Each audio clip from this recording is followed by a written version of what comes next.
Martial Peak, Chapter 5967, Giant Spirit God Attacks. Even more royal lords stepped through the opening soon after, the convergence of their heaven-shaking, earth-moving auras distorting the void around them. Each royal lord's gaze was fixed in the direction of the human race army, expressions of cruelty and bloodlust clear on their faces. On Puryang Pass, Mi Jingluan looked on coldly before tossing out an object and shouting, "Go!" It was a round, bead-like object.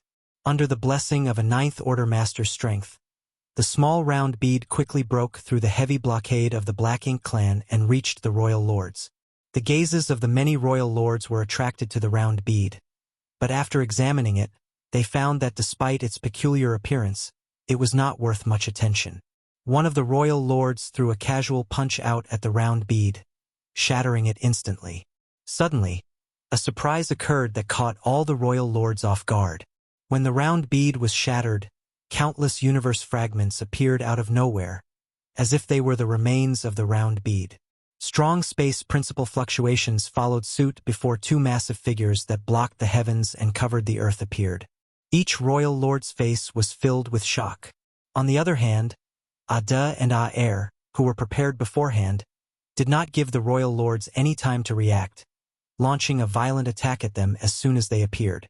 Utterly terrifying giant palms slapped down, and the royal lords were swept up by the force. As blood burst forth, the sound of bones breaking rang out. The royal lords all screamed, some in pain, others in panic. None of them had expected two giant spirit gods to enter the battlefield in this manner, so they immediately took heavy losses from this sudden attack. Several royal lords were instantly pulverized into mist, their auras simply vanishing from existence, while the survivors scattered in all directions. This was the trump card of the human race. During the battle at the Norreturn Pass, Ada and Aer were pinned down by the two Black Ink giant spirit gods and were unable to play a decisive role until Yongkai teamed up with Ada to kill one of the Black Ink giant spirit gods, which greatly improved the human race's situation. But here, without Black Ink giant spirit gods to occupy them, the two giant spirit gods could perfectly demonstrate their terrifying might. The Black Ink clan did not have the means to stop such existences. Even a casual wave of a giant spirit god's hand was enough to smash anything it made contact with. Before the world bead they were hiding in was sent out, Ada and Aer must have received instructions from Mi Jingluan beforehand. So, when they saw the fleeing royal lords, Ada immediately went to pursue them while Aer stayed behind, his massive figure acting as a barrier to block the opening in the Grand Restriction. At the opening, the royal lords who had received the news gathered nearby but hesitated to step out, each of them looking fearfully towards the towering figure in front of them. Though the giant spirit gods were incredibly powerful, their immense size also made them less agile, so even after chasing the fleeing royal lords for a while, Ada was unable to capture any of them. Annoyed, he turned around and charged into the Black Ink clan army's formation instead. What followed was like a tiger descending upon a flock of sheep. No matter how many Black Ink clan soldiers fought back, giving their all, even their very lives, their attacks were no different to a calm breeze to Ada. The massive army was instantly disrupted and broken apart. Ada was like a rampaging bull, trampling and crushing everything in his path.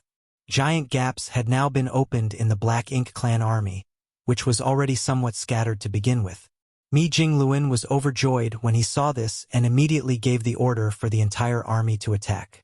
The human race army, which had already rearranged their formations, charged the Black Ink clan, but unlike before, they only had to deal with the scattered sections that have been cut out from the main force. This greatly reduced the pressure on them.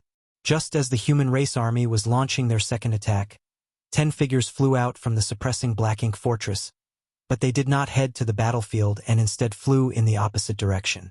In the midst of a battle, actions like this would normally be enough to label them as deserters. However, everyone turned a blind eye to this and regarded it as a matter of course. This couldn't be helped as the auras of these masters were fluctuating wildly, a sign that they were about to break through. Zhao Yibai, Su Yi, and Zhao Ye's figures were included amongst the 10. While members were being selected for the suppressing Black Ink army from the various armies, Mi Jingluan adhered to the principle of being lacking rather than excessive. That was because guarding the primordial heaven's source grand restriction was not too dangerous a task then. They had divine dragon Fuguang leading them and the cooperation of Wuquang, who had control over the grand restriction. All the suppressing Black Ink army had to do was intercept the Black Ink clansmen escaping from the opening. Taking the development of talent into consideration, Mi Jingluan had placed many promising candidates qualified to advance to the Ninth Order in the suppressing Black Ink army, distancing them from the brutality of the various Great Territory battlefields so they could focus on cultivating outside the primordial heaven's source grand restriction in the hopes of advancing as soon as possible. Only various changes occurred with the primordial heaven's source grand restriction later on, leading to the increased danger outside of the grand restriction. No matter how incredible a strategist he was, Mi Jingluan could not predict all the changes that would happen over 2,000 years. Regardless, no one could deny that the suppressing Black Ink army was a force of elite masters. From the present situation alone, 10 masters out of the few thousand the suppressing Black Ink army was made up of were about to break through their limits and reach the Ninth Order open heaven realm. Such a proportion would be impossible to reproduce in any of the conventional armies. The 10 masters were currently only in the Eighth Order open heaven realm, so even if they did put their lives on the line on this battlefield, the role they could play would not be significant. Eighth Order masters were plentiful among the human race, so 10 more or 10 fewer would make no difference. However, if they were able to break through successfully and return as Ninth Order masters, then even if only half of them succeed, the human race stood to gain 5 more Ninth Order masters. Moreover, just from the recent situation alone, one could see that the success rate of the rising stars who have been nourished by the World Tree clones was surprisingly high when it came to ascending to the Ninth Order, far surpassing the generations of the past. These 10 had actually reached their limits a long time ago, but they have been trapped in the primordial heaven's source grand restriction and had not dared to break through so as to avoid exposing their whereabouts. The human race army charged, and even with the Black Ink clan going all out to resist, it was difficult for them to blunt this assault. The human race army brought an aura of death with them as they swept across the void, extinguishing the souls of countless Black Ink clansmen. Coupled with Ada's wanton rampage, unimaginable losses had been created for the Black Ink clan in just a short period of time, and the situation was only growing worse for them. The Black Ink clan finally realized that things had taken a dire turn. 2 giant spirit gods suddenly appeared and completely disrupted their formation, especially the giant spirit god who was guarding the opening. If they did not defeat him, the Black Ink clan would not be able to receive reinforcements, and with the current strength of the human race, those outside the Grand Restriction would eventually be wiped out. The royal lords who left the Grand Restriction quickly understood this and began to take action. Fortunately for them, the humans were unable to divide their forces at this moment, and even the Ninth Order masters dared not rashly move independently. If they were trapped in the vast sea of Black Ink clansmen, no one can guarantee that they would be able to escape alive. Under this situation, as long as the royal lords did not actively provoke the human race army, they would not need to engage the Ninth Order masters. On the other hand, the only one who could act recklessly in the midst of the Black Ink clan army, Ada, was not very bright. Once his blood began pumping, he simply moved towards wherever there were more foes to deal with, so it was difficult for the human race army to coordinate with him even if they wanted to. Seeing this, the royal lords regrouped and charged brazenly towards Aer. Naturally, just 1 or 2 royal lords would not be a match for Aer. In fact, not even 10 of them would be able to deal with him. However, the number of royal lords that came out of the Grand Restriction was far greater than that. More than 40 royal lords charged towards Aer from all directions, and powerful secret techniques were launched one after another. Even a being as powerful as a giant spirit god staggered under such a heavy bombardment. Aer roared as he kicked and punched randomly, launching heaven-destroying, earth-shattering attacks one after another. However, most of these were dodged by the royal lords, and the few attacks that connected could not kill the royal lords with a single blow, only injuring them at most. This kind of swarming strategy was used by the Ninth Order masters to deal with the Black Ink giant spirit god in years past, but now it was being utilized by the Black Ink clan. However, Ninth Order masters were generally stronger than these inexperienced royal lords, so the humans needed just 20 or so Ninth Order masters to hold off one Black Ink giant spirit god back, whereas the Black Ink clan required a far greater number of royal lords. Startled by Aer's roar, Ada finally regained some of his senses and turned to look towards the opening in the primordial heaven's source grand restriction, rushing over in the next moment. When Ada arrived at the opening, more than 10 royal lords rushed out from it. The scene of 2 giant spirit gods teaming up to fight against more than 50 royal lords was extremely intense. Even more Black Ink clansmen gathered at the opening, among which were many royal lords as well. No one knew how many royal lords were hidden within the grand restriction.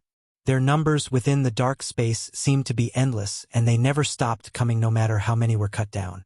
Many royal lords were tangled up with the 2 giant spirit gods, but neither side could defeat the other.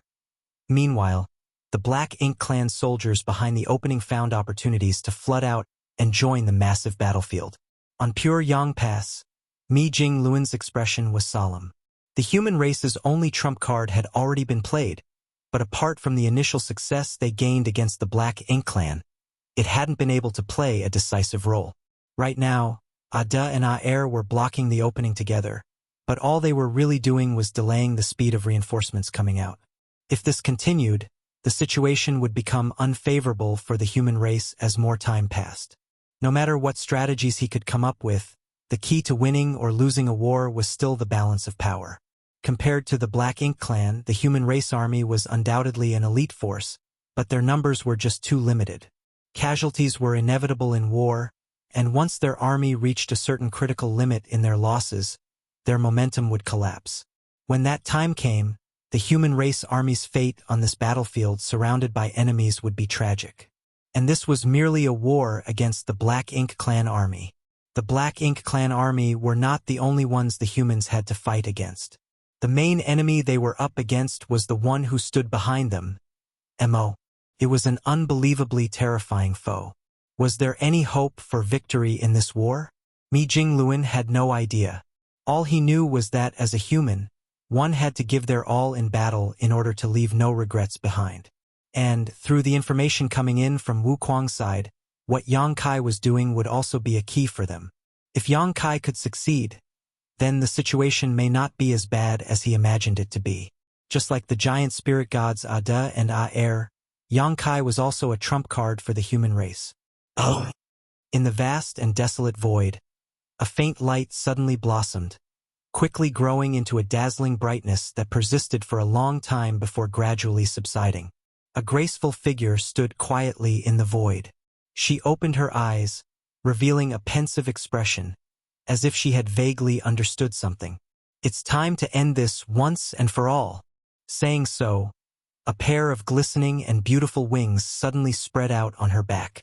With a gentle flap of her wings, she shot off, breaking through the barriers of space in an instant. Marshall Peak, Chapter 5968, Long Journey. For several months, the battlefield was a bloodbath. The human race soldiers continued to weave through the battlefield, harvesting the lives of Black Ink clansmen.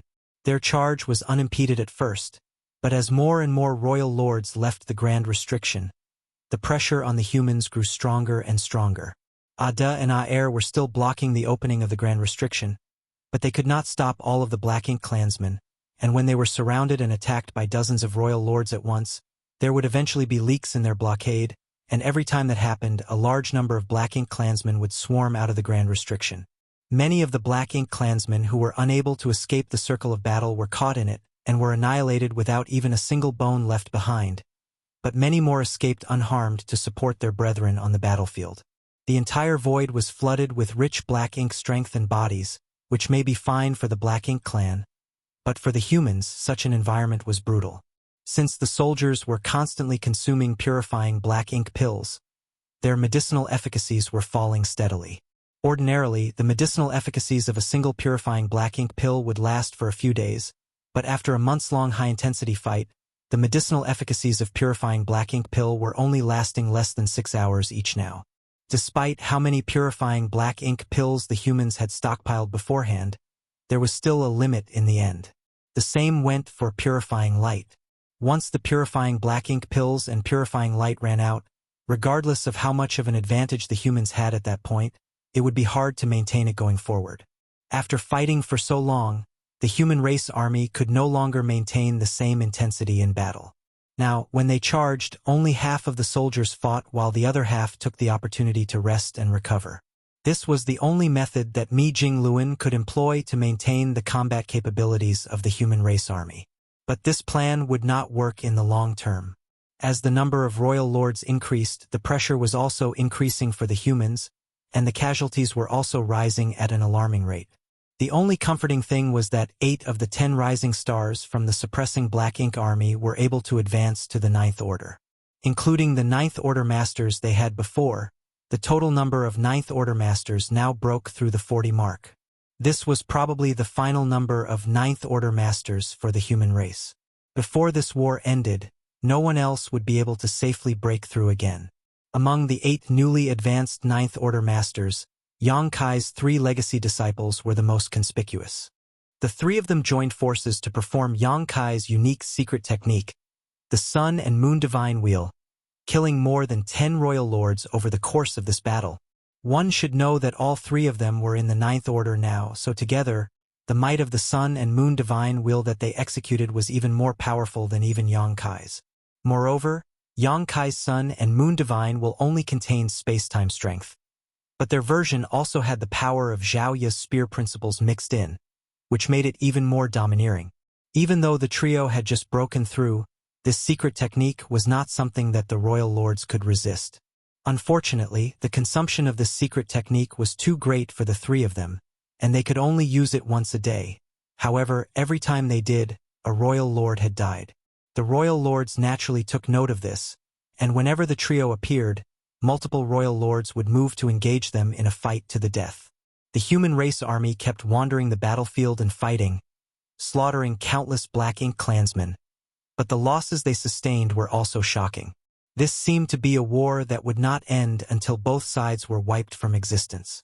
Despite having achieved far more than they ever had in any battle in the past, Mi Jingluan on Pure Yang Pass did not feel happy, and that was because he could not see any hope of winning this war even now. The 2 giant spirit gods were still guarding the opening at the Grand Restriction. These 2 had restrained dozens of royal lords and even killed some occasionally, but they were conveyed in wounds and nobody knew how much longer they could persist. Once their support fell, the opening of the Grand Restriction would be left completely open and the Black Ink clan could come pouring out in far vaster numbers. Every Ninth Order master was draining a great amount of power. Not one of the 40-plus Ninth Order masters was without injury. Some had even sustained such great damage from the royal lords that they almost lost their lives. Eighth Order masters were also struggling to maintain their battle formations.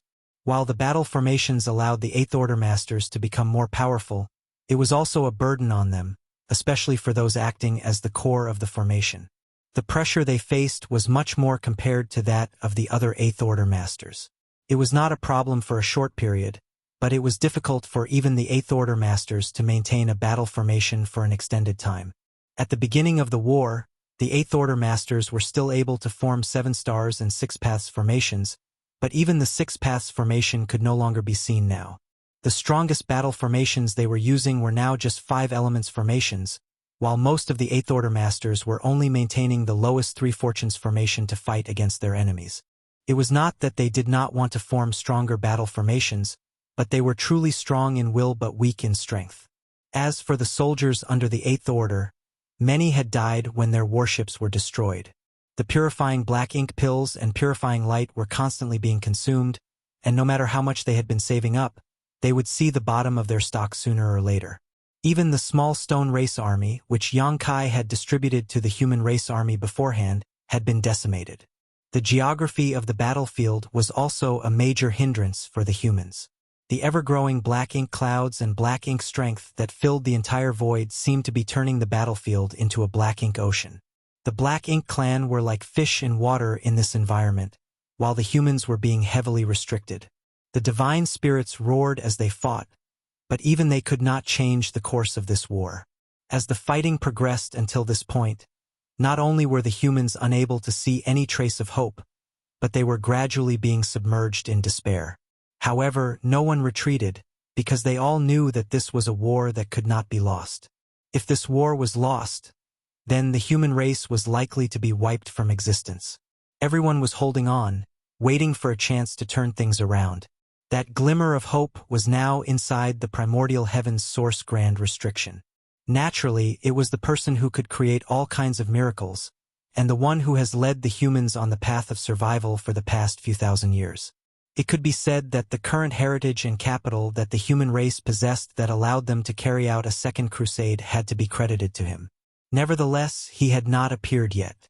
So, there was still hope for the human race. Oh! The 700th world was a scene of doom. Black ink strength had already spread throughout the entire world. Yang Kai followed the faint trace and found the hiding Mu. After Mu infused all her remaining power into his body, she disappeared without a trace.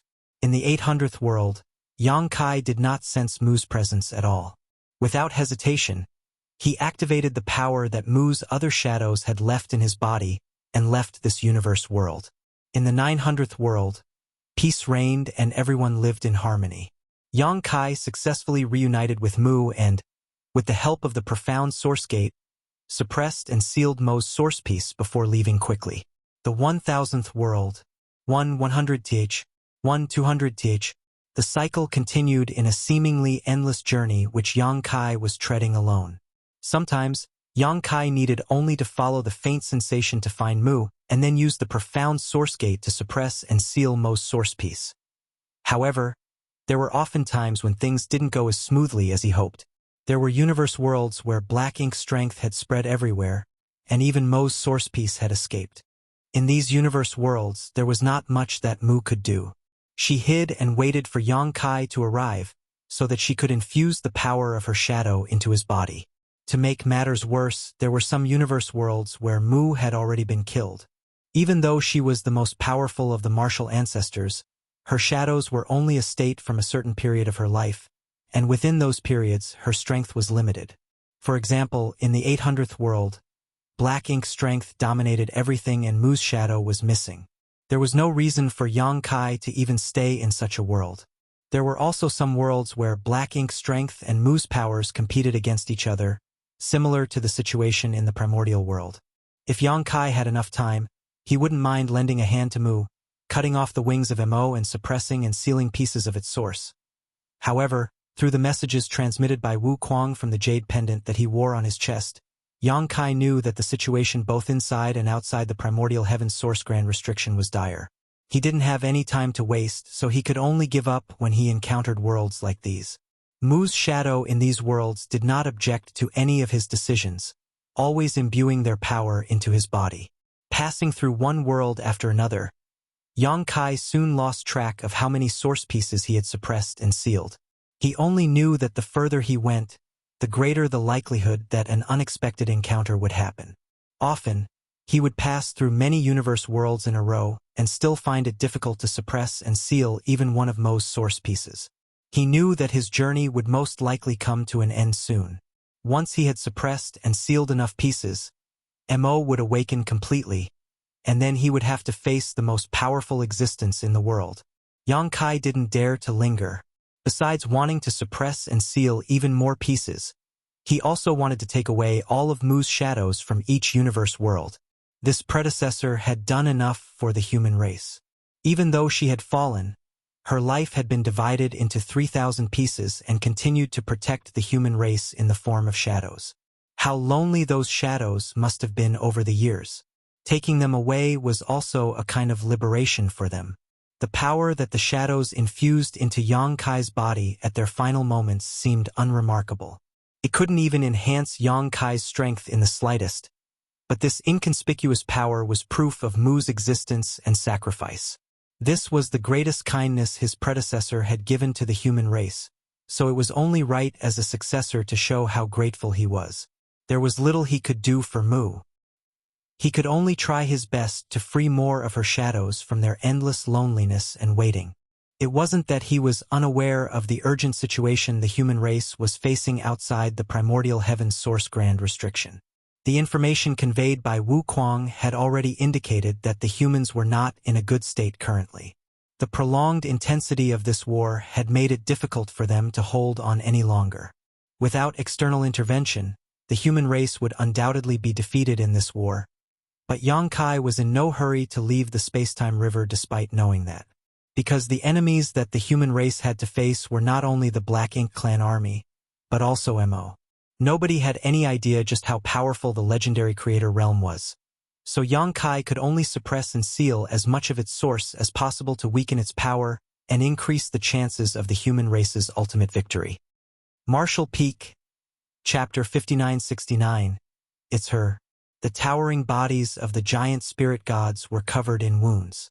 They roared and bellowed, driving back one royal lord after another, like two powerful lions encircled by a pack of hyenas. Despite their immense strength and overwhelming power, the huge disparity in numbers allowed their small foes to run rampant. At this moment, there were almost 100 royal lords gathered around Ada and Aer. The giant spirit gods were powerful indeed, but they still had their limits in the end. Even together, Ada and Aer could barely handle the 100 or so royal lords attacking them all at once. With the giant spirit gods fully occupied, the Black Ink Clan were finally able to pour out of the Grand Restriction unrestrained. Powerful auras emerged from the opening one after another and joined the battlefield. All the advantages that the human race army had worked so hard to build up were melting away under the constant stream of enemy reinforcements. The war had reached a most despairing point.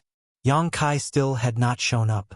The human race army had suffered huge losses in this battle. Whether it be their numbers or warships they were relying on, it was hard to keep up. The many defenses deployed on Pure Yang Pass had also been blasted apart. At this moment, Pure Yang Pass was only covered by a few layers of the simplest defensive arrays. If they were to take a few more attacks, then it was likely that even these last barriers would be broken. Standing up on the wall, Mi Jing Luan sighed in his heart. The limit of the human race had already been reached at this point of the battle. If they continued to engage, the last of their forces would be buried here. Have we failed? Have we not done enough? No, that can't be. Since the Black Ink Clan invaded the 3,000 worlds, thousands of years had gone by. The human race had not only recovered their homeland, but also organized a strong force for a second crusade. They had crushed whatever stood in the way until they reached the primordial heaven's source Grand Restriction.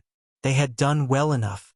A few thousand years was a very short time for the development of an entire race. That the humans could recover from almost total annihilation to what they had today was a feat worth being proud of. However, their enemy was simply too strong. From primordial heaven's source Grand Restriction, the Black Ink Clan's reinforcements kept coming, and no matter how many royal lords were killed, more would appear to take their place. Even with the two giant spirit gods to support them, it was impossible to stop this. Wu Kuang. Mi Jing Luan called out through his surging divine sense. How much longer will junior brother Yang take? Not much longer, Wu Kuang responded. But we can't just rely on him in this war. Once he finishes his side of things, Mo will completely awaken, so he will have his own opponent. And if Mo awakens, the primordial heaven's source Grand Restriction will completely shatter. Once that happens, those hidden in the Grand Restriction will swarm out.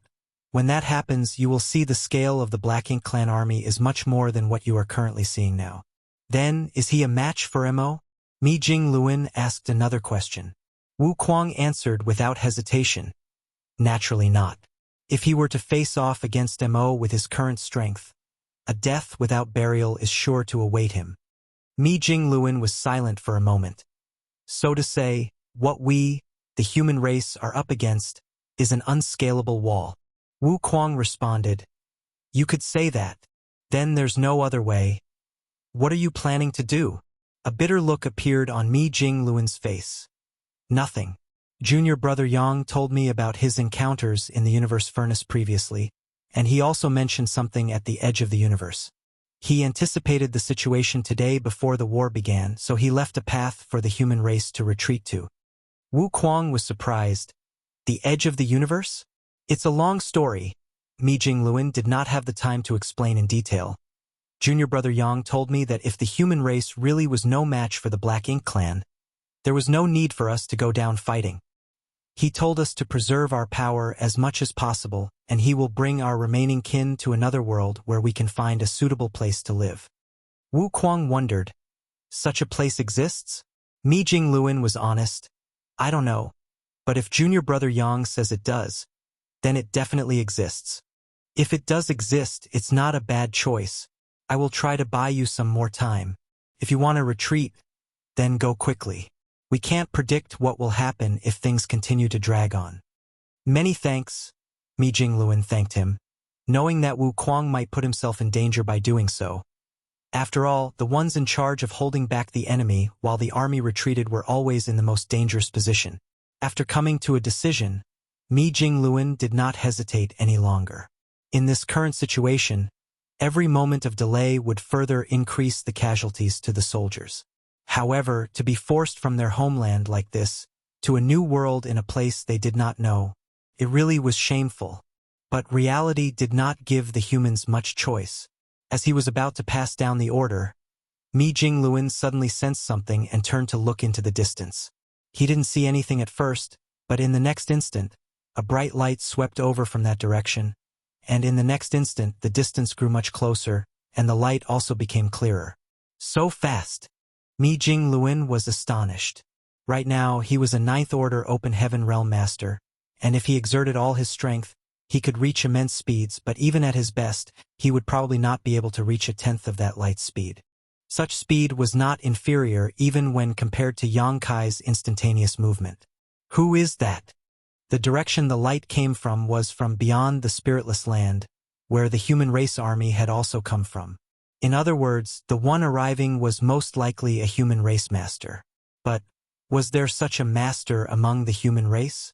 When the army set out, all masters who could participate in the battle were conscripted. Those who were left behind were either the old, the infirmed, the children, or those with insufficient cultivation. How could there be such a master hidden among them still? Just as Mi Jingluan was feeling taken aback, the other Ninth Order masters and royal lords in the battlefield also sensed the unfamiliar aura. Nobody paid attention when they first sensed it, as who would dare to be distracted when fighting a life-and-death battle? But in just a few breaths, all the masters wore astonished looks on their faces. It was because the unfamiliar aura was approaching the battlefield at a speed beyond what they could fathom, and following the approach of that aura, a powerful force that made even the Ninth Order masters and royal lords tremble pressed down on them. In just an instant, the light pierced into the battlefield. Since Mi Jingluan first detected the aura until now, less than 10 breaths had passed. He had been staring fixedly at it, but even with his current abilities in the Ninth Order, he couldn't see the face of the person who was coming. He only vaguely saw what seemed to be wings open behind the person's back, and it was from those wings that the dazzling light was flowing out. As this figure swept through the air, a long ribbon of light was drawn across the void. What's more, this figure disintegrated everything that stood in its way. When the light broke into the battlefield, the Black Ink clan army, which was fighting with great momentum, melted away in swathes like snowflakes under the scorching sun. Wherever the light passed, flames of life were constantly being extinguished. Even powerful royal lords were no match for the new arrival. One royal lord wanted to intercept them, but he suddenly froze in place before he could even make a move. When the light swept past, fresh blood suddenly spurted from the neck of the royal lord as his head flew into the air. It cut a huge swath through the middle of the Black Ink clan army and instantly arrived at the opening in the Grand Restriction. This was the battlefield of 2 giant spirit gods and many royal lords. The ordinary Black Ink clansmen wouldn't even dare to approach carelessly, and the human race army were also incapable of fighting side by side with the giant spirit gods here. It could be said that Ada and Aer had been in an isolated and helpless position all this while. It was only until now, when a powerful existence arrived to aid them. Without any words, countless sword waves burst forth from the light, shooting towards various places in the void. Black blood flew and cries of misery rang out as many royal lords' auras were extinguished. With support, Ada and Aer immediately turned from defense to offense, each one roaring and venting their pent-up rage. In a short while, the intense battle suddenly calmed down, and time and space seemed to freeze at that moment. Around 100 royal lords gathered in 2s and 3s, surrounding the 2 giant spirit gods and the master that suddenly appeared in the middle of them. Though their numbers were plentiful, each royal lord still had grave expressions on their faces. This couldn't be helped as numerous royal lords had already been killed in that short encounter just now. Moreover, all of them died under the hands of this unwelcome guest. What infuriated them even more was the fact that they still couldn't get a clear look at who it was that attacked them. They only knew that the strength of this human was incredible. But the royal lords were not the only ones who did not see the face of the new arrival. Even the Ninth Order masters did not see it either, and it was mainly because this person was too fast and everything happened within a very short amount of time. Mi Jingluan was already preparing to withdraw the army, leaving the battlefield with the remnants of their forces and waiting for Yang Kai to lead them to a new world. But before the order could be given, a new, powerful helper appeared to aid them. Only the divine spirits had a vague sense of who this was, especially Fu Guang. As the most powerful one among the divine spirits and a divine dragon of the dragon clan, he knew some secrets that the other divine spirits did not. Feeling the aura of this person, he had some ideas. The noisy and fierce battlefield also calmed down. The sudden silence that descended across the entire void during the midst of such a huge battle was truly unprecedented. The dazzling light gradually faded, and under the attention of hundreds of millions of eyes, the face hidden until now was slowly revealed. It was a young woman with a beautiful face. The pair of white feathered wings behind her gave off a warm aura that seemed to dispel all the darkness of the world. Under the light of her feathered wings, the body of the person exuded inviolable power. Even Ninth Order masters would subconsciously glance away when they saw the face of that person. It's her. Mi Jingluan had an astonished look on his face. He had imagined that the person coming would be a rare expert hidden among the human race, but he never thought it would actually be her of all people. He remembered this woman. After all, he personally handled the selection for the suppressing Black Ink Army back then. It could be said that he personally selected all 6,000 soldiers of the suppressing Black Ink Army from each army one by one. The reason he remembered this woman in particular, though, was mainly because of her relationship with Yang Kai. She had also come from the Star Boundary and was a disciple of Langya Paradise. If not for these relations, he would not have chosen this woman to join the suppressing Black Ink Army. Based on her potential, she should not have been qualified for it. But what puzzled him was how this woman could actually become so powerful in the short 2,000 or so years he had not seen her. He clearly remembered she had initially broken through to the Fifth Order. In other words, her limit in life should only be the Seventh Order. But now, her power had not only surpassed the Seventh Order, it had reached a realm that even he, a Ninth Order master, dared not look straight at. Just from how she was cutting down royal lords like vegetables, she seemed to be even more powerful than the giant spirit gods. Martial Peak, Chapter 5970. In my name, Mi Jingluan was somewhat taken aback. It was simply difficult for him to comprehend what he was seeing in front of him. It's her. Fu Guang's expression changed slightly. Just like Mi Jingluan, he remembered this woman. She was originally a member of the suppressing Black Ink Army, but since Yang Kai sent the suppressing Black Ink Army to this place back then, he took her away again for some unknown reason. He may be the army commander of the suppressing Black Ink Army, but he naturally would not interfere if Yang Kai wanted to take someone away. He did not even question why Yang Kai took her away in the first place. Since then, they had not seen a trace of this young woman again. Until today, when she appeared with awe-inspiring momentum. In just a short 2,000 years, she had grown from a peak Seventh Order master to something even the giant spirit gods would be wary of, so clearly some kind of transcendent events had been involved. Perhaps it was all Yang Kai's arrangement. Moreover, Fu Guang was sensing some other aura from this woman, an aura that did not belong to a human. It was such an extremely strong and pure aura that even he, a divine dragon, felt tense in its presence. Ruoshi. On the other side of the suppressing Black Ink Fortress, Gu Pan was staring at the familiar face and figure with her mind in a bundled mess. She couldn't help but recall the scene when this junior sister of hers first entered Langya Paradise. At that time, Ruoshi was inexperienced and ignorant, and she had taken care of her in many because of their connection with Yang Kai. However, Gu Pan never expected that a day would come when this junior sister would grow to such a height that she could only look up to her. Zhang Ruoshi had always been unusual, which Gu Pan knew. For example, she had directly advanced to the Fifth Order, but somehow, she still had room for another breakthrough after reaching the peak of the Seventh Order. It was for this reason that she was taken away by Senior Brother Yang. Maybe Senior Brother Yang noticed something back then? After coming out of the chaotic dead territory, she had rushed all the way here, but when she swept her eyes around, there was no trace of the person she was hoping to see, so a hint of disappointment flickered in her eyes. She was not worried about whether her Sir was dead or not. With Sir's great strength and talent, he has ways of dealing with even the most dangerous of situations. If Sir is not here, then he has to be fighting against the Black Ink clan in some unknown place. She couldn't help but think back to the scene when Yang Kai entered the chaotic dead territory the previous time. In fact, she had left a thread of her consciousness out back then. But since she had to harmonize the powers of the burning light and serene glimmer with her own body, she had no space to pay attention to anything else. So, she did not even get to exchange words with him. Yang Kai's arrival at that time made her realize the urgency of the situation. So after he left, she risked everything to accelerate the merging process. Fortunately, everything went smoothly. After she left her retreat, she immediately rushed to the star boundary. From there, she moved to the No-Return Pass where she learned about the crusade plan from the Void Guard stationed at the Universe Temple. She changed directions and used the space arrays set up by the Void Guard to teleport to the outskirts of the spiritless land. Then she rushed to the battlefield from there.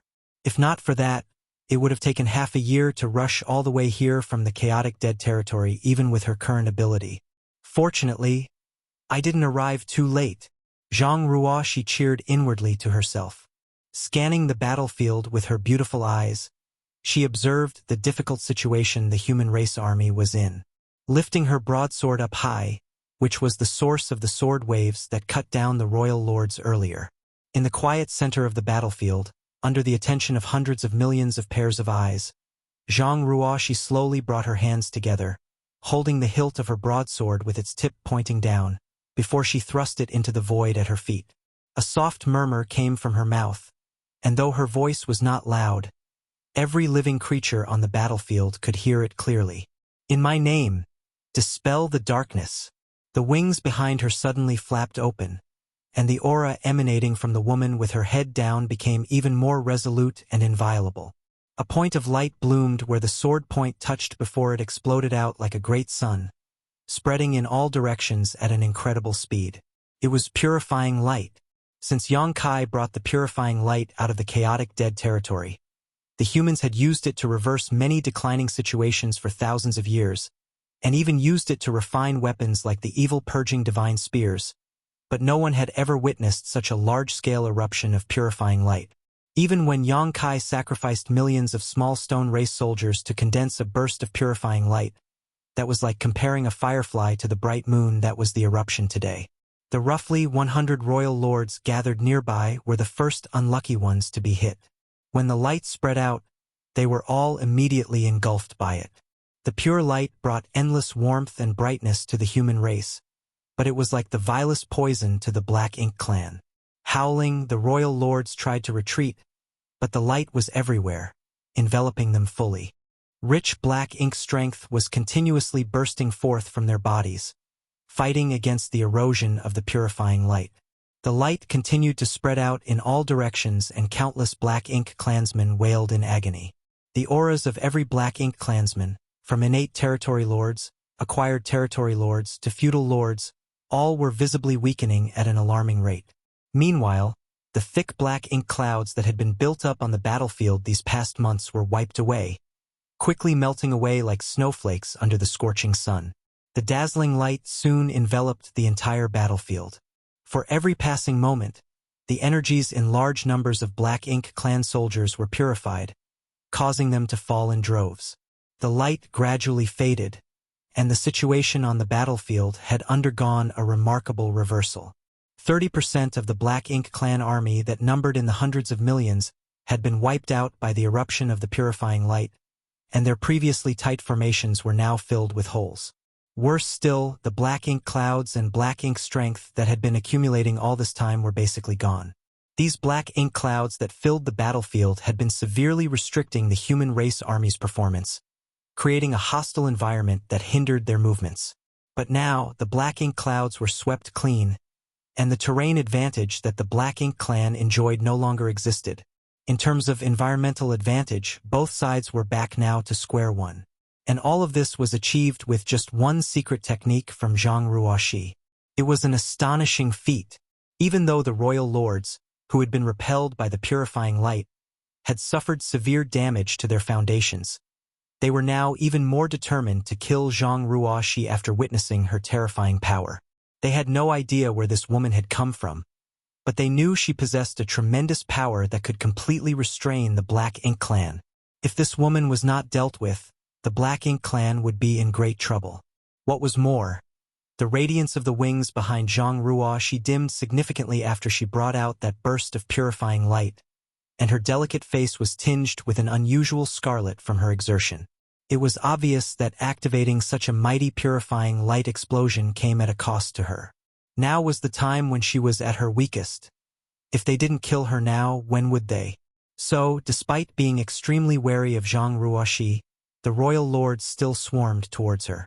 They were originally focused on restraining the giant spirit gods, Ada and Aer, but now all of them had changed targets.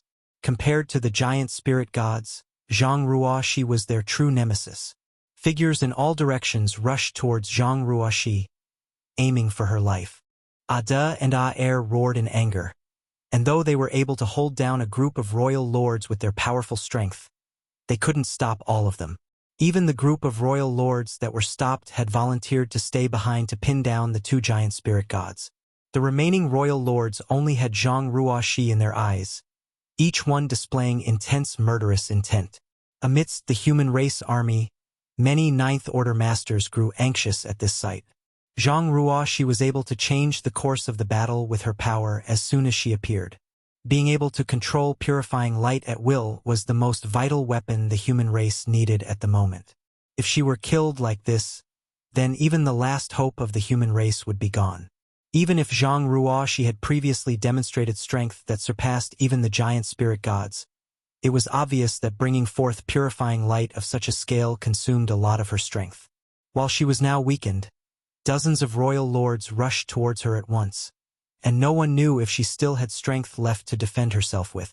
So, just as the royal lords took action, Mi Jingluan roared in anger, "All soldiers, follow me into battle!" The massive Pure Yang Pass was the first to charge out, heading directly towards Zhang Ruoxi while the various armies followed closely behind. Mi Jingluan always had the appearance of a dignified scholar, and he was indeed a resourceful and shrewd man whose greatest strength was his strategic mind. Even in the most critical of situations, nobody had ever seen him lose his cool. Especially now that Pure Yang Pass was considered the human race's command center, it should have been guarded by the human race army while remaining in the rear.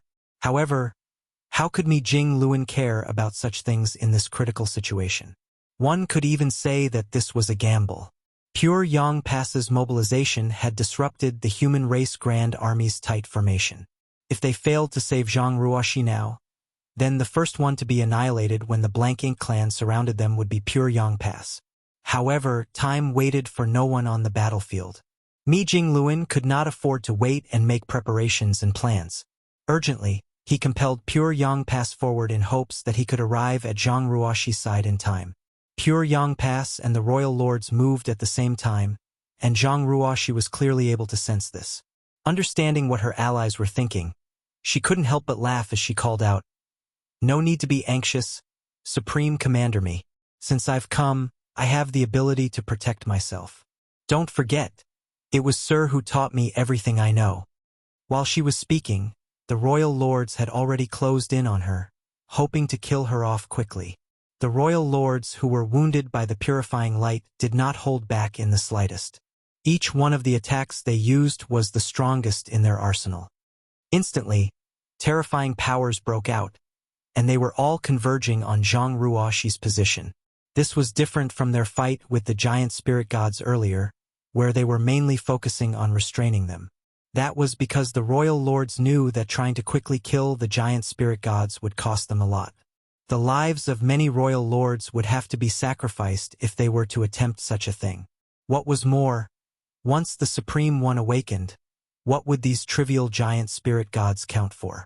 It was with those considerations that the royal lords maintained the intensity of their fight with the giant spirit gods, but they did not reach a point where their lives were put at stake. However, it was different when facing Zhang Ruoxi. Purifying light was something that even the royal lords feared greatly. Either they killed this woman, or they would be the ones to die. That was why no royal lord dared to hold back, and all of them charged at her with all the strength they had. Martial Peak, Chapter 5971, Personal Guard and Reinforcements. Dozens of heaven-destroying, earth-shattering attacks surged forward, causing even space to shatter. But at the center of this onslaught, Zhang Ruoxi remained calm and composed without any hint of panic. She raised the broadsword in her hand and lightly tapped the void in front of her. As the void warped, a void corridor was instantly formed. No one knew where the void corridor led, but a powerful aura was rapidly approaching from within the dark passage, surpassing even that of any royal lord or Ninth Order master. All the royal lords paled at the sight and became even more fierce in their attacks. However, before their attacks could land, a figure appeared from the void corridor, then two, then three. In the blink of an eye, 8 figures had emerged from the passage, guarding the space surrounding Zhang Ruoxi. Only now did the royal lords who had come close realize the true faces of these unexpected guests. Small stone race masters. Many small stone race soldiers had appeared on the battlefield previously. They seemed to be peculiar creatures controlled by the human race that could fight alongside the humans. However, their strength was not generally too high, and after a series of intense battles, almost all from the small stone race had been killed. Even the royal lords never expected that this woman who appeared out of nowhere could also control the small stone race. And for the small stone race she summoned to be so ridiculously powerful.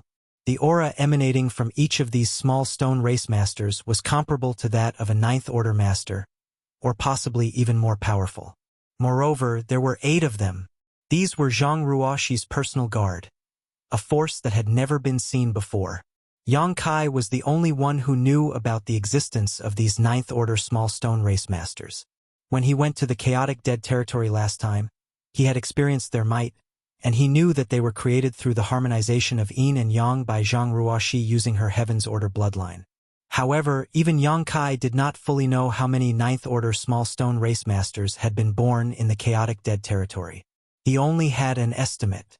Back then, he had also attempted to bring them under him through the great sun and moon marks, but he had unfortunately failed.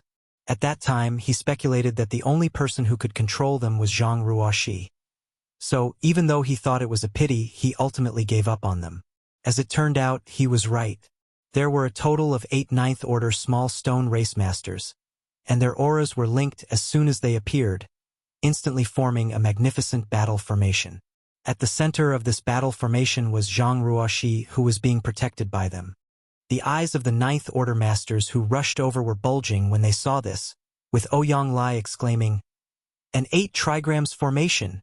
The simplest battle formations was the 3 fortunes formation, followed by the 4 symbols, 5 elements, 6 paths, 7 stars, 8 trigrams, and finally the 9 palaces. The increase of each stage was based on the increase of cultivators involved. The stronger the battle formation, and the higher the cultivations of those involved, the harder it was to form. Perhaps there were some parties who could cooperate intimately under the high-rank open heaven realms that were able to form the 8 trigrams or even 9 palaces formations, but once the cultivation level reached the high-rank open heaven realms, it was difficult for higher battle formations to be formed. In the existing records, the highest battle formation that 7th Order masters could form was the 9 palaces formation, which was a miracle achieved by the Dawn Squad under Yang Kai's leadership. Besides him, nobody else in the 7th Order had achieved such a feat. Even the 8 trigrams formation was difficult to maintain for 7th Order masters because the pressure on the person acting as the core was too much. Meanwhile, the strongest battle formation that 8th Order masters could form was the 8 trigrams formation, which was used to kill pseudo-royal lords. However, every time 8th Order masters formed such a battle formation, the backlash resulted in some, if not all of them perishing. From this, it can be seen that it was extremely difficult for high-rank open heaven realm masters to form higher-level battle formations. As for the 9th Order masters, Generally, no one would form a battle formation. Not because it was impossible. At the very least, the simplest three fortunes formation could be maintained, but because there were only so many ninth order masters. Even if forming a battle formation could make one stronger, it also consumed manpower and reduced flexibility.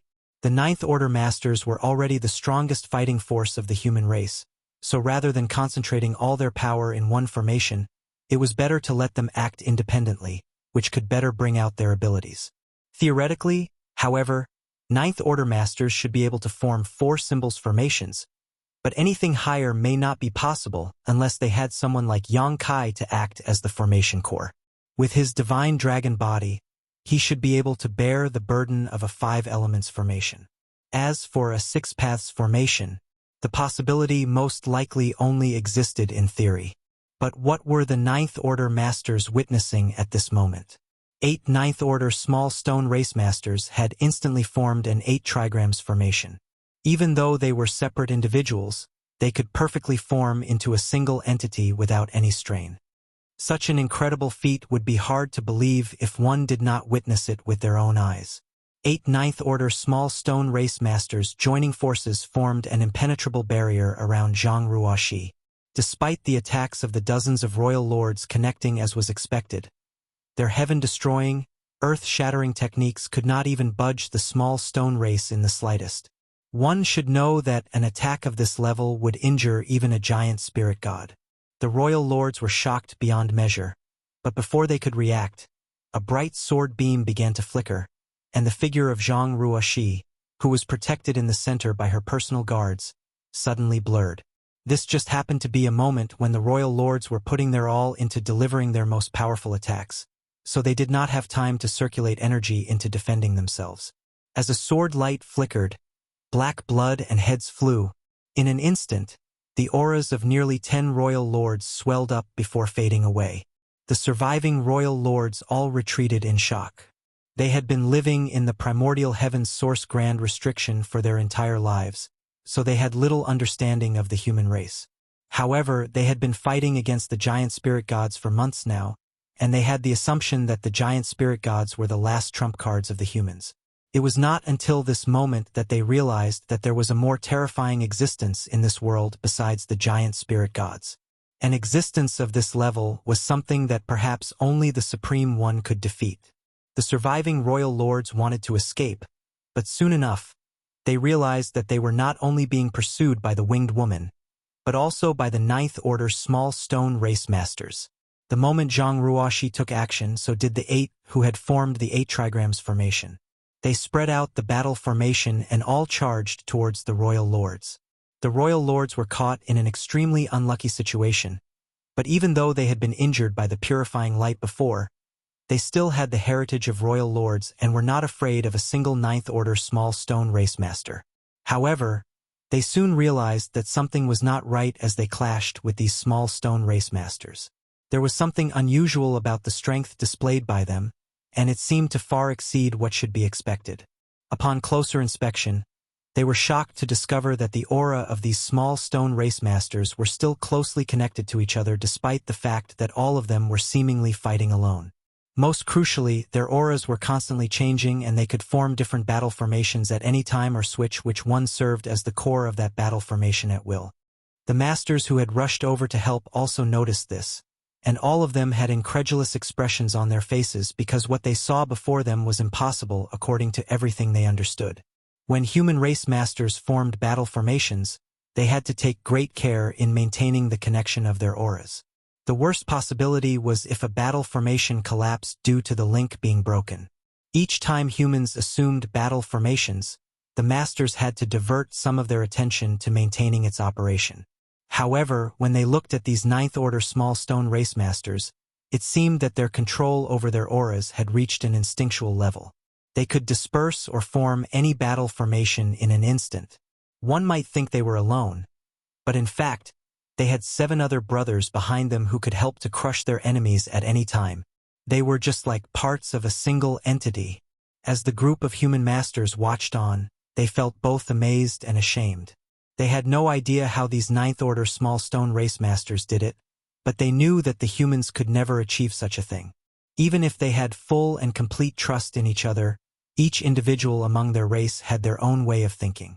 Even more fundamentally, there were differences in strength and aura among humans, so achieving a perfect balance was just now feasible. The appearance of the 8th Ninth Order Small Stone Race Personal Guard not only helped to relieve Zhang Ruoxi's crisis, but also opened up a counterattack opportunity against the Royal Lords under Zhang Ruoxi's leadership. But that was not the end of it. The void corridor that Zhang Ruoxi had created with her amazing skills did not disappear. Following closely behind the 8th Ninth Order Small Stone Race Masters, more of the Small Stone Race soldiers stepped out from it.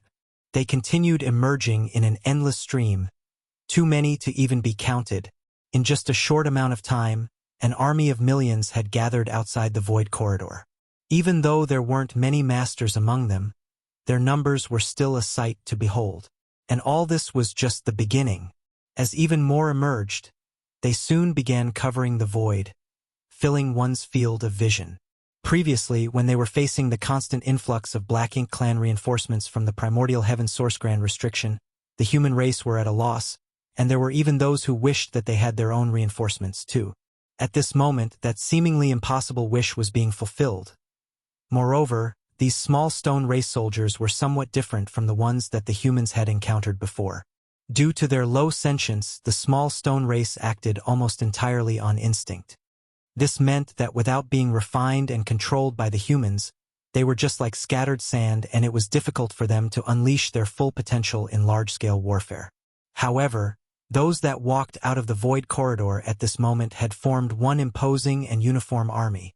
The first small stone race army to come out did not blindly charge at the Black Ink clan, but scattered apart to guard the void corridor so that even more of their companions could emerge. It was as if someone was commanding and controlling them. Many human race masters who realized this turned their gaze to the figure who was slaughtering the royal lords and drawing an endless stream of wails from them. She was perhaps the only person who could command and control so many of them. The chaotic, dead territory. Mi Jingluan realized where the void corridor led to. For so many small stone race masters to come out, the place the void corridor was connected with had to be the chaotic dead territory, a paradise for the small stone race. According to Yang Kai, the burning light and serene glimmer had nurtured countless of them, and the ones he brought out and handed to the human race were simply scavenged from the chaotic dead territory. Assist them in guarding the void corridor. Mi Jingluan made an immediate decision and changed his previous order. Martial Peak. Chapter 5972. Racial Superiority. Zhang Ruoxi no longer needed help from the humans to save her, but whether it be the void corridor that was connected to the chaotic dead territory or the opening at the Primordial Heaven Source Grand Restriction, those places needed to be guarded, and they were also the key locations that would help the human race army turn defeat into victory. Everyone was glad since the two entrances were not far away from each other, so they would not have to scatter their forces too much to guard both points. At the same time as when Mi Jingluan gave his order, some of the masters from the Black Ink clan realized that things were taking a bad turn for them. Large armies of small stone race were constantly pouring out of the void corridor that led who knew where. In just a short while, tens of millions of them have come out. If they did not bring down that void corridor, then it would not take very long for the small stone race to even the playing field with them in terms of numbers. And if that were to happen, then it would not simply be the humans that they had to deal with.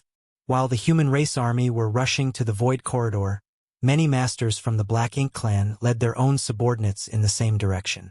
The void corridor to the chaotic dead territory had instantly become a focal point of the battlefield, catching the attention of millions of pairs of eyes.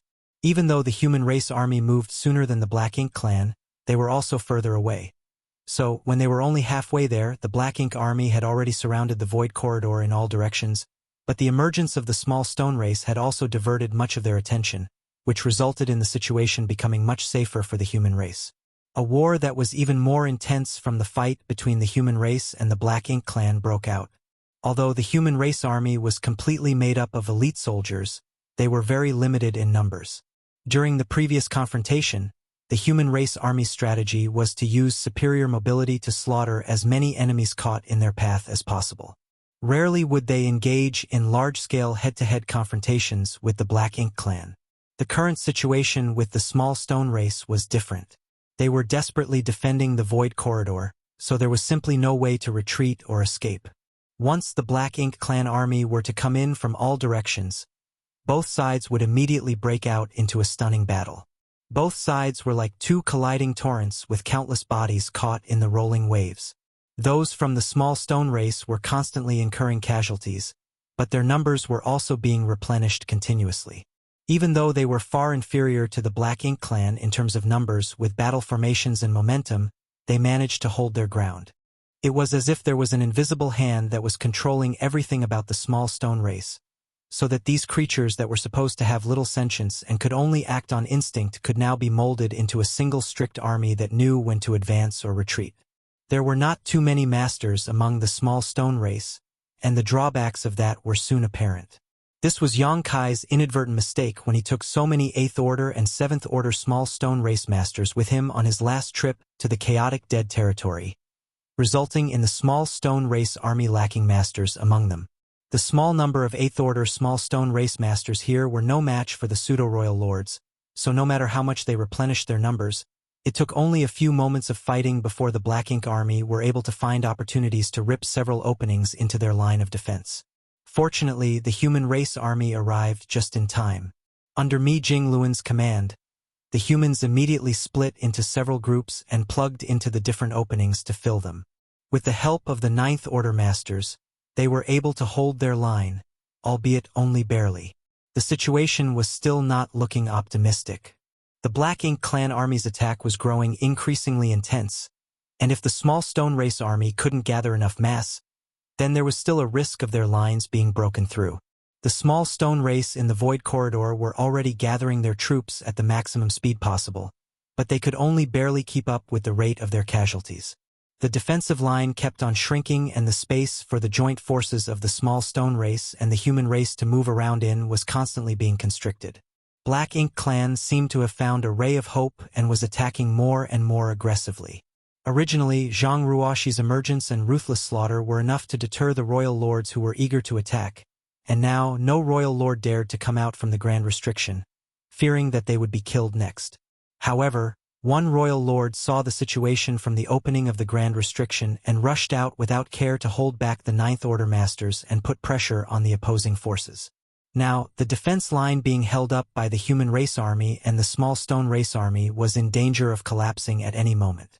Once the defense line collapsed, not only would they not be able to defend the Void Corridor, but even the human race army that came to help would also be caught in the Black Ink clan's encirclement. At that point, other than the 9th Order masters who had the ability to escape, the others would all be at great risk. Red-eyed, Ada was fighting a group of royal lords. He had always been silly and foolish, so he was surrounded by the royal lords previously until he was covered in injuries. Now, he only wanted to kill his enemies ruthlessly without a care for anything else.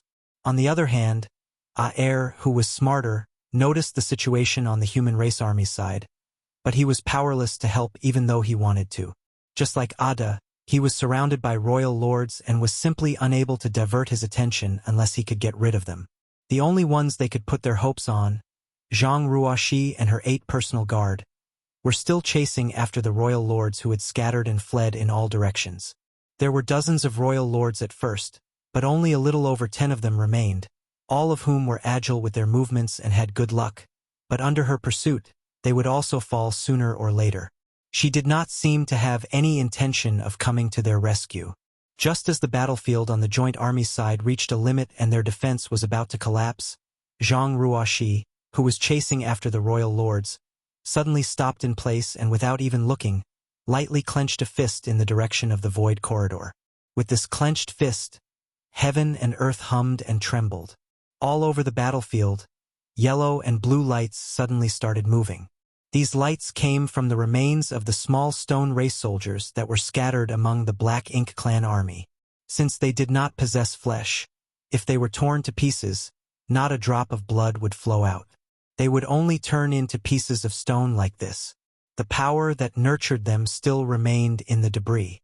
It was naturally the powers of the burning light and serene glimmer, the purest power of yin and yang.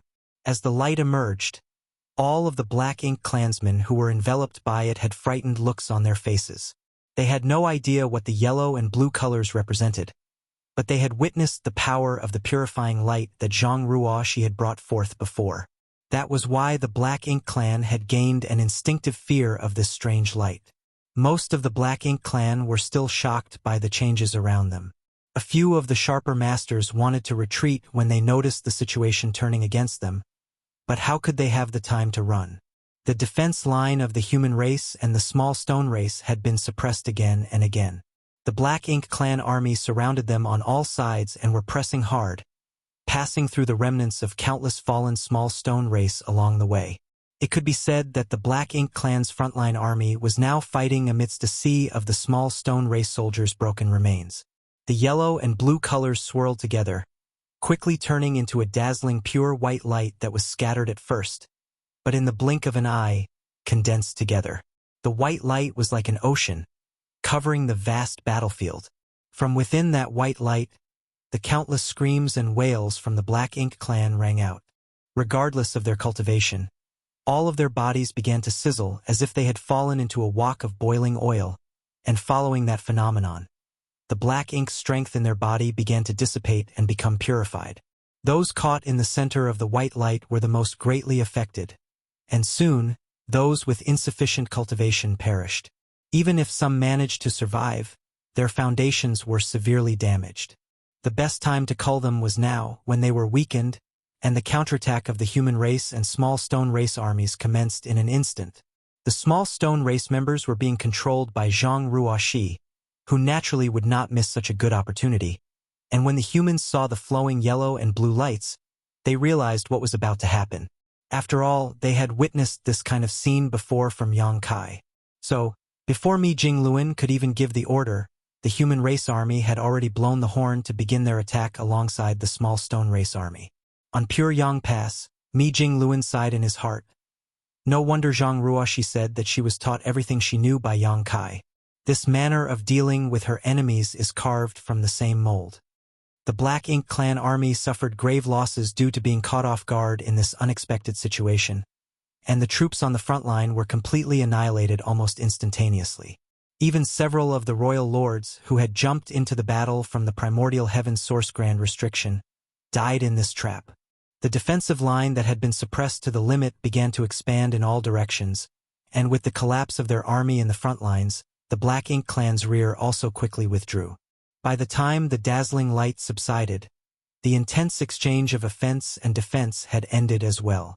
The joint army's defense line was restored to its previous state, but they did not continue pursuing the fleeing Black Ink clan. Not because they did not want to, but because they could not. Right now, their main focus was protecting the void corridor that led to the chaotic dead territory. As they watched the small stone race army gather in the void from afar, the Black Ink clan was overcome with grief and anger. The Black Ink clan possessed too many advantages over the humans. They were created from black ink nests, so they could be bred in numbers sufficient to crush the humans.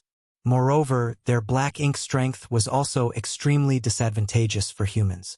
If the humans wanted to fight with them, they had to make all sorts of preparations beforehand. For example, they had to take their purifying black ink pills just so they could defend against being corrupted. This was their racial superiority, granted to them by their creator. Nobody could change that imbalance. However, when compared to the small stone race, the superiority of the Black Ink clan crumbled. The small stone race may not be able to reproduce as quickly as the Black Ink clan, but they had an advantage in comparison to the human race. They had no fear of black ink strength, and they were even extremely sensitive to it. If nobody was controlling them, then they would simply rush to where black ink strength was densest. But what disgusted the Black Ink clan the most was the fact that these small stone race soldiers treated them as mortal enemies when they were alive, and when they were dead, the powers remaining in their bodies could still be drawn out to condense purifying light that perfectly countered black ink strength. Having suffered a huge loss twice already, the surviving Black Ink clan soldiers no longer dared to act rashly. So what if they wiped out those from the small stone race? Without the ability to dispose of their corpses, the rubble that was left behind was still a great weapon against the Black Ink clan. Looking from afar, the Black Ink clan army was hesitant to act. The small stone race was beginning to show some unusual movements. Everywhere the human race army was located, a small stone race army would be there, opening up a passage to the rear. Initially, the humans did not understand what they were trying to do. But soon, the humans realized and reacted. The small stone race army had taken the initiative to open a passage to the void corridor, so as to allow the human race army to head inside to guard it. At the same time, the small stone race army surrounded the area around the void corridor, in layers so that the human race army had the chance to recuperate peacefully for a while. Martial Peak, Chapter 5973, Vigorous. This was clearly Zhang Ruoxi's intention. It was simply impossible for those of the small stone race to decide on such an action by themselves with their low sentience. Many of the human race masters were overjoyed. After months of fighting such a fierce battle, they hardly had any time to rest and recuperate. Each army was about to reach their limits, and even the Ninth Order masters were no longer at their peak. Otherwise, Mi Jingluan would not have had the idea of withdrawing the whole army previously. No one could have thought that a safe place for them to rest and readjust their conditions would still be able to exist in the middle of such an intense battlefield. Even though this time to recuperate would not last for long, in these circumstances, any time they had for recuperation was precious. So, after they understood what the small stone race army's intentions were, the human race army did not hesitate to retreat to the direction of the void corridor. The openings were once again filled in by the densely packed troops of the small stone race army. Looking at the small stone race figures that filled the void in all directions, the humans could not help but feel a sense of security, and the tension that had been building up in their minds over months had also eased up completely. A large number of pills were distributed, as well as various combat supplies. This time, the human race no longer held any reservations. They used up all the supplies that they had been saving up since this was their last battle. This battle was about the survival of their race, and if they were to win, they would remain the masters of this world, but if they were to lose, then there would be no humans left. What was the point of rationing supplies at these times? Naturally, they should restore the strength of their army as much as possible in preparation for the final battle. Soldiers of the small stone race were still constantly coming out of the void corridor, and their number was growing bigger and bigger. The surviving Black Ink clansmen would not dare to act rashly anymore. Masters from the Black Ink clan were all looking at the small stone race, all of them feeling a throbbing headache over the situation. Moreover, what they had to deal with now was not only the joint forces of the small stone race and human race army. When Ada and Aer were joined by the 8th Ninth Order small stone race masters on the other side of the battlefield, the royal lords who were attacking the two giant spirit gods were caught off guard. They were all so shocked that their souls nearly left their bodies. The 8th small stone race masters had appeared, so that woman must not be far behind. It was only then that the Black Ink clan discovered, to their horror, that all the royal lords who had participated in the attack against Zhang Ruoxi had fallen. This sent chills down the spines of all the royal lords. One had to know that there had been dozens of royal lords working together, and yet such a powerful force had been decimated in such a short time. The number of royal lords surrounding Ada and Aer was not far from the number of royal lords who went to attack Zhang Ruoxi, but their allies had all been killed, so they were probably next on the chopping block. When they noticed Zhang Ruoxi's aura approaching from afar, many royal lords left Ada and Aer and turned around, making for the opening in the primordial heaven's source grand restriction. Together, they instantly broke through the defense line of the small stone race army and plunged into the grand restriction without even glancing back. For some of them, it had only been days ago they were dreaming of escaping this cage called the primordial heaven's source grand restriction and conquering everything before their eyes. They had waited millions of years for this dream to come true. However, the feelings of joy did not last long. They had now realized that there was no safer place in this universe than the primordial heaven's source grand restriction. Unless the Supreme One woke up, no one could stop that woman's massacre. With nearly half of the royal lords who were restricting them out of the way, and with 8 Ninth Order small stone race masters assisting them, the two giant spirit gods turned the tide in an instant. Ada reached out and grabbed a royal lord who was trying to escape and, with a roar of rage, stuffed the royal lord into his mouth. No matter how hard the royal lord struggled, he could not shake off his huge hand. Once he had been sent into the large abyss, Ada bit down on him. As if he were biting into a worm, black blood spurted between his teeth and the royal lord's aura was instantly obliterated. Ada then roared, venting his anger. He was a powerful giant spirit god. Yet he was being put into such a miserable situation under the encirclement of the royal lords. This insult was simply unbearable. Aer did not stay idle either. He punched and kicked, each blow appearing simple, but could in fact crush a large piece of the void, blocking the royal lord's plans of escaping. The wings on Zhang Ruoxi's back flapped, sending her across the battlefield as a long pure white band of light trailed behind her in an exceptionally beautiful sight. She did not care about the battlefield where the giant spirit gods were and instead charged straight past it and into the opening of the primordial heaven's source Grand Restriction. Many other royal lords were watching the battlefield from within the Grand Restriction, including those who had fled back inside.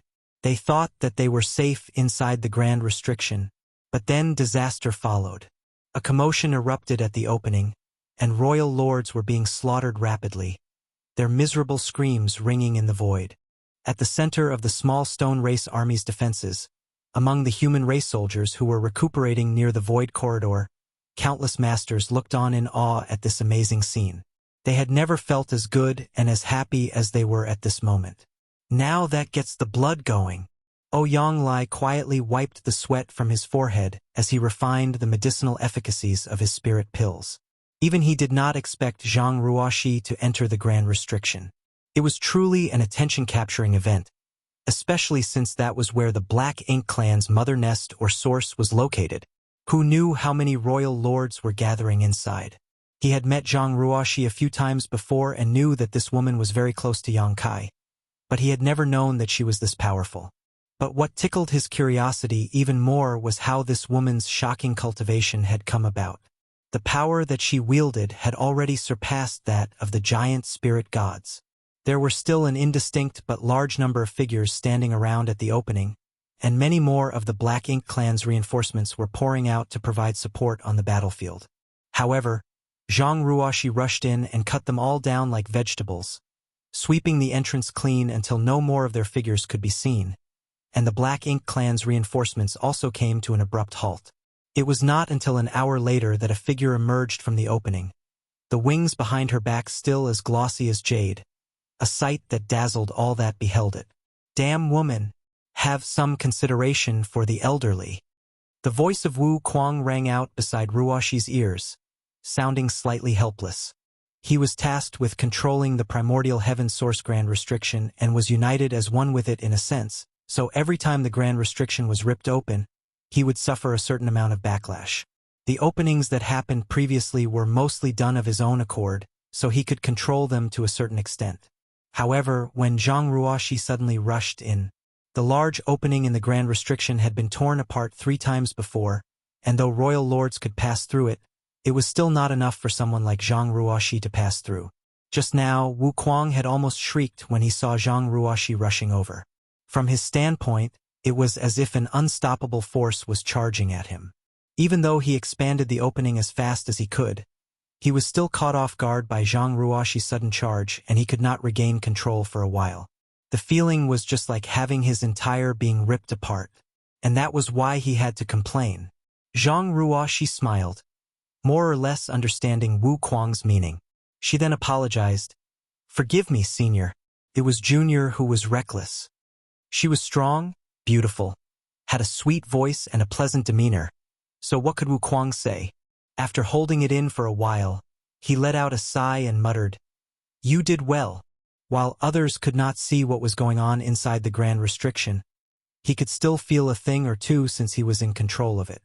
Within an hour of Zhang Ruoxi entering the Grand Restriction, no less than 30 royal lords had been executed. As for the weaker Black Ink clansmen, countless had perished. If not for the fact that the Grand Restriction was indeed unsuitable for long fights, Zhang Ruoxi would not have come out so quickly. Instead, she would probably have continued fighting for as long as possible before reemerging. Senior is too generous. Junior has only done what was necessary. She looked up into the void. In the hour since she disappeared, something else had changed on the battlefield. The most obvious one was the fact that Ada and Aer had finally been freed from their predicament. The two giant spirit gods had been besieged by dozens of royal lords and were having trouble getting out. But thanks to Zhang Ruoxi's deterrent, nearly half of the enemies had fled back into the Grand Restriction. The remaining half were no match for the two giant spirit gods and the 8 Ninth Order small stone race masters and were soon smashed into pulp. At the same time, the small stone race army, which had been guarding the void corridor all this while, began to move as well. Up until then, they had been firmly guarding the space around the void corridor and even had the strength left to provide a sanctuary for the tired human race soldiers to rest and recuperate. But as time passed, more and more small stone race soldiers emerged from the passage. There were now over 100 million of them, and even more continued to pour out. No one had any guesses as to just how many small stone race soldiers there were gathered at the other end of the void corridor still. The number of troops that the small stone race had already surpassed that of the surviving Black Ink Clan army. So they attacked with determination. Divisions of the small stone race army launched themselves like rockets in the direction of the Black Ink Clan army, holding them down in an endless spree of slaughter. A battle broke out again, but this time, the attacking and defending parties were reversed. In the short time that passed, the small stone race had already amassed enough forces to confront the Black Ink Clan head-on. The Black Ink Clan was still massive in number, but they were being purged at an astonishing rate, demonstrating that they were also exhausted and defenseless. The smartest option now would be to make a strategic retreat. But where else could they retreat to other than the Primordial Heaven's Source Grand Restriction? The void within Primordial Heaven's Source Grand Restriction was their home, their foundation, but even if they could escape, the Primordial Heaven's Source Grand Restriction could not move. To retreat back to the Primordial Heaven's Source Grand Restriction, they had to first break through the small stone race army's blockade. As a result, the Black Ink Clan army had no choice but to fight. As for the consequences that could arise from killing them, the Black Ink Clan lacked the energy to care right now. By the time Zhang Ruoxi showed up, the two armies had already been fighting for a while, and while the small stone race army had suffered some losses, the Black Ink Clan had suffered much more than them. This could not be helped as though the small stone race army did not have many masters compared to the Black Ink Clan. They had the help of 2 giant spirit gods and 8 Ninth Order small stone race masters. The Black Ink Clan's defense lines held for less than an incense stick of time before the 2 giant spirit gods killed their way through and began wreaking havoc on them. The same was true of the 8 Ninth Order small stone race masters. Even the royal lords who were lucky enough to survive the initial culling could not hold out long against them. On the other hand, the humans, the ones who started this war, were resting at ease with the strong protection provided by the small stone race army. This gave the Ninth Order masters that were led by Mi Jingluan mixed feelings in their hearts. Martial Peak, Chapter 5974, Long-Term Goal. Strictly speaking, this second crusade was taking place despite the human race not being fully prepared. Readiness was not a matter of willpower, but rather an accumulation of strength. It was easy to see just by the results alone. Without the help of Zhang Ruoxi and the small stone race army, the human race would have been defeated already. The original plan was for Mi Jingluan to withdraw with the army and wait for Yang Kai to return before leading the survivors to a new, distant world. Once they left, this whole region, covering the entire 3,000 worlds, would surely fall under the Black Ink Clan's total control. Was it because the human race did not fight hard enough? Was it because the heavens did not favor them enough? It was neither. Great potential could erupt from a race during the critical juncture between life and death. In just a short few thousand years, the human race has grown from near total decimation to recovering the 3,000 worlds and the no-return pass, but that was already their limit. If they had not worked hard enough, they would not possess the heritage they have today, and if the heavens did not favor them, they would not have the open heaven realm cradles.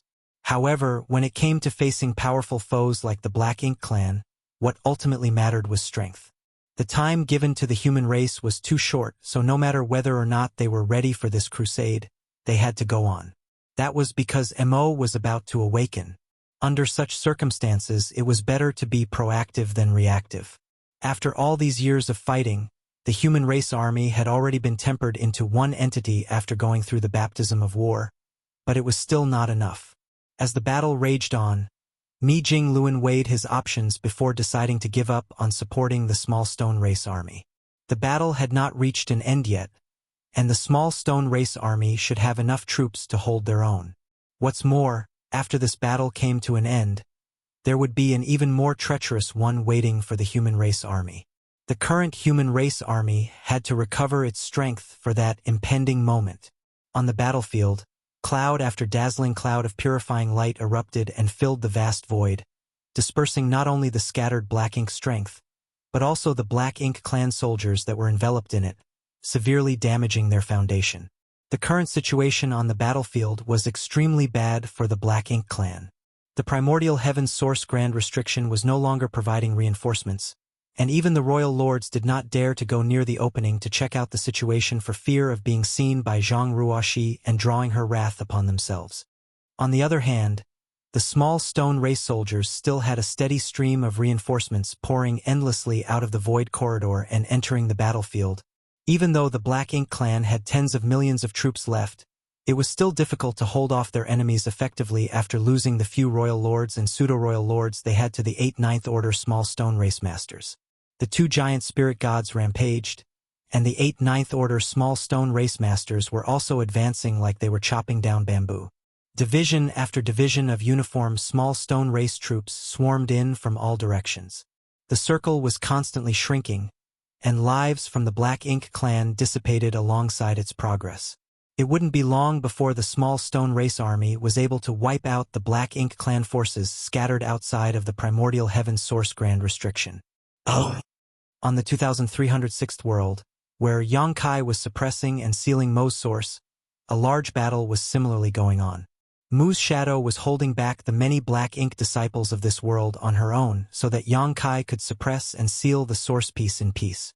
Summoning the profound source gate, a slit cracked open from the gate. Within its suppressing and sealing territory, Mo's source piece poured out.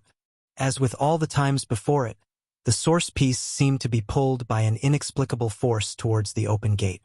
Yongkai had witnessed this scene many times before and was not the least bit surprised.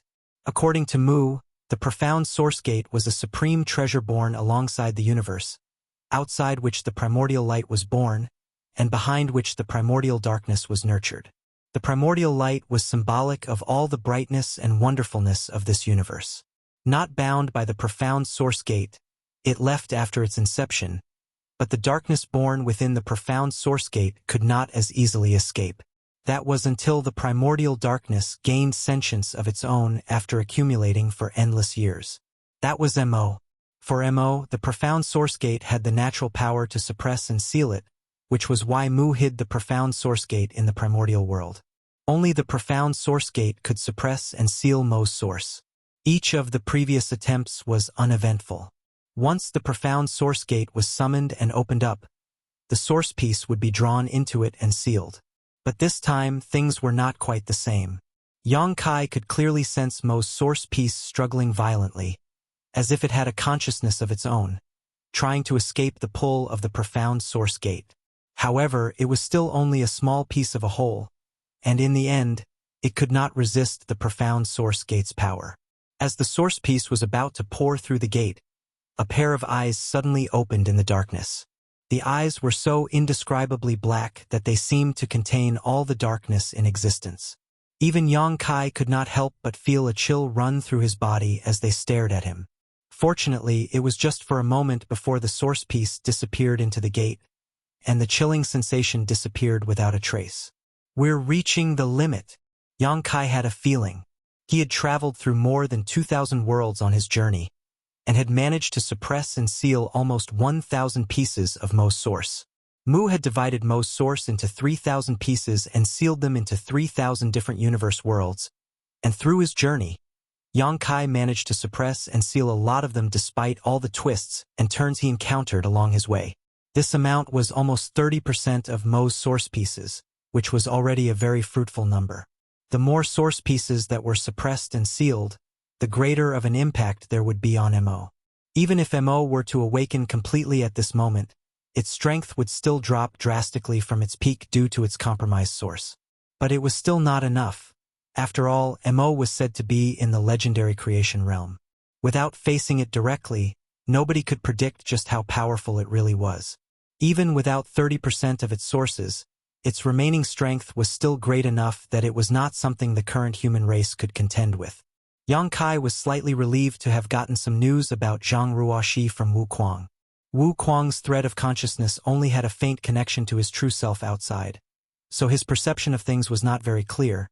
So not only did Yang Kai find his information to be unbelievable, but even Wu Kuang himself could not be sure. Regardless, he had to speed things up on his end. Before Mo awakened, he had to suppress and seal as many of the source pieces as possible, even if it was just one more. Senior. Yang Kai turned around and shouted as he withdrew the profound source gate. Hearing this, Mu, who was helping to ward off the countless black ink disciples, rushed to his side and raised her palm, gracefully patting downwards. Following that, amidst the furious roars of the many black ink disciples, Yang Kai's body turned into a stream of light and took off into the sky. Oh! In the primordial world, Little 11th's illness was getting worse. His small body was as cold as ice one moment, and as hot as magma the next. At first, he was able to keep himself conscious, but by now he was mostly asleep, and the time he could stay awake was getting shorter and shorter. As he slept, he was haunted by unceasing nightmares that caused him to shake and shiver constantly. Mu remained by his side, watching him carefully. When Little 11th finally woke up and opened his eyes, he saw Mu sitting by his bedside, holding him gently. Mu seemed to have sensed his movements as she looked down at him, her eyes bloodshot. She had no idea how long it had been since she had properly rested. "You're awake." Mu opened her mouth, but her throat sounded very dry. Looking at the red blood vessels in Mu's eyes, Little 11th's heart ached. A sour taste filled his mouth and even the corners of his eyes grew wet. He turned his head away and wiped the corners of his eyes with his hand, answering with a soft hum. Mu placed her hand on Little 11th's forehead and felt it carefully for a moment before saying joyfully, "Your fever has gone down. How are you feeling now?" Little 11th was silent for a moment before saying, "Much better." Mu smiled and withdrew her hand. "Good. Get some more sleep and you should get better then." Little 11th opened his mouth. "Sixth sister, I don't want to sleep." He had slept enough already. "Then what do you want to do?" "I want some kanji." The sister and brother, unrelated by blood, had been living together and relying on each other for survival in this bustling city. Mu had cooked many delicious foods for Little 11th, but what he wanted most at this moment was the plain rice kanji cooked by her. This was the first food he had eaten since waking up in this world. "Sure." Mu raised her hand and gave him an affectionate tickle on the nose before getting up. "In that case, wait here for a while." Little 11th fell silent. Very soon, the kanji was ready. Mu brought in the pot of cooked kanji and was just about to serve Little 11th a bowl when she saw him get out of bed, sit by the table, and pull the pot closer to himself. Mu laughed. "You're planning to eat that much? Be careful or you'll spoil your tummy." Little 11th huffed. "I want to eat. It's not like my tummy is weak." Mu was helpless. Good, you can have it all. If you can't finish it, then you better watch out or I'll spank your bottom." Little 11th couldn't help but clench his butt a little and blushed. "I'm not a child anymore. Stop spanking me for no reason." As soon as he finished speaking, Mu pressed on his nose with a finger, immediately creating a pig's nose on Little 11th's face. Little 11th shook his head in annoyance and sniffled. "You're so childish. You're always doing these childish things." Mu covered her lips and giggled, but she stopped teasing him, instead handing over the wooden spoon she brought. Little 11th picked up the bowl and held the clay pot in his arms, digging into his meal. Mu sat by quietly, watching him, saying from time to time, "Eat slowly and be careful so you don't burn yourself. It's not like anyone is going to steal it from you." From time to time, she would help him wipe the corners of his mouth. The freshly cooked kanji was so hot that Little 11th kept sucking in his breath. Even his face had grown red and his head was steaming from the heat. Took about an hour, but he did manage to finish it eventually. Even the bottom of the pot was scraped clean without a drop left behind. Mu peered into the pot and joked, "If you ate nicely like that every time, I could save the effort of washing the dishes." Little 11th rubbed his round tummy and made a face at her. Then won't you turn into a lazy woman? Be careful or you won't be able to get married in the future. Mu raised her hand and smacked him upside the head. It's not up to you to say whether I can get married or not. Little 11th held his head with both hands and complained, You're hitting me again. I'm still a patient. Mu raised her hand as if to strike him again. But in the end, she just stroked his head gently. Little 11th lowered his head. The atmosphere turned silent. Marshall Peak, Chapter 5975. Hello, we finally meet. In a humble house on the edge of Dawn City, a pair of sister and brother sat opposite each other. Only after a long time did little 11th speak. Sixth sister. What's the matter? Let's talk after I've finished washing the dishes, all right? Mu smiled, got up, and picked up the clay pot before walking out. Looking at her back, little 11th sighed, a sadness that did not match his age appearing on his small face. The dust-covered memories from long ago began to stir. In the boundless darkness, where not a trace of light could be seen, a consciousness began to emerge. At first, it was dull and incomplete, just fumbling through the infinite darkness by instinct. After an unknown period of time had passed, that consciousness slowly became complete, and as it did so, it gradually became aware of its surroundings. It was as if it was trapped in a strange place, a place of nihility and emptiness where time flowed endlessly, and that made it feel lonely. It began to consciously search for a way out, so that it could escape from this place that was keeping it trapped, but it did not even know why it wanted to leave. All its thoughts and actions were purely based on its instinct. It took action, but to no avail, and after long years of suffering, it finally found the way out of that place. However, there was a tightly sealed gate blocking the way. It tried with all its might to break it down, but it was as if the strange gate had a complete suppressive power against it. No matter how hard it tried, it could not budge it in the slightest. Day after day, year after year, it gradually came to feel an emotion called despair. It understood that it was impossible for it to open the gate with its own power. Despair never came without reason. It only appeared when one's hopes were extinguished. For countless years it lived in this dark, lonely world, never understanding what despair meant, until the seed of hope was planted in it. Ironically, from the same gate it found, countless years of hard work came to nothing in the end, and the ultimate decision to give up was overwhelmingly frustrating.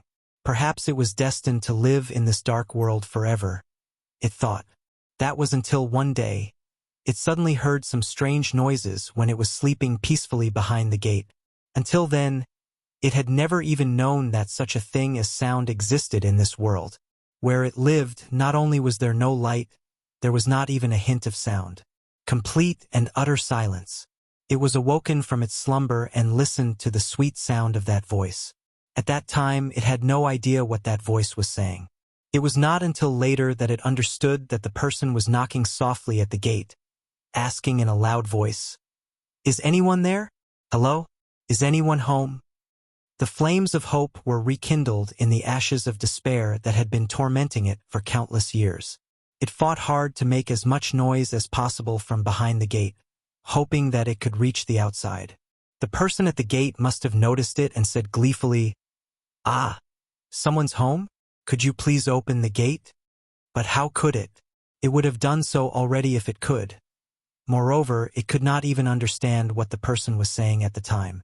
All it could do was keep on making noise in order to make its presence known, praying in its heart that the owner of that voice would not leave no matter what. It had been alone for countless years, and even if it could never leave this desolate world, it was happy as long as the voice outside that gate would not fade away and if it could listen to it in silence. "Are you unable to get out?" The person at the gate began to ask again, seemingly having guessed its situation. The response was always some dull thumping sounds. "I understand now. You're trapped." It dawned on the person outside the gate. How pitiful! In that case, let me give you a hand. The next thing it felt was that the gate, which had always remained, still began to shake. It was taken aback, yet excited at the same time. But in the end, the gate still did not open. After a long time, that pleasant-sounding voice emerged from outside the gate again. This gate seems to be an innate supreme treasure. I am not able to open it with my current strength, but I feel that I should be able to open it once I get stronger. Can you wait in there for a while longer? I'll go and cultivate, then come back to you later. It had no idea what the voice was saying. All it knew was that the person left after speaking those words. Its hopes were crushed yet again, and it continued to sink into this dead world, where the boundless despair that enveloped it also continued to make it stronger. It was not until many years later that the voice appeared once more. Overjoyed, it made some noise at the gate as soon as possible. Sure enough, the voice that had once appeared noticed its presence and spoke a few words to it, then fiddled with the gate for a while before leaving again for the second time. But this time it no longer despaired. It vaguely understood what the person beyond the gate was trying to do. So even in the midst of the boundless world of desolation, it was full of hope and expectation. And so it waited and waited in the endless years that followed, in the long river of time that was far too long to trace back. The two powerful existences, one inside and one outside, gradually became acquainted and formed a relationship of tacit understanding with each other. And as the person outside was talking to themselves, it got to learn their language and could already begin to communicate with them in a simple way. For it, this was an exceptionally wonderful experience, and the dark world in which it lived was no longer as dreary because in the midst of that darkness was a heart filled with hope. It remembered vividly the conversation that took place between them, even when that person outside the gate arrived for the 7th time to try and let it out but failed. I've already cultivated into the peak of the 9th order, but how come this gate still won't open? How annoying! Annoying! It repeated, not so much frustrated as happy. Its greatest wish was no longer to open the gate and leave this place, but to have someone to accompany it outside the gate and talk to it. That alone was enough to satisfy it. Being able to hear her speak filled it with so much joy each time that it would roll around behind that gate for days on end. I have to figure out a way, but the 9th order should already be the upper limit of the open heaven realm. What must I do to break through even further above that? The person behind the gate sounded worried. There was nothing it could do to help in these circumstances. It did not even know what the 9th order was, or what the open heaven realm meant. This won't do, I have to go. The humans are currently in a bad situation since the great monsters are not easy to deal with. But rest assured, none of them are as powerful as I am. I'll come back for you once the situation stabilizes. Maybe then I'll be able to open this gate and let you out. Hearing that person's words, it knew that she would be leaving again. Even though it was reluctant to part with her, it couldn't stop her. In the end, it could only give a stiff reminder. Take care, be safe. I will. The person outside the gate answered gleefully. The final wait felt unbearably long, seemingly lasting much longer than the times before. So, it kept waiting at the gate, making some noise from time to time as if afraid that that person would not notice its presence when she arrived. Eventually, that person came. Listen, the world is such an amazing place. There's actually a thing called the universe furnace, and it appeared out of nowhere a few years ago, and I went inside. There was a really, really long river in there, and I have no idea where the source is or where it ends, so I call it the infinite river. What's a river? It asked. A river. It's hard to explain, but once you come out, you'll know if I bring you there. Besides the river, there were also big mountains. Oh, what else? Then I emulated the infinite river and refined a long river of my own, but it was still a far cry from that infinite river. Still, I am now much stronger than before, and I have a very strong feeling that I will be able to open the gate this time. And so, it responded, you say that every time you come here, but then you fail every time. The person outside sounded disgruntled. Wow, you've actually learned to insult me. That makes me mad. No, I wasn't trying to. It felt guilty and apologized in a panic. The person outside the gate giggled. The sound of her laughter sounded even better than before. I was just kidding. You're so gullible. After making sure that she wasn't really angry, it finally felt at ease. All right, I'm going to open the gate now. So stand back, or I might accidentally hurt you, said the person outside the gate. And so, it moved away from the gate as it was told, and the next thing it knew, The tightly closed gate began to rumble and shake even more violently than ever before. It was sure from this that the person on the other side had indeed increased their strength greatly and became much stronger than previously. This also helped to give it more confidence in that person, thinking that there might actually be hope of the gate opening this time. Hope came quickly, and with the violent movement outside, the gate that had been tightly shut all this time parted to either side, gradually revealing an opening. When the light from the outside pierced through the darkness, it couldn't help but lose itself for a moment, staring in awe at the light that it had never seen before with both mind and body trembling. So this was the legendary light. Even a being born in darkness like it had an innate yearning and thirst for such light. Just this ray of light taught it that the world outside was countless times more exciting than the place where it was born. "It won't open any more than this?" the person outside the gate yelled in a strained voice. "This is the limit. Quickly, get into my space-time river. I'll pull you out." As soon as she spoke, a great river came tumbling through the opening, pouring into the endless darkness. It dared not hesitate and plunged headlong into the river. Immediately afterwards, it felt a mysterious force drawing it towards the opening in the gate. Almost at the very moment that it exited the opening, the gate that had been opened closed shut again. The space-time river, which she had yet to fully withdraw, was even cut off, and part of it was left in the darkness forever. However, it was oblivious to such a thing happening. It was fighting its way up the river, and the moment that light filled its vision, it finally saw the figure that had been accompanying it outside the gate for countless years. There was a touch of crimson at the corner of that person's mouth. She wiped it away as if it were nothing. Grinning, she looked at the black blob that had floated out from her space-time river and greeted it with familiarity. "Hello, we meet at last. Sullivan, this just makes a mess of the whole story." So it was not the 10 that found Mo. These two met beforehand.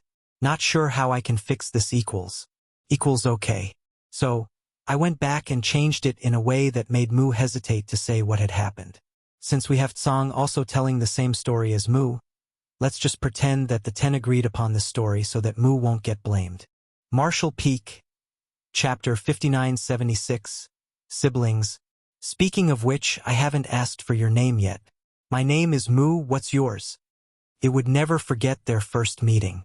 There was a touch of red blood on the corners of her lips as this quiet and gentle woman stood in the void, looking at it with a smile on her face. "What is my name?" It had no idea what its name was. It did not even realize that such a thing as a name existed in this world. Before meeting her, its world was nothing more than endless darkness and desolation. It was because it met her that its world now had sound, had expectations, and today light had also become a part of it. "I don't know what my name is," it mumbled in reply. Inexplicably, a lowly feeling of shame took root in it, as if it had blasphemed her just by looking at her like this. "No name? Huh?" Mu walked around it. Then she suddenly clapped her hands and smiled. "I know. Seeing as how you're so dark, your name should be Mo." "Mo?" it murmured, and then it slowly beamed. "My name is Mo." It had its own name now, and it was Mu who gave it to it.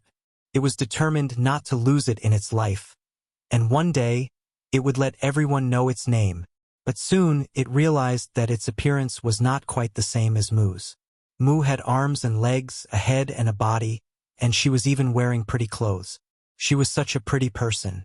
It also wished that it, as those thoughts ran through its mind, the round black blob, without a fixed shape, began to warp, gradually transforming until it looked just like Mu. Mu looked at it in surprise. "You can even assume human form? But this won't do, you can't look like me." Mo was puzzled. "Why?" Mu kindly explained. "Because everyone is unique in this world." Mo didn't quite understand, but if Mu had said it, then it must be true. It was a shame that it couldn't look like her. She definitely had the most beautiful appearance in this world, it thought to itself. "Then what should I look like?" Mo asked. "Just the way you were is good too." After a pause, she added, "But if you have to assume human form, then why don't I give you a hand?" "With what? Changing your appearance?" Mu reached out her hands and pounced on it with a teasing grin on her face. Then she began to rub and shape it. Mo did not resist, allowing her to do as she pleased. Mu worked for quite a while before taking a few steps back and studying Mo carefully, after which she nodded in satisfaction. There, that'll be your look. Mo held out its hands and spread them out in front of itself, feeling confused as it looked at its small hands. Seeing its confusion, Mu took the initiative to explain. This is what my brother looked like, but he died when he was very young, so you can take his form from now on. Okay. Mo responded obediently. Mu then looked up at the profound source gate again and rushed over to it with excitement. This gate is a treasure. It ate a part of my space-time river, so I'll have to take it with me. She then turned to Mo. This is the door to your home. Do you still want it? Mo waved his hand. I don't want it, you can have it. Who would even want such a thing? Mu nodded. In that case, I won't stand on ceremony. The space-time river was summoned again and wrapped itself around the strange gate. Perhaps because a piece of her space-time river was left inside the gate, this time Mu was able to collect it with ease. Let's go. Mu beckoned Mo and led him away into the distance. On the way, Mo asked the question that was on his mind. Mu, what is death? Death. If a person dies, then we will never be able to see each other again, and that person will only live on in the memories of others. What is a little brother? Well, it's a sibling born from one's parents. Then, am I your little brother? Yes, you'll be my little brother from now on. You're my little brother, too. That's not right. I'm your big sister.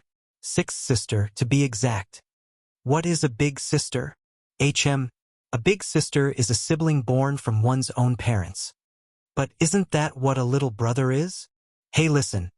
A little brother should speak less because if he talks too much, his mouth will glue shut and he'll never be able to open it again. Shocked, Mo covered his mouth in a panic.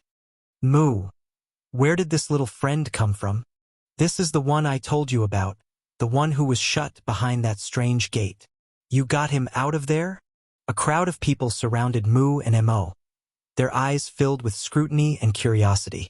Mo clung to the corner of Mu's clothes and hid behind her. It had never known that so many people existed in this world, and that they all looked different. It was no wonder why Mu said that everyone was unique. Little friend, what's your name? Someone asked. Mo shook his head and did not answer, a timid look on his face. The speaker asked with pity in his voice. Is he mute? Mu laughed. Of course not. The child is just a little shy. There is something odd about this boy. I've never seen that power inside his body before. Mu, do you know what you've rescued? I'm not sure, but it was too pitiful to see him trapped behind that gate all alone. I couldn't just leave him after I discovered him. I just hope you know what you're doing. Rest assured, with how weak he is, he can't do much even if the power inside his body is a little strange. I'll keep an eye on him. That's good. Right now, the great monsters are running amok and our people are in a tough spot. We can't afford to deal with any more trouble. It was Mo's first time meeting someone other than Mu, and after a brief conversation with them, he was led off to rest by Mu. In the days that followed, they slowly came to know each other better and it became clear that Mo was no mute. Mo had also figured out the relationship between these people and Mu. The 10 of them had such a close bond that they called each other siblings. Mu was ranked 6th out of the 10, which was why Mu asked him to call her 6th sister on the way here. As he was the youngest, he was affectionately called Little 11th by everyone. Mo also finally figured out what a big sister and little brother was. It even witnessed death. In those days, the great monsters of the early ancient era were committing atrocities all across the land, and the human race chose to stand up to them. Thus everything under the heavens was put under a constant baptism of blood and war. It was not known just how many humans had thrown away their lives in those battles. For a being who had been locked behind a gate all this while, it was a great shock for Mo to suddenly see such an unimaginable scene. Because of Mu, it began to think of itself as a human, and as it watched Mu and the 9 others busying about, it too wanted to help. It wanted to kill those early ancient era great monsters and give the humans a peaceful place to live. Mo began cultivating, but the human race's open heaven realm method did not suit it at all, and no matter how hard it tried, it could not raise its cultivation.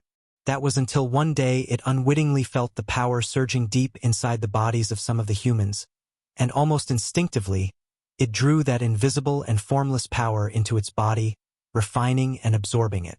It actually felt as if it had grown a little stronger. Mo was both pleasantly surprised and horribly terrified by this discovery. It was pleasantly surprised to have found a way to cultivate, but also terrified because it had never heard of this kind of cultivation before. It went to look for Mu at once to ask for clarification. However, Mu was out fighting at that time. By the time she returned, it was several dozen years later, and Mo had grown significantly stronger.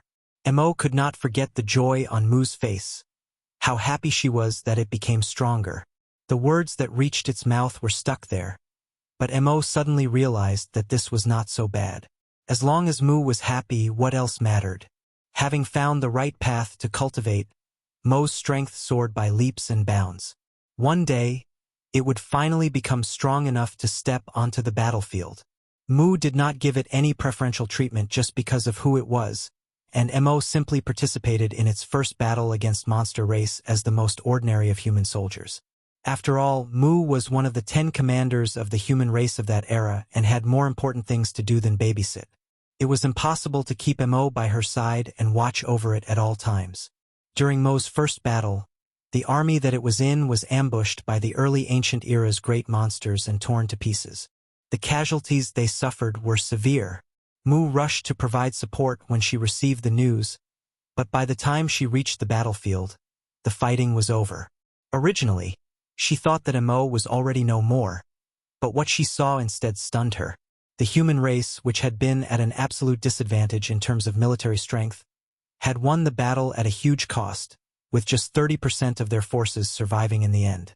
Mo stood in the middle of the bloody sea of corpses, with many of the early ancient-era great monsters nearby bowing down in submission as the cheers of the surviving soldiers came like a tide.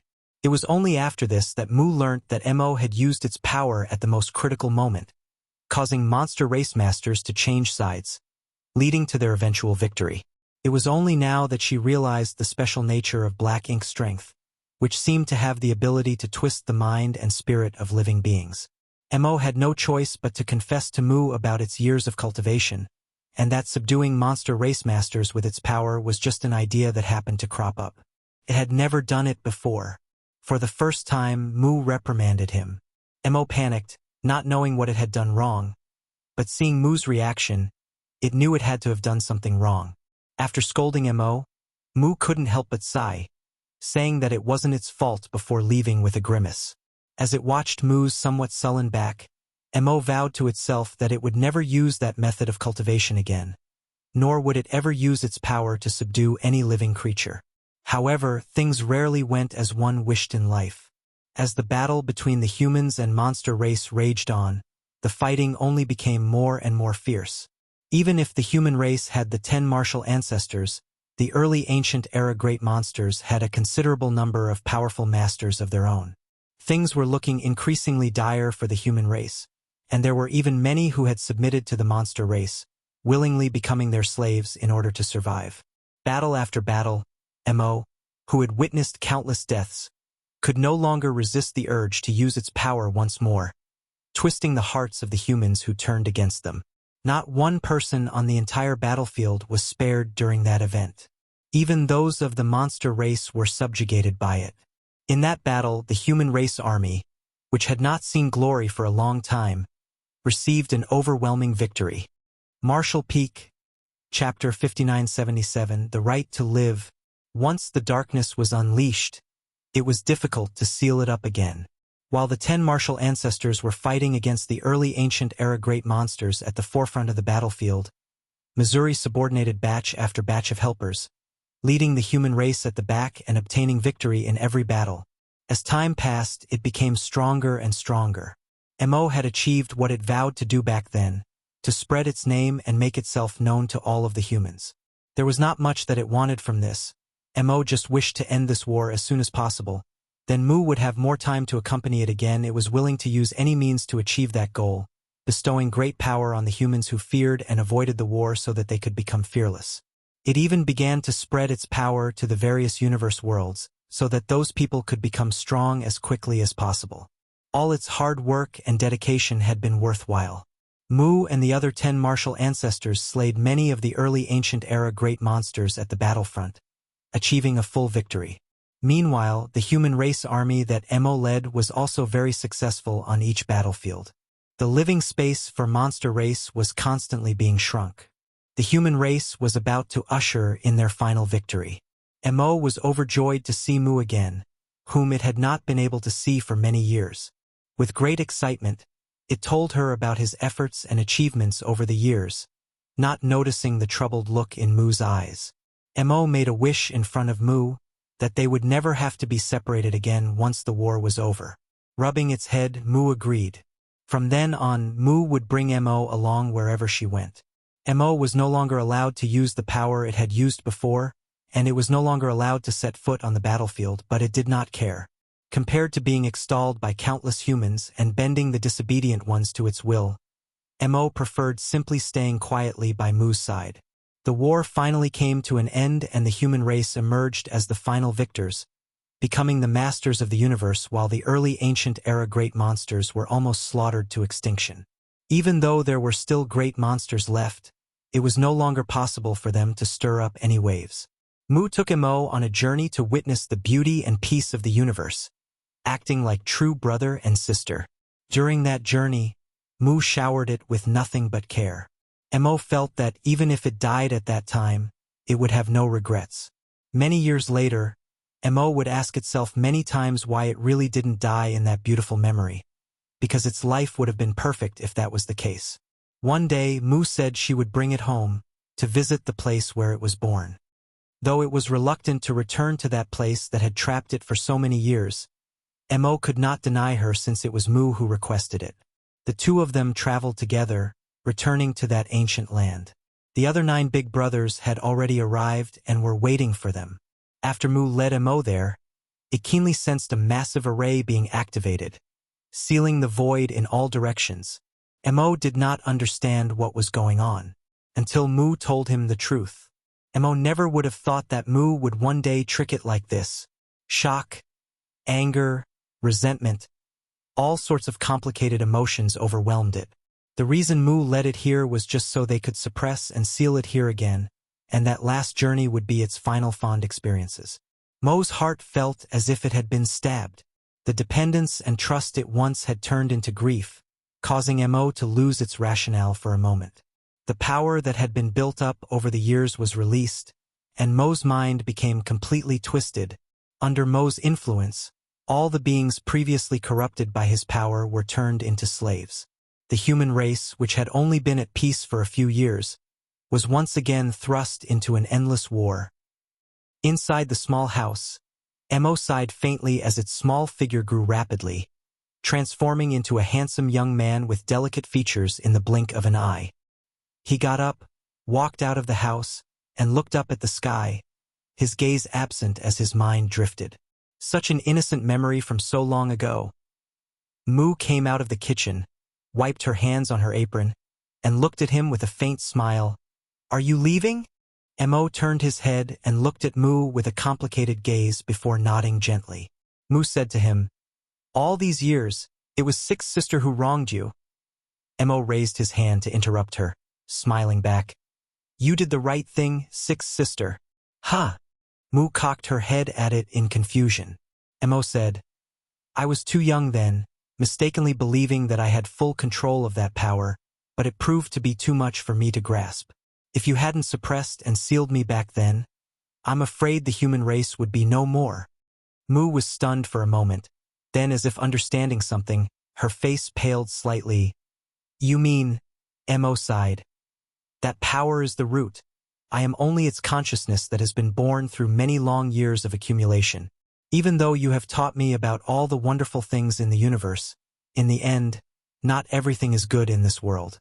No matter the kind of consciousness it birthed, its power will continue to grow, and one day even that consciousness will become its slave. When that happens, only one instinct will remain, to conquer and enslave everything. Just as the birth of the black ink cult was inevitable in this world, so too was all this predestined. Hearing those words from it, Mu finally understood. So, when the power was suppressed and sealed once more, it instead led you to rediscover yourself. Exactly, Mo grinned. Then now, Mo shook its head. It will all return soon. Sixth sister, you have already fulfilled your promise. For that, I thank you. Mo looked up at Mu, tears faintly welling in his eyes. Mu promised back then that she would accompany him forever and keep him by her side wherever she went, and she had done exactly that and more.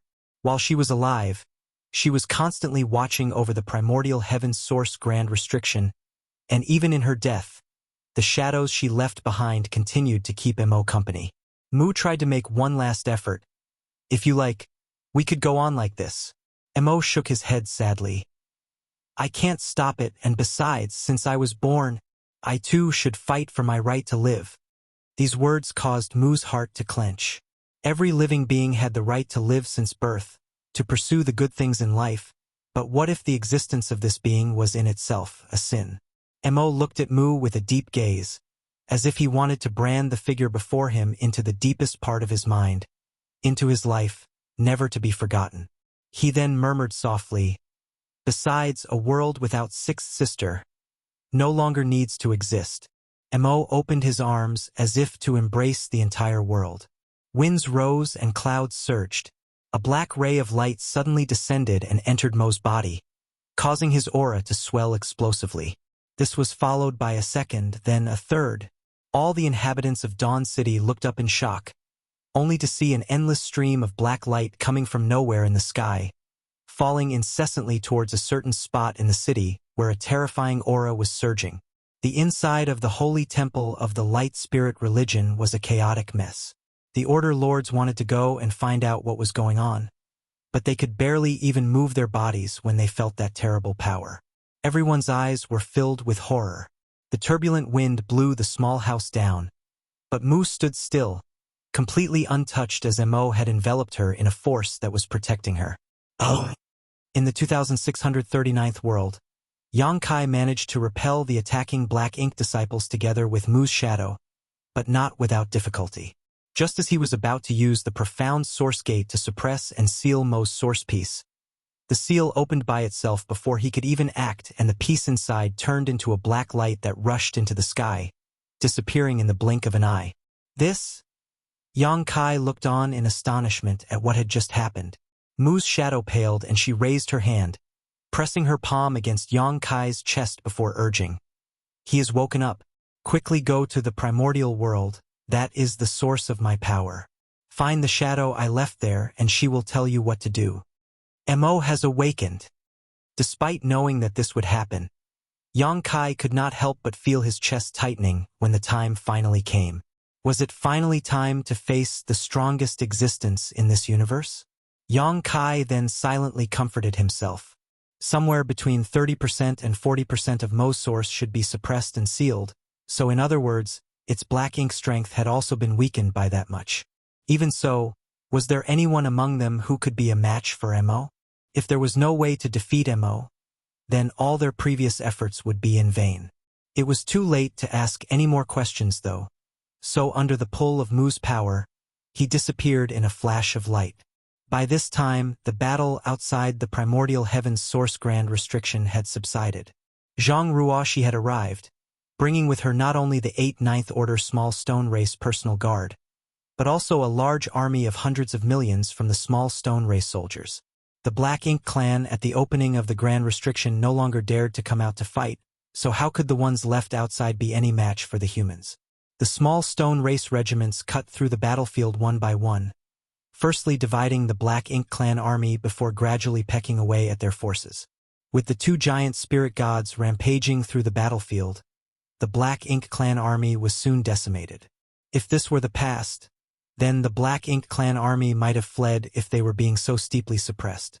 But this place was the primordial heaven source grand restriction, where the source of the Black Ink clan was, so where could they flee to?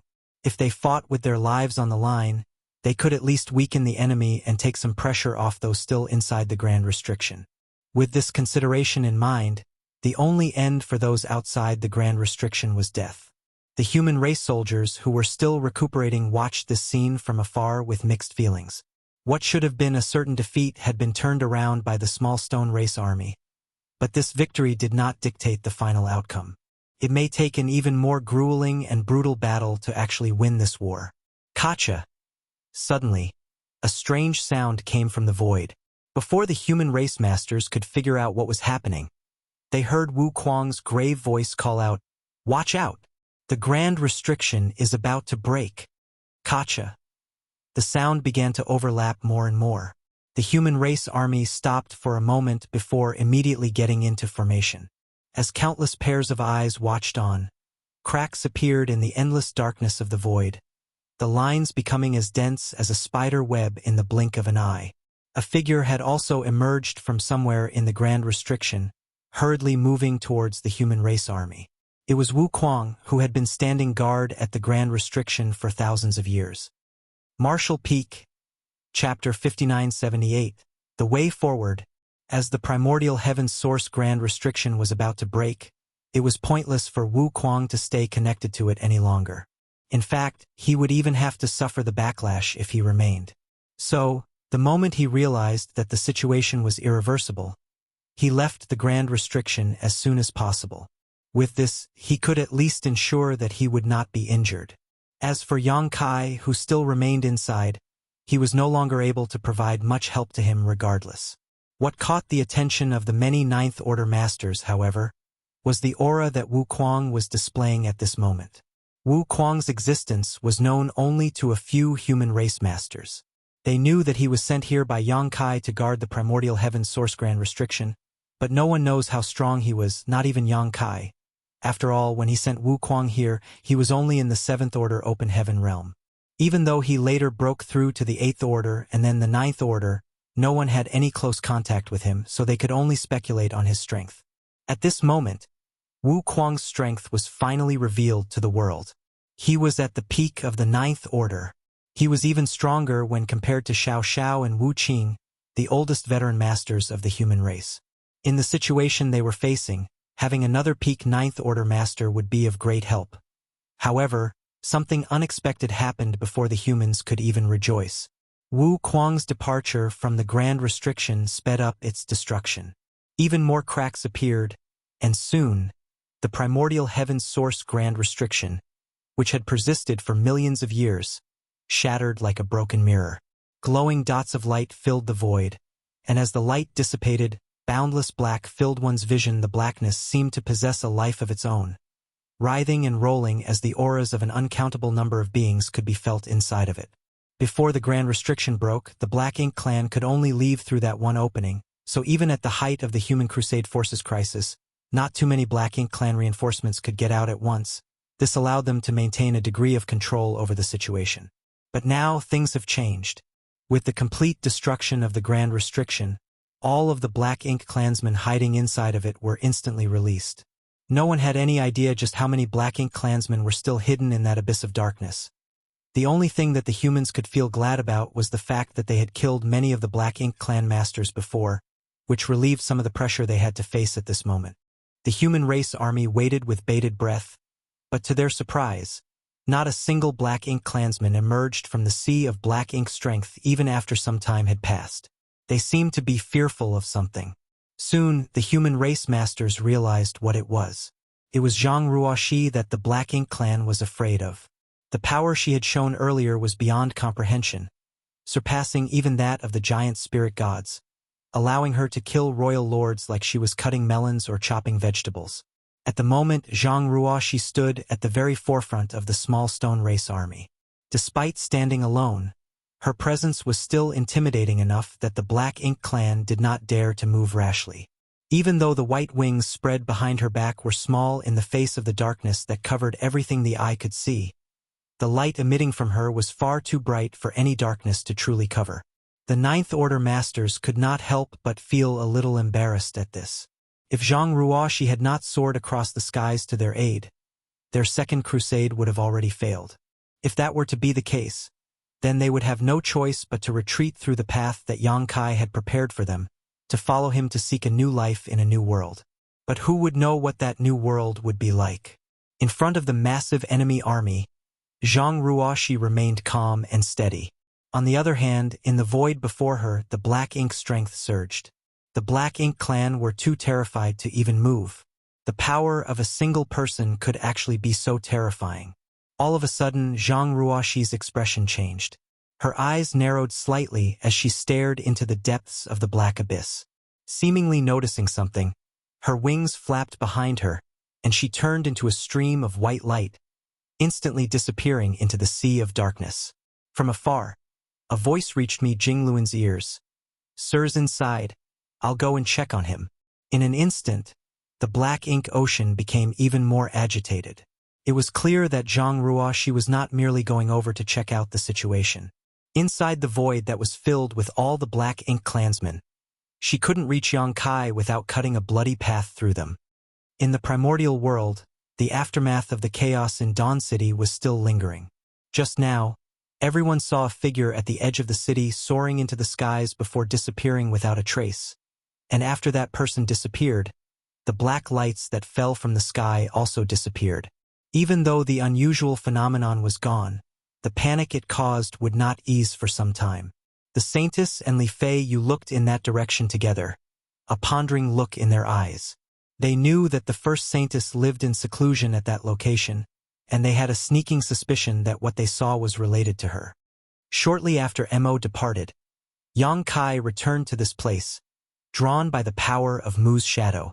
The first thing he saw was Mu, who was standing in front of the small house.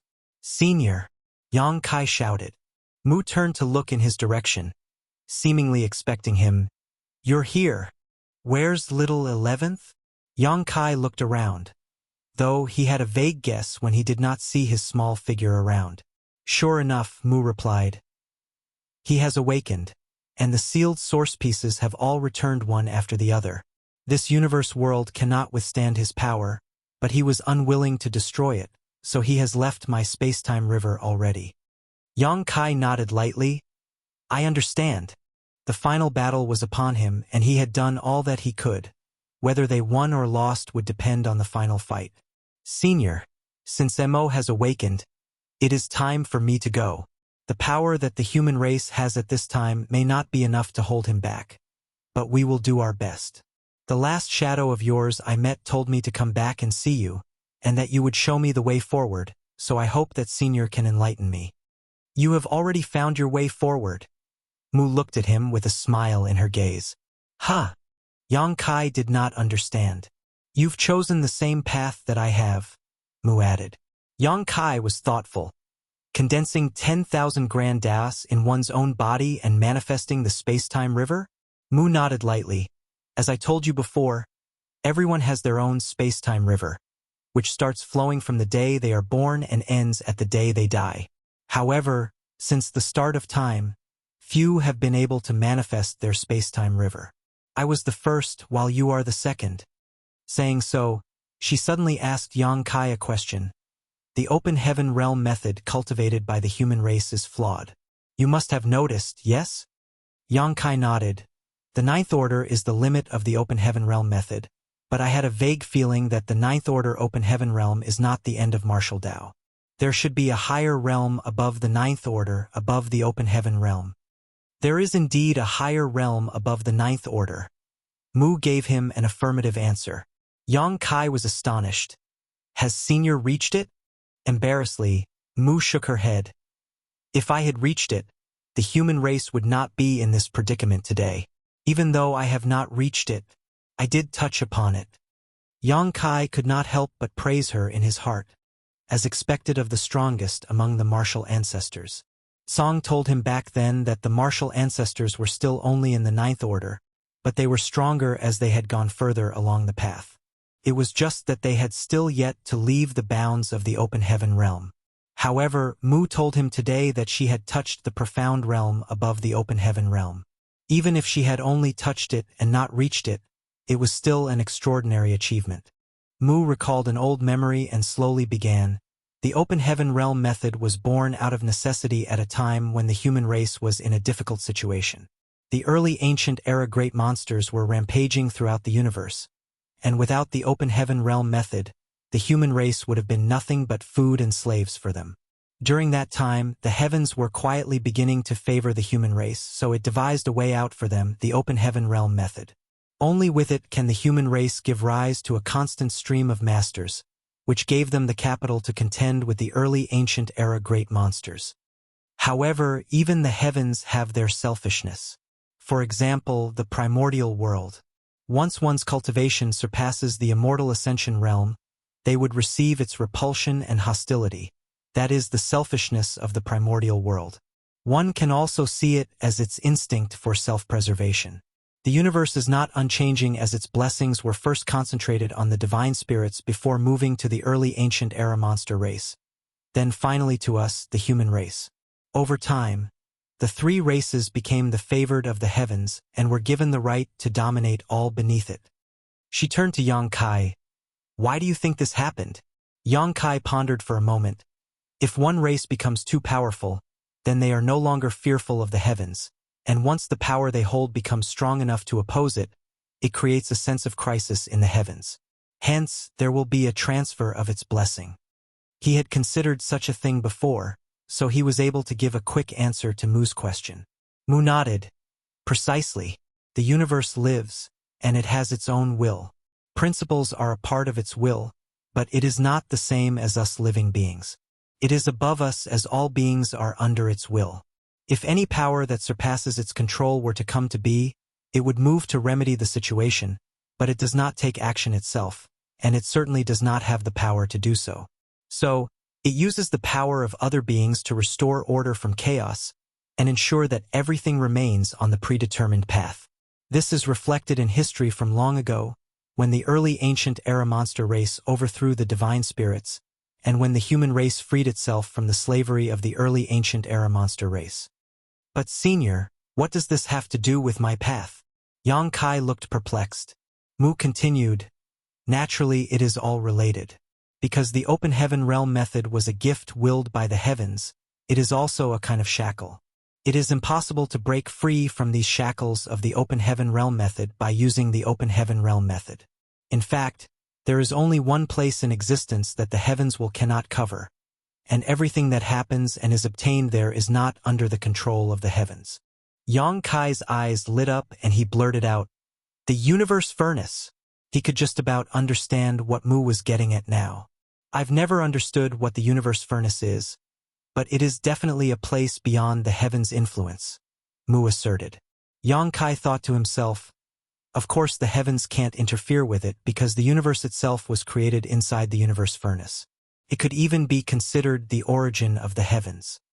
He had coincidentally seen the true face of the universe furnace and witnessed the process of it taking in chaos and splitting heaven and earth apart. He wanted to discuss all this with Mu, but time was running out and he could not figure out a way to explain everything in a timely manner. So he had no choice but to endure the urge for now. You and I have ventured into the universe furnace, and we have seen the infinite river that flows through it, which led to us condensing our own space-time rivers. Mu turned to Yang Kai. The space-time river is your path forward. Marshall Peak, Chapter 5979. Final Gift. The space-time river is my path forward. Yang Kai pondered. Senior means to say, the reason why I have placed a barrier outside of my space-time river is because I knew no one other than those who have also condensed their own space-time river have the power to save the universe. For those who do not have that ability, it would not benefit them in any way even if they found my space-time river. Since that is so, it would be better to cut off the hope for those who approach sooner to avoid them having to go through even greater despair later. Mu had hidden her space-time river in the primordial heaven source grand restriction, and when Yang Kai was brought to it under Wu Kuang's lead, he felt something blocking him when he tried to enter. However, he was able to pass through easily. He thought at first that it was because of his identity as a human, but it was only later that he discovered this was because he had also condensed his space-time river. If not for that, no other human would have been able to enter this place, not even if they were in the ninth order. To the humans of the primordial world, the so-called Holy Sun was the savior of this world, but the savior that Mu spoke of was someone who could save the 3,000 worlds. To defeat Mo, the strength of the ninth order open heaven realm alone is not enough. Mo can only be defeated when someone who can break through the shackles of the Ninth Order and reach the next realm, a realm which I was only a step away from reaching. Yang Kai hurriedly asked, "So what is the next realm? Why was Senior unable to make that breakthrough?" Mu laughed bitterly before looking at him. "As for what exactly the next realm is, even I am not sure. But as for why I did not manage to reach it, it is because my space-time river is incomplete." Yang Kai could not help but become lost in thought, recalling the wide and beautiful river that he saw before. Even that massive river is incomplete? Then what should a complete space-time river look like? In the first place, what makes hers incomplete? And what sort of problem did she encounter for her space-time river to remain incomplete? Is there no way to fix it? Yang Kai asked. Logically speaking, the space-time river was a condensation and manifestation of one's comprehension of 10,000 Tao strengths. Even if it were to be damaged in the midst of an intense battle, there should be a chance for it to recover as long as the foundations of one's grand Taos remained. The only possibility that would lead to the complete inability for the space-time river to be recovered was if the foundation of one's grand Taos got destroyed. Mu shook her head. It is not possible to fix. Long past memories tumbled around in her mind, leading her to recall the events of that day, and the corners of her mouth could not help but lift up into a smile. When the profound source gate cut off a section of her space-time river, she did not think much of it then. She was immersed in her joy of finally rescuing Mo from behind that closed gate. She originally thought that she only needed to open the door again to retrieve that part of her space-time river. Who could have expected that when she did open the profound source gate, that there would be nothing behind it, only an endless pool of desolation and darkness. But even then, she had not realized the severity of the problem. Not until her space-time river continued to grow and her cultivation became more robust.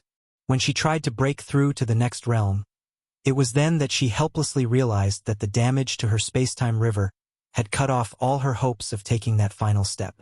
If that incident had not happened back then, she should have already broken through the confines of the open heaven realm and reached that mysterious realm. Did she regret it? Not once.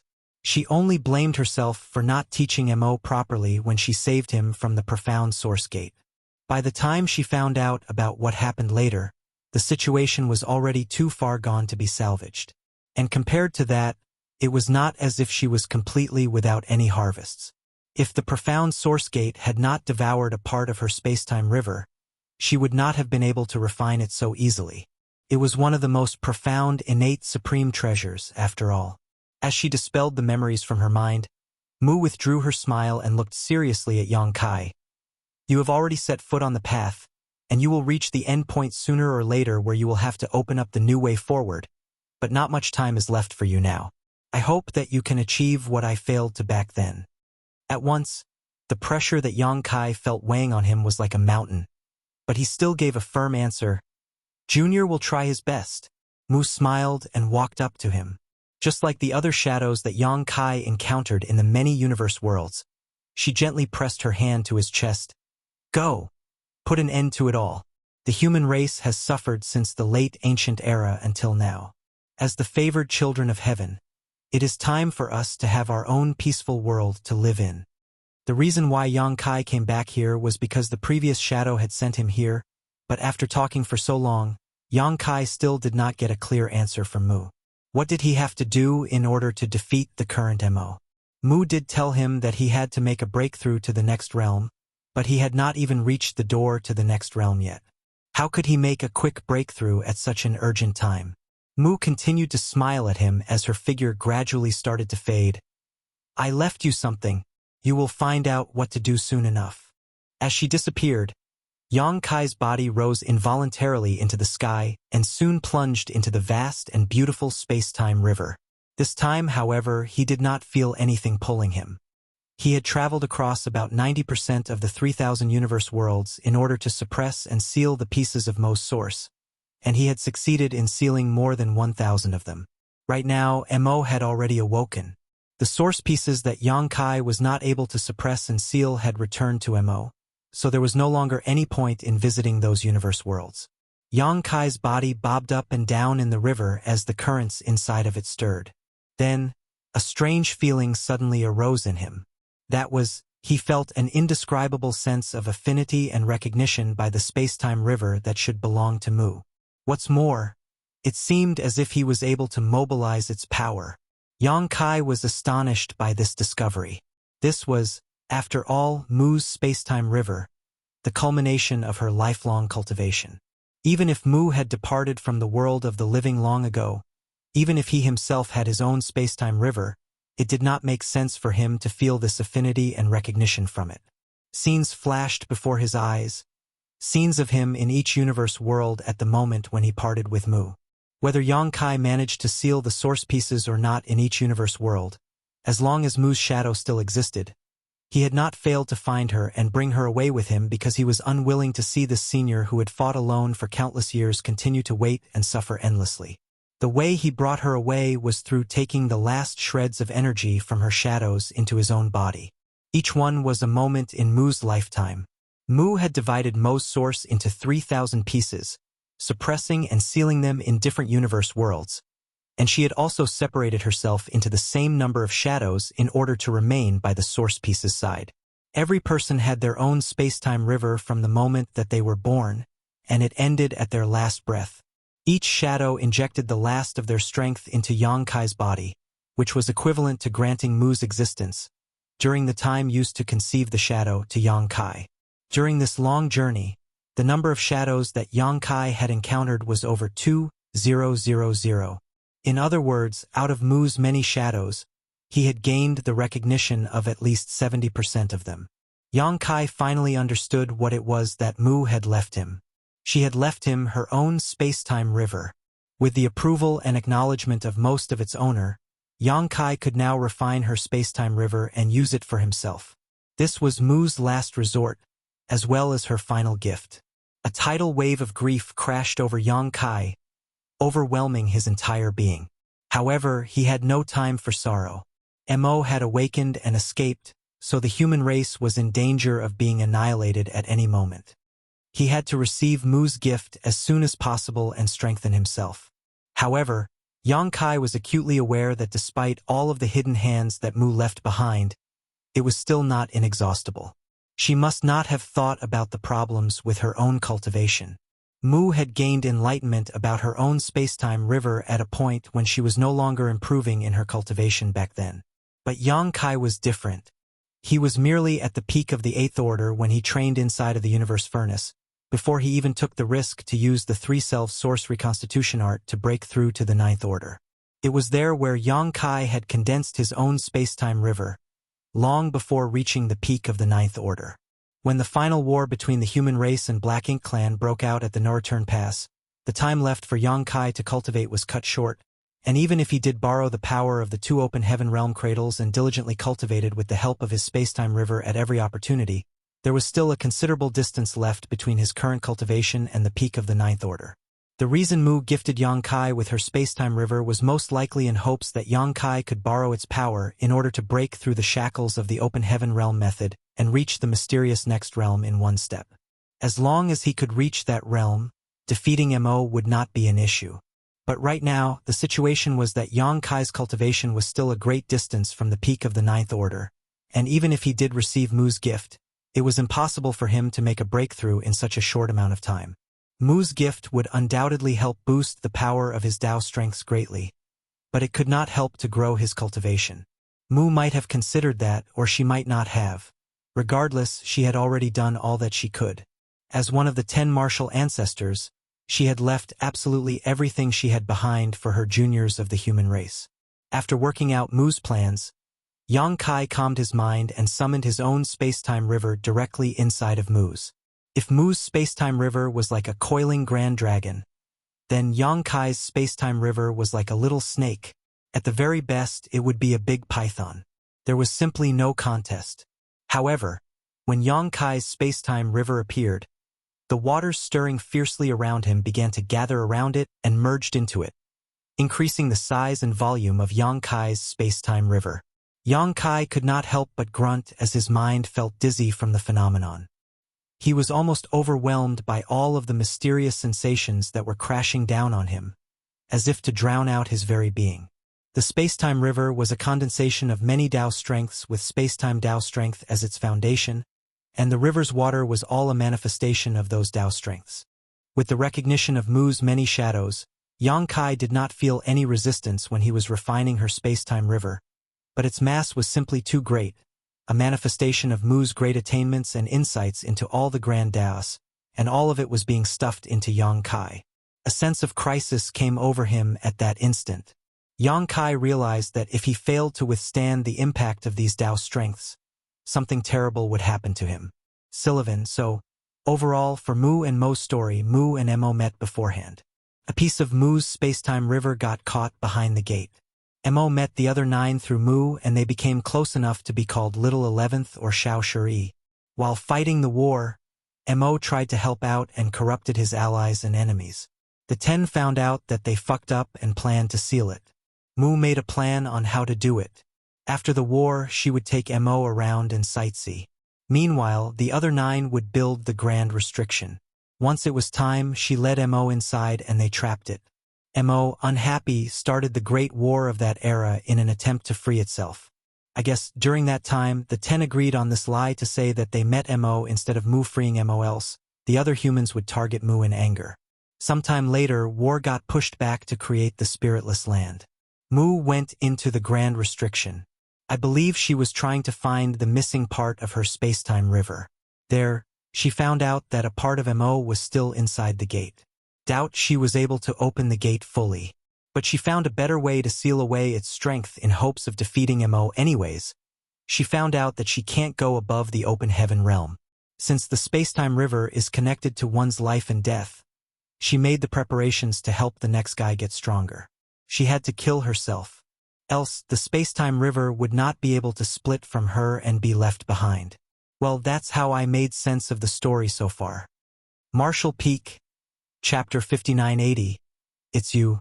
Yang Kai had a nagging feeling that if he failed to withstand the onslaught of Tao strengths washing over him right now, he would become part of the Tao strengths, and both space-time rivers would collapse. To be one with the Tao, a strange thought occurred to Yang Kai. This is an obstacle in the path of cultivation. All is well if I make it through, but if we don't, all is lost. So, this is the hurdle that must be faced when one reaches the pinnacle of the martial Tao.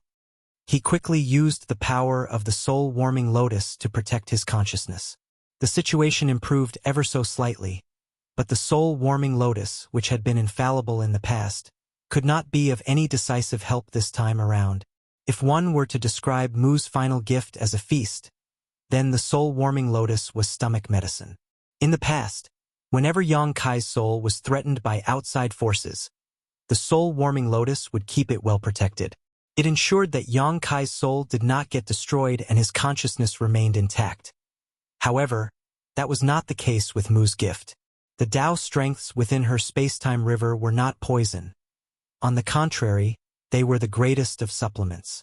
The situation came down to whether Yang Kai could digest everything he had been given or not. The soul-warming lotus could not do much in this situation, as it was Yang Kai who took the initiative to refine and absorb everything inside Mu's space-time river. It was up to him to take the many Tao strengths in for himself. Yang Kai's space-time river, which had been like a snake earlier, was rapidly expanding. As it grew bigger, its speed of devouring and refining increased as well. A sudden surge of pressure made Yang Kai's skin split apart and blood poured out at once. It was hard for him to withstand everything with his current strength. Not daring to hesitate for even a breath, a sonorous dragon roar rang out and a massive dragon manifested. Now that Yang Kai had assumed his dragon form, the burden on his body eased a lot. However, the shining golden light of the divine dragon looked different now. The concentrated Tao strength circled Yang Kai's dragon form in an attempt to transform him into Tao strengths, but his dragon scales tensed up to block the encroachment. Dragon roars kept ringing out inside the meandering space-time river. Meanwhile, outside the space-time river, Mo growled softly as his source pieces, which had been suppressed and sealed in the past, were returning to him. His power was increasing at an alarming rate. While Yang Kai was struggling with himself, Mo calmly observed the situation occurring inside the space-time river. The source pieces he regained were the ones that had been taken away from him in the past, so he was simply reabsorbing them now. Still, he had not fully regained everything yet. Instead of hatred or resentment, though, Mo merely had a complicated look on his face. Just as he had said in his final conversation with Mu, although his mere existence brought harm, since he had gained sentience, he had the right to fight to survive. It was not fair for him to be locked behind a door forever. Black ink strength was the root of his existence, and his consciousness had simply emerged from it. Even without Mo, something else that was similar would have come out of the darkness eventually. "I should thank you," Mo murmured as he cupped his fist lightly, reabsorbing all of the remaining source pieces. In the past, he could barely control his own strength as it had grown beyond his ability to manipulate. However, Yang Kai's earlier efforts had sealed over 30% of his source strength behind the profound source gate. Although this weakened Mo's maximum strength, it came with the silver lining of granting him far better control of what strength remained. Thus, in Mo's current state, he was even more threatening than when he was at the peak of his power. He raised his hand and made a grabbing motion directed at the river as he snarled, "Come out!" He did not want anyone to touch what Mu left behind. Previously, to protect the primordial world from destruction, Mo even voluntarily left the primordial world and jumped out of the space-time river as he feared that his overwhelming strength would destroy it. The space-time river was the final piece of Mu that remained. A dragon roar escaped from the space-time river. Yang Kai, who was busy refining the Tao strengths, suddenly felt something grabbing onto him to drag him out of the river. He did not sense Mo's presence, but he was certain it was the latter's doing. All along, Yang Kai had been curious to know the extent of Mo's power, about what the legendary creation realm was like. At last, Yang Kai personally experienced just how terrifying Mo's might was. Mo's strength remained this immense despite the two of them being separated by two space-time rivers. Without the space-time rivers, Yang Kai estimated that he, a ninth-order master and a divine dragon, would not be able to withstand more than 3 of Mo's attacks before he perished. "I can't let him drag me out." There was a chance for him to put up a fight if he remained hidden inside Mu's space-time river. But if he did get pulled out, he was doomed to die. Yang Kai knew what he had to do, and with a roar, he began harnessing the strength of the space-time rivers in a frenzied manner to attempt to cut off the force that was constraining him. Even though the force came from outside the rivers, it could not be cut off so easily. Furthermore, Yang Kai could not wield his full strength in his present condition. His space-time river was busy refining the Tao strengths from Mu's river, and as the complex and mysterious mix of Tao strengths surged, much of his focus was diverted to protecting his soul to avoid being refined into Tao strengths himself. Both parties had their reasons for holding back, so for the moment it was a stalemate. Outside the river, Mo's eyes flashed with surprise. He did not think that Yang Kai would be able to put up a fight, but he doubled down and called out impatiently, "Come out on your own, or else I don't mind heading in myself." Mo did not want to destroy the final memory he had of Mu.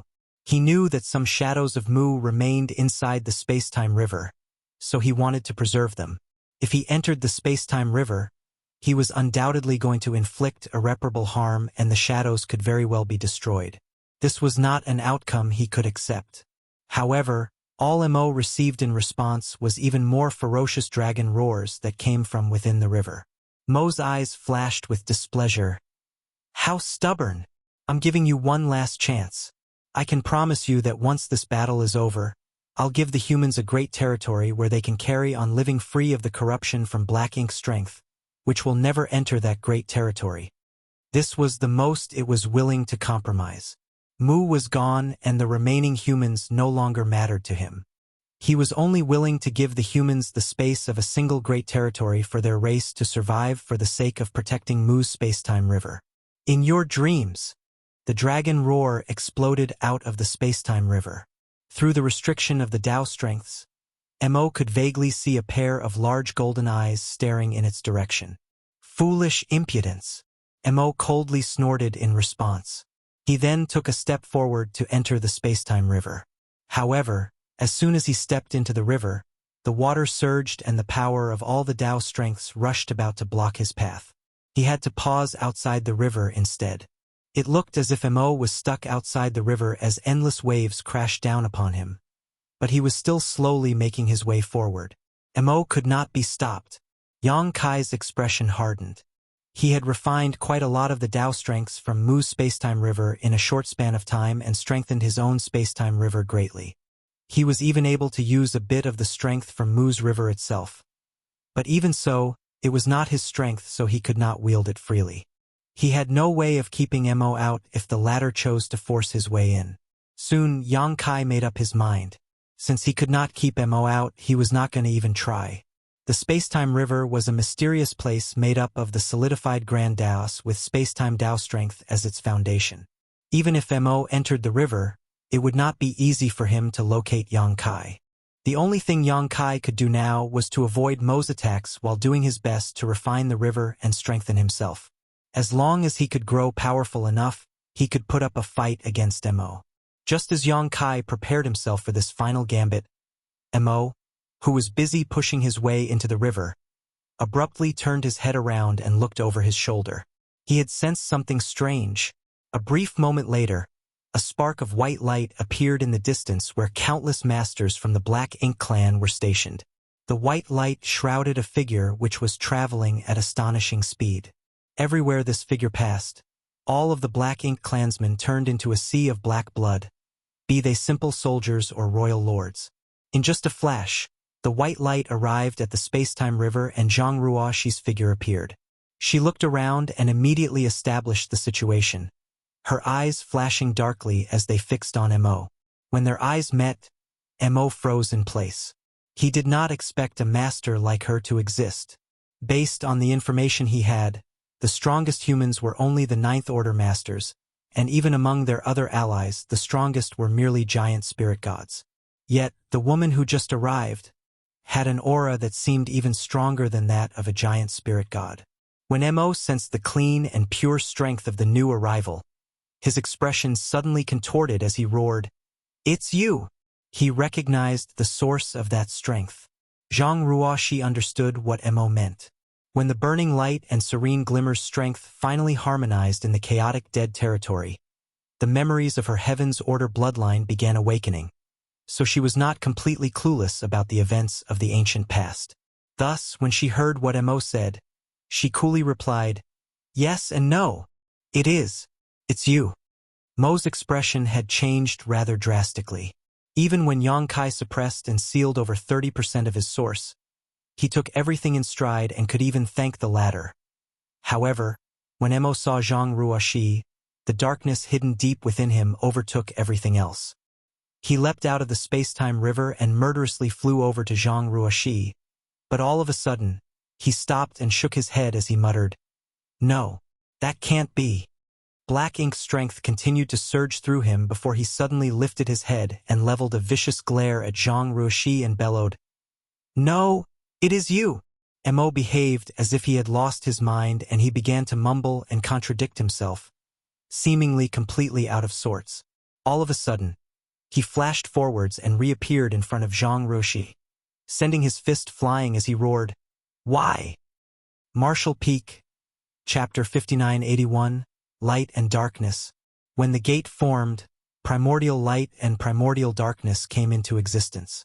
From then on, their paths differed entirely. The primordial light signified all that was good and wonderful in the universe, and as soon as it was born, it left and became the colors of everything in existence. On the other hand, the primordial darkness remained suppressed and sealed behind the gate. Time went on, and even when it developed its own consciousness, it could not escape. It was stuck in an endless sea of darkness and loneliness. Even the primordial darkness craved the light. If it had not been for Mu's pity and its own persistent efforts, it would still be suppressed and sealed inside the gate right now, with no hope of ever getting out. Why? We both came into existence together, so why did the primordial light get to leave while I, the darkness, had to remain in isolation? Mo sent his fist crashing down at Zhang Ruoxi, but his interrogative cry for an answer was not directed at her.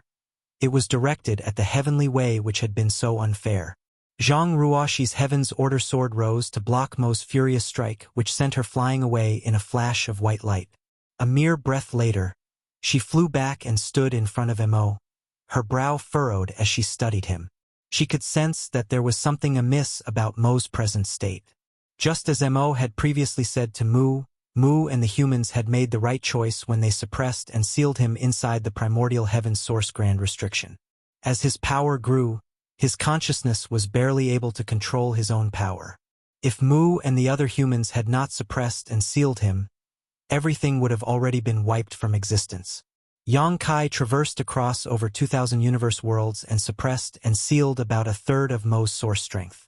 Although this weakened Mo's maximum power, it proved to be of great help to Mo as well, for he was now able to have full control over his strength. However, when Mo saw Zhang Ruoxi and sensed her power which entirely opposed its own, black ink strength consumed his mind. Light and darkness had always been opposing forms of existence. The separation of the gate was the only reason why both came into existence at the same time. Now that both of these opposing powers stood before each other, it turned into a battle that would not end until one was vanquished. Black ink strength surged and gathered into an endless sea that seemed to drown out the entire void before charging straight at Zhang Ruoxi and completely shrouding her. Zhang Ruoxi's wings flickered behind her as her Heaven's Order sword lightly tapped the spot at her feet. All at once, light burst forth and vanquished the spreading darkness. However, Mo seized this chance to draw nearer, swinging both his fists down at Zhang Ruoxi. She blocked with her sword but was once again sent tumbling. After her many years of hard cultivation back in the chaotic dead territory, her power had grown by leaps and bounds thanks to her Heaven's Order bloodline as well as the power of the sun's burning light and moon's serene glimmer. In terms of pure prowess alone, she was stronger than a giant spirit god and no royal lord could withstand more than 3 attacks from her. That being said, now that she was up against Mo's frenzied attacks, she was at a complete disadvantage and could not even hold her ground against him. The primordial light had left as soon as it came into existence. It then split the power of yin and yang from itself. Afterwards, it crashed into what would become the divine spirit ancestral land, and brought forth the many divine spirits and a human woman who possessed the Heaven's Order bloodline. If Zhang Ruoxi could have gathered the pure power of yin and yang, and all of the divine spirits, then with the help of the Heaven's Order bloodline, she could have brought forth the full power of the primordial light once more. Alas, too many divine spirits had perished, and the surviving ones numbered far too few in comparison to their peak. Even if Zhang Ruoxi wanted to try and bring forth the true power of the primordial light, there was no way for her to accomplish that. In other words, the strength she possessed now was incomplete. However, black ink strength was incomplete as well. Zhang Ruoxi could sense the many gaps in Mo's source. Nevertheless, even in this state, Mo was still the one with the upper hand as he had continued to grow stronger over millions of years.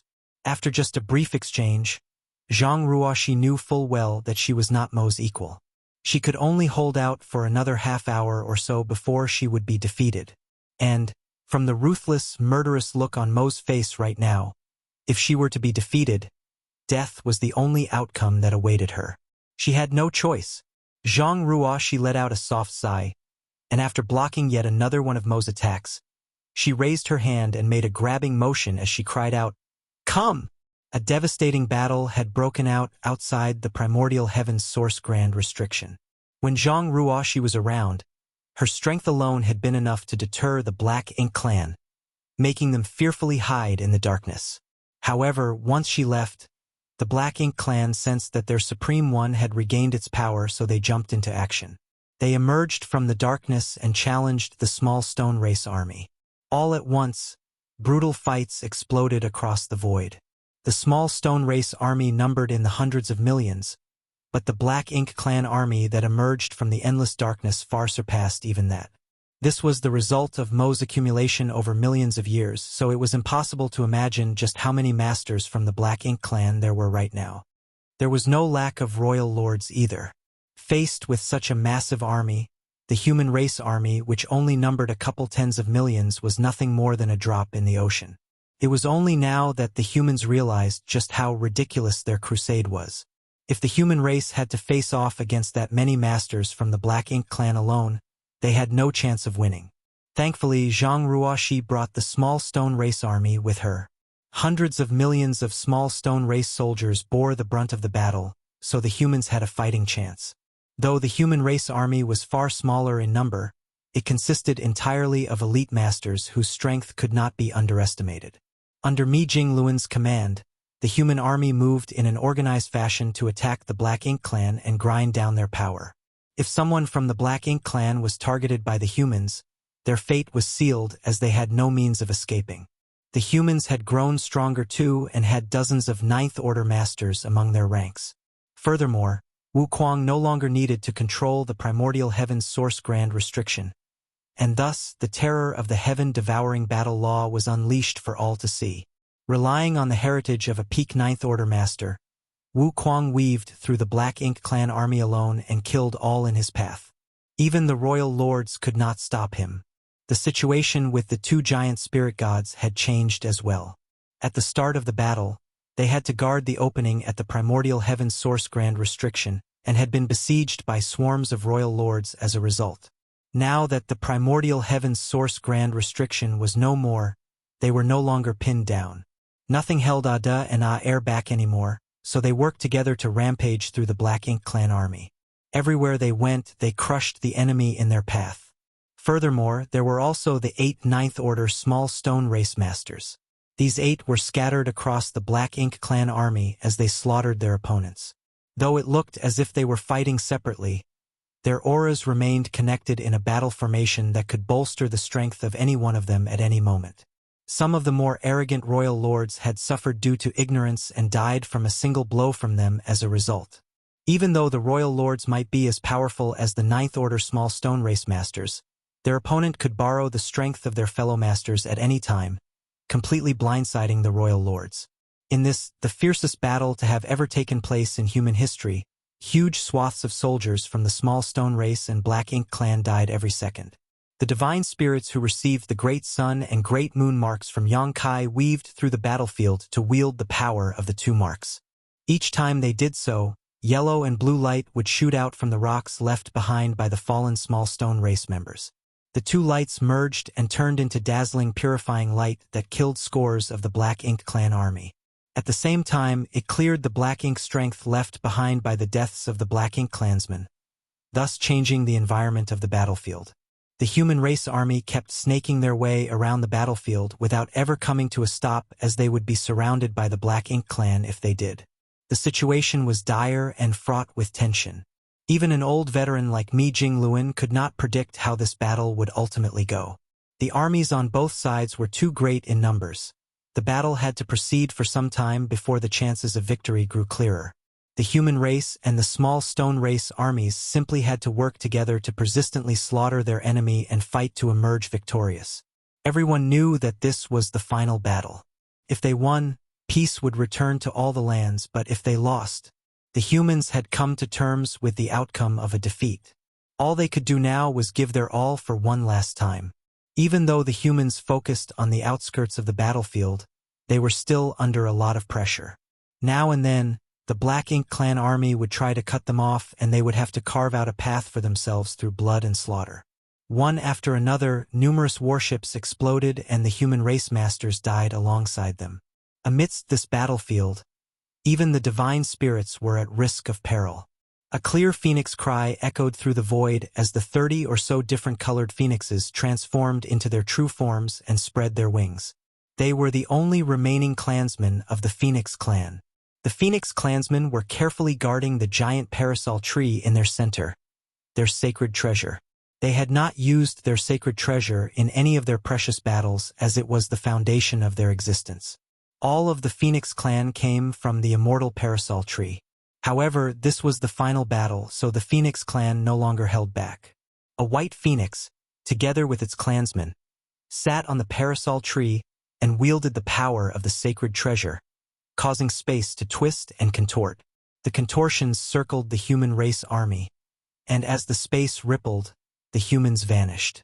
At the very next breath, the human race army emerged in a completely different part of the battlefield where the situation was dire. The small stone race army's defense lines were on the verge of breaking. However, The Black Ink Clan had been caught off guard by the sudden appearance of the human race army, and soon, the situation stabilized as the Black Ink Clan suffered heavy casualties. Once again, space rippled. With the help of the power of the Phoenix Clan and the immortal Parasol Tree, the human race army shuttled the void to different parts of the battlefield to stop the Black Ink Clan's frenzied attempts to break through the front lines. Nevertheless, the Phoenix Clan's aid could not be sustained forever. After numerous uses of their strength, they could no longer maintain their true forms and reverted back to their human forms. The immortal Parasol Tree then weakened and dimmed. Without the blessing of the immortal Parasol Tree, the humans lost their ability to freely traverse the battlefield. Worse, what they had done earlier drew the attention of countless masters from the Black Ink Clan. And now, the Black Ink Clan charged at the humans in a bid to seek vengeance by wiping them out for good. Dragon roars then rang out as the Dragon Clan combined their strength and summoned the Crystal Palace. Similarly, numerous sacred treasures were summoned across the battlefield. These were the foundation of the various divine spirit clans, and every single one of them had gone through countless years of accumulation and refinement. The divine spirits would not summon them unless their very existence was threatened. Martial Peak, Chapter 5982, 9 Palaces Formation. The divine spirits harnessed the power of their sacred treasures to aid the human race army in the fight to slaughter their common enemy. There were also 2 giant spirit gods and 8 ninth order small stone race masters thundering across the battlefield. Meanwhile, the small stone race army, which numbered hundreds of millions, staunchly held the front lines.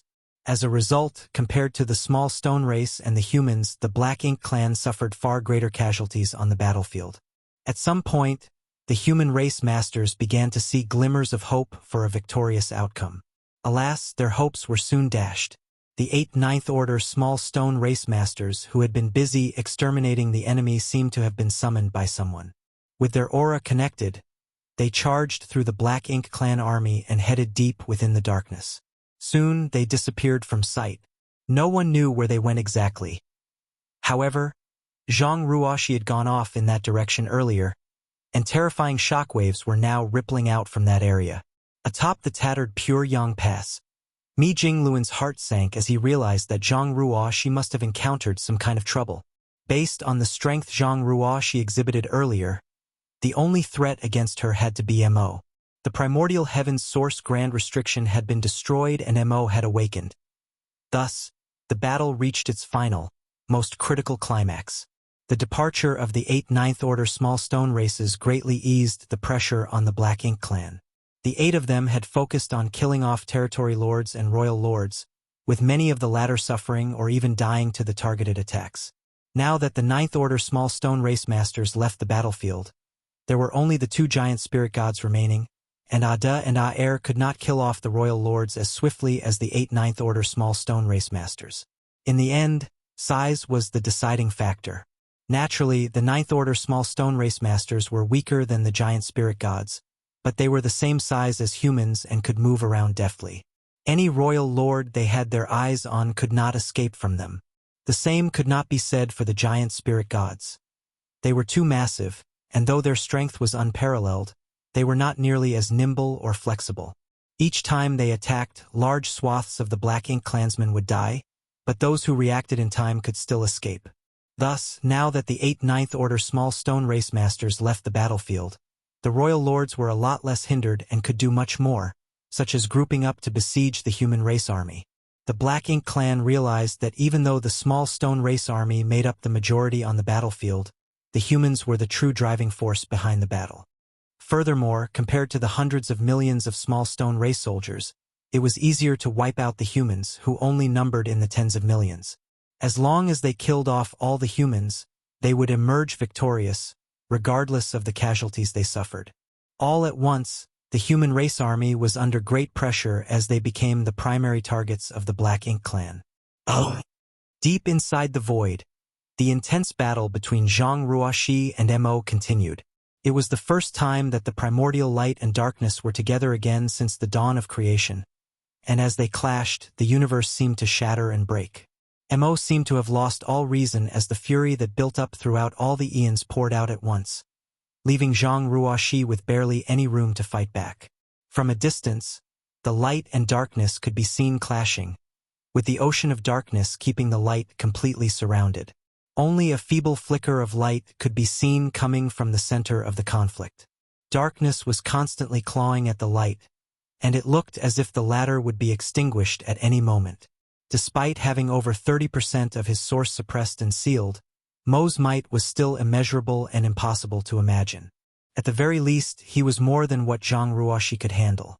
Earlier on, she estimated that she could hold out for half an hour, but now that they were well and truly engaged, she realized she had underestimated her opponent. The power of the primordial light had been dispersed, much of it disappearing with the death of the divine spirits. All that was left were the Heaven's Order bloodline and the power of the Yin and Yang. Therefore, the primordial light had lost even more of its strength than Mo.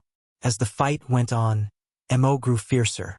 Black ink strength surged, and it looked as if he was on the verge of completely devouring Zhang Ruoxi. Zhang Ruoxi was at a great disadvantage, and her situation only eased once she summoned the 8th Ninth Order Small Stone Race Masters over. They left the main battlefield and swiftly headed straight over to Zhang Ruoxi. From a distance, their connected auras linked up with Zhang Ruoxi's, and a battle formation was instantly formed. Previously, the 8 trigrams formation formed by the 8th Ninth Order Small Stone Race Masters had stunned the human race masters. But if they saw what was happening now, they would have no words to describe their shock and awe. Zhang Ruoxi and the 8th Ninth Order Small Stone Race Masters formed a 9 palaces formation, the most powerful of all battle formations. Zhang Ruoxi acted as the core while the 8th Ninth Order Small Stone Race Masters formed the base. All at once, Ruoxi's power soared, and she was no longer cornered without any means of fighting back. The flash of light expanded amid the darkness and broke free of its restraints. It now had the power to fight back and cover a greater area in brightness. Mo sensed this change and grew even more furious, unleashing even more concentrated black ink strength from his body. The two continued to clash, and each time light and darkness collided, darkness would spread out behind Mo, while light and the 8th Ninth Order Small Stone Race Masters followed closely behind Zhang Ruoxi. Time and time again, the two smashed against each other, neither side showing any signs of backing down. With each clash, the void crumbled and shattered. A battle of such immense power had never occurred before, and it would never occur again. This was a battle between the primordial forces of existence. The intense fight went on for hours, with no side able to overwhelm the other. With the help of the battle formation with her small stone race personal guard, Zhang Ruoxi could finally oppose Mo on even footing. Nevertheless, this was merely a battle formation and not her own strength. The prolonged fight not only continued to add to the pressure that Zhang Ruoxi faced, but even the 9th Order Small Stone Race Masters were struggling. The 9th Order Small Stone Race Masters had tough bodies, weaker than Yang Kai's Divine Dragon physique, but not by much. Under normal circumstances, they would not be facing any issues. However, the long and intense fight proved to be a burden that was slowly exceeding their ability to bear. Cracks began to appear on the bodies of the 9th Order Small Stone Race Masters, and as Zhang Ruoxi and Mo continued to clash, these cracks grew. Soon, the cracks weaved across their bodies like spiderwebs. It could be seen that once the cracks reached a certain point, even the 9th Order Small Stone Race Masters would crumble into a pile of rocks. These small stone races were Ruoxi's personal guard. They had been groomed with great difficulty and were intrinsically connected to her, so she could sense the state of every single one of them. Therefore, when she picked up on their injuries, she realized that things were looking bad for them. She was only able to fight Mo because she had formed a battle formation with her small stone race personal guard. But if something happened to the latter, the battle formation would collapse, even if only one of them died. Once that happened, it would be impossible for her to hold her own against Mo. Once this thought occurred to her, Zhang Ruoxi changed her strategy. Instead of confronting Mo head-on, she took a defensive stance to drag the fight out. She did not know what her sir was doing now, but all along, she knew that he was capable of doing things no one else could, and she held strongly to this belief. Sir can always make a miracle happen even in a hopeless situation. Therefore, regardless of what he was doing now, she had to try and buy him enough time. Her new strategy worked. When two opponents were evenly matched, One could not accomplish much if the other was determined to prolong the fight. The intense fight turned into a chase instead.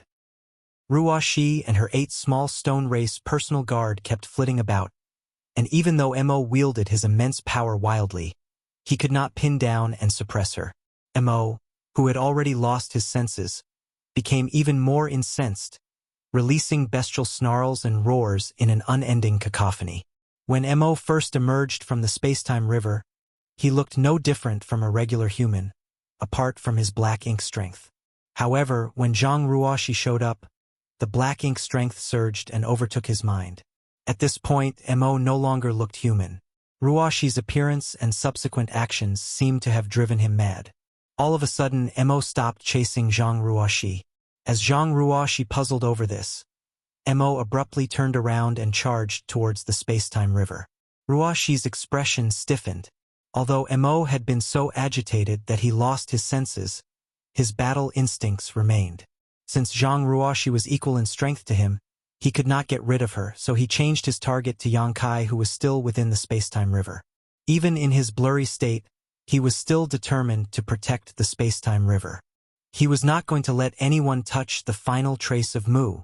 Upon seeing that Mo was turning back, Zhang Ruoxi swiftly chased after him. Light flashed as she stopped him and engaged in a frontal battle again. After a brief skirmish, Ruoxi repeated her old tactic and quickly retreated. This led to a furious Mo pursuing her in the opposite direction of the space-time river. Mo kept up the chase for a while, but when his efforts proved fruitless, he turned around again. Once again, Ruoxi caught up to him. By doing this over and over again, she managed to occupy Mo's attention. Nonetheless, Zhang Ruoxi knew this was only a temporary measure. She could tell that Mo was not in the right state of mind at the moment, which was why he did not notice what she was doing with her fairly crude strategy. However, with each clash, the power of the light would wipe out some of the darkness, and similarly, the darkness would devour the light. In other words, both light and darkness were weakening each other each time they collided.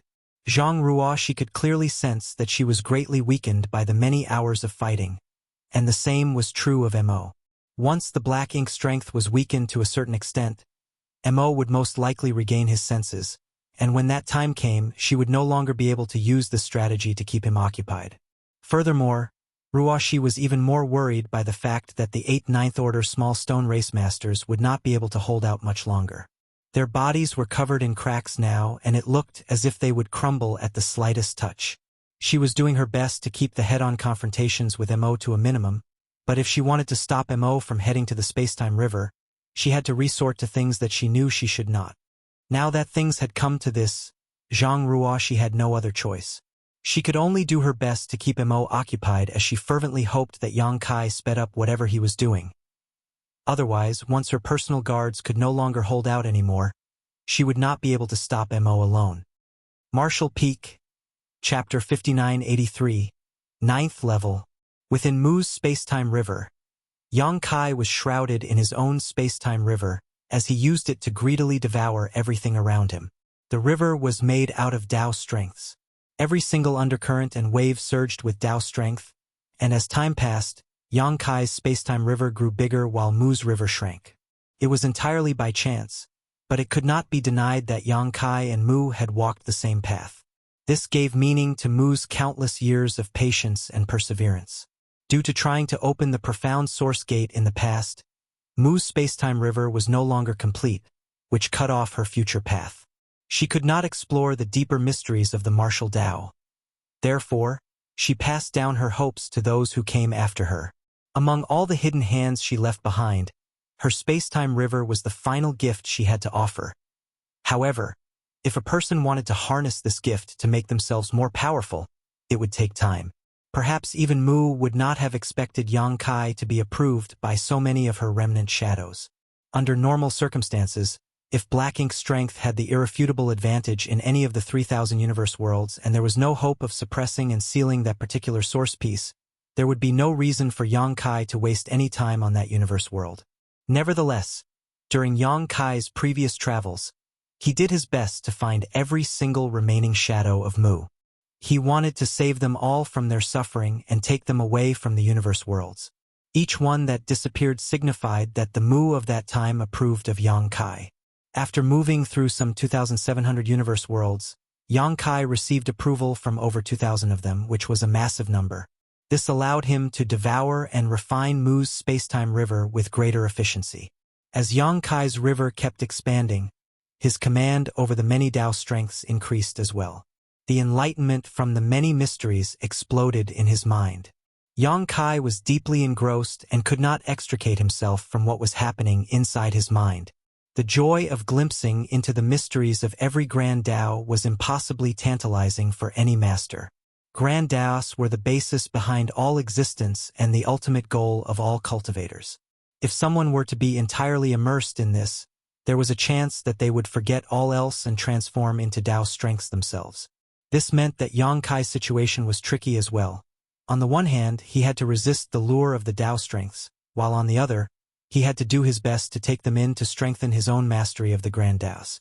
He tried his best to maintain the balance of refining as quickly as possible while still remaining in control over his senses, making sure to not let himself be lost in the process. All of a sudden, his mind felt as if it had received an awakening. It was as if he had broken through a barrier that had been preventing him from growing stronger. Yang Kai realized that his mastery of the Tao of Time had reached the 9th level. A master's strength was essentially divided based on their cultivation. Of the 9 orders of the open heaven realm, each higher order was much stronger than the previous. It was a clear and easy way of distinguishing between masters. However, this kind of division was not comprehensive, and there could be great disparity in power even among masters in the same order of open heaven realm.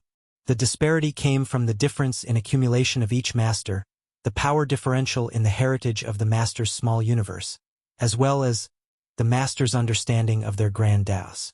The open heaven realm involved the discovery and mastery of Grand Tao. In a sense, the higher the mastery of one's Grand Tao, the stronger the master.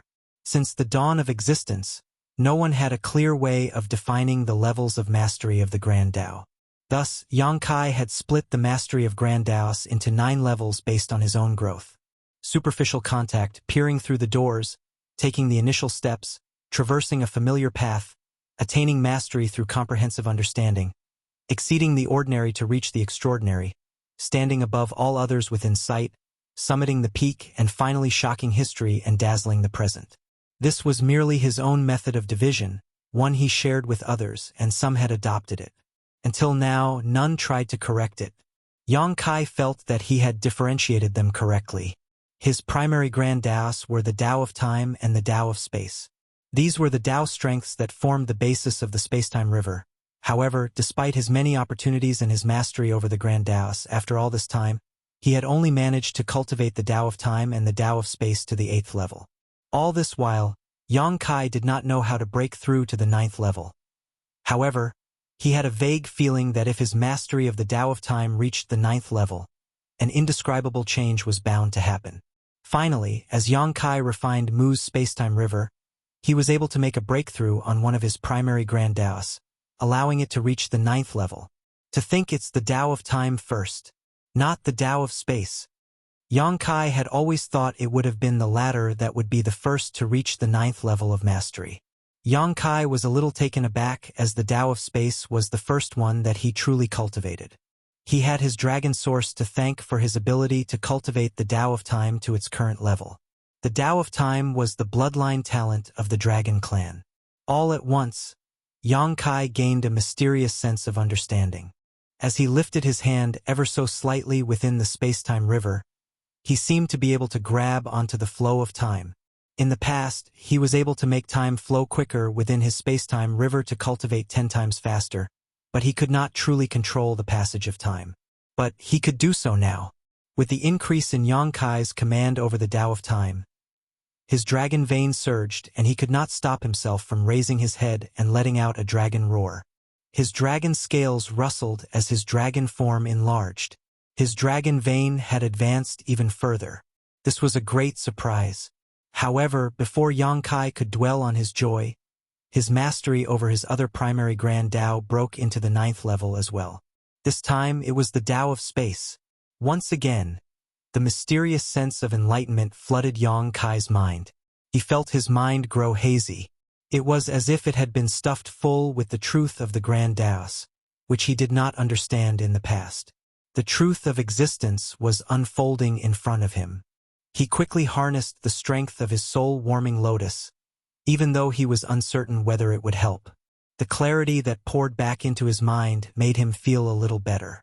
Now that Yang Kai's mastery of both the Tao of space and the Tao of time had reached the 9th level, his space-time river became even more massive.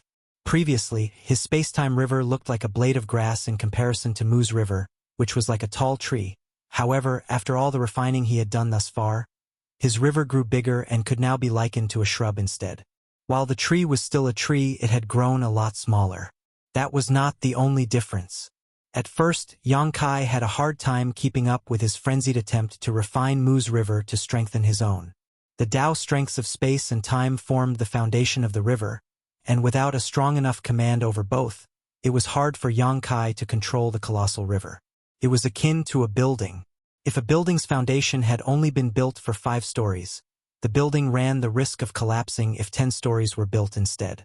Yang Kai's command over the Taos of time and Tao of space was the foundation in this scenario, and by having a greater mastery over these 2 grand Taos, his foundation became stronger. This transformation was evident in the river's physical state. While it looked a little scattered earlier, it was now a lot more concentrated. Marshall Peak, Chapter 5984, Standstill. With the grand Taos of space and time breaking through to the 9th level of mastery, Yang Kai's spacetime river now had a stronger foundation. Thus, it began devouring and refining Mu's spacetime river at a far quicker rate.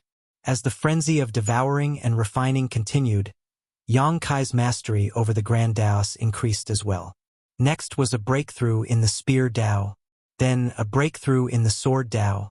Breakthroughs in the alchemic Tao, array Tao, and yin-yang Tao soon followed. Yang Kai's understanding of each grand Tao rose in rapid succession. The barriers were broken through and he achieved a new height of mastery. With each breakthrough, Yang Kai's mind was filled with strange and wondrous enlightenment, granting him further clarity in each grand Tao. Outside the space-time river, light and darkness continued to clash.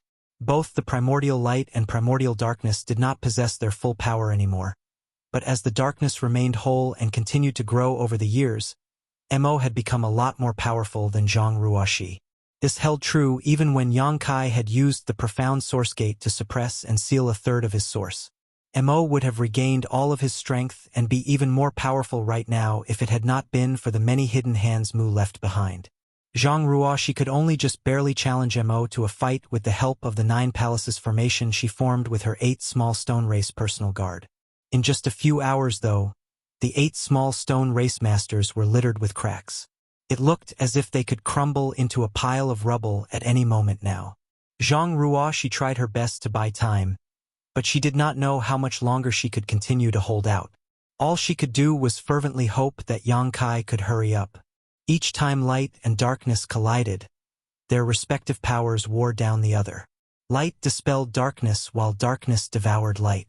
Time and time again, Zhang Ruoxi and Mo continued to weaken each other. This was most evident in the way Ruoxi's white wings had dimmed and Mo seemed to have lost some of his prior madness. This is not a good sign, Zhang Ruoxi could tell that Mo, as the consciousness that sprung from primordial darkness, did not have full control over black ink strength. The years of growth and accumulation had made the power increase beyond Mo's ability to freely wield. That was the reason why her arrival bearing the strength of the primordial light had drawn out the frenzied resentment of the primordial darkness and caused Mo to lose his rationality. At the same time, Mo had an instinctive, obsessive yearning and protectiveness of Mu's spacetime river. Even his subconscious would not allow anyone to touch what Mu had left behind.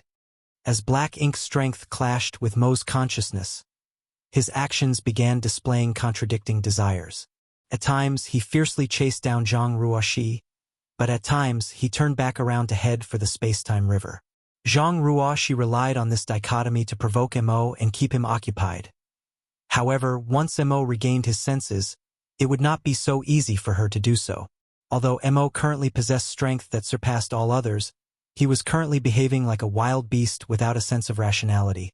so Zhang Ruoxi could still deal with him by employing the right strategy. Even though Mo regaining his rationality meant that his raw power would be weaker, Zhang Ruoxi was not confident that she could stop him then. What one feared the most was often the very thing to occur. As the clashes continued, Zhang Ruoxi could sense that Mo's gaze was getting clearer. To make things worse, her personal guard could barely hold out anymore. That was not the only bad news, though.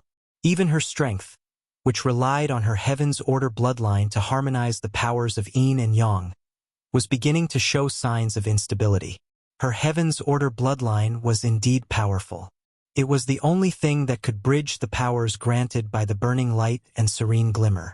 Thanks to Zhang Ruoxi's many years of diligent cultivation, she was finally able to reconcile the two opposing powers and draw them into her. As a result, she possessed superior strength. However, her ninth order cultivation was still quite weak in comparison to the powers of the burning light and serene glimmer. She could not withstand a prolonged fight that involved such overwhelming power. On the other hand, Zhang Ruoxi dared not hold back in a fight against Mo. She went all out with every strike, and as the number of clashes increased, her power became more and more unstable. Her personal guards were in bad shape and her strength was becoming unstable, so she knew she did not have much time left. Even so, she never once considered retreating. Instead, her eyes filled with determination as she made a decision. After yet another ferocious clash, the two figures separated. Zhang Ruoxi could clearly sense that even more cracks emerged on the bodies of the 8 personal guard behind her. Her grip on the Heaven's Order sword tightened, and she exhaled softly as her wings began to flap and her presence grew even more imposing. In the void opposite her, Mo stood unmoving with his head lowered. Just as Zhang Ruoxi prepared to strike once more, Mo raised his hand to block her. "You should stop now." Zhang Ruoxi did not listen. Her presence continued to intensify with no signs of stopping. Nevertheless, she could not ignore Mo's present state and could not help asking, "Have you regained your rationality?" Mo raised his head and looked at her. Although his eyes showed signs of a struggle, it was no longer in a state of madness. "I have to thank you for that," he replied. Zhang Ruoxi knew what Mo meant. Initially, the power of primordial darkness was still too strong for Mo to bear, causing his consciousness to devolve into a frenzied state. However, as he and Zhang Ruoxi continued to clash, the powers of light and darkness ate away at each other. Both their powers were weakened in the battle. Now that Mo's consciousness could overpower his strength, he regained some rationality. "That won't be necessary," Zhang Ruoxi coolly replied. Mo's brows furrowed ever so slightly. "You will die if you use that attack." Mo could tell that Zhang Ruoxi wanted to harness all of her remaining power to engage him in a final clash that would determine life or death. "You probably won't die, but you will suffer," Zhang Ruoxi said. "That's why you should stop." "I don't wish to kill you," Mo urged. Zhang Ruoxi showed no signs of stopping. She did not respond to Mo at all.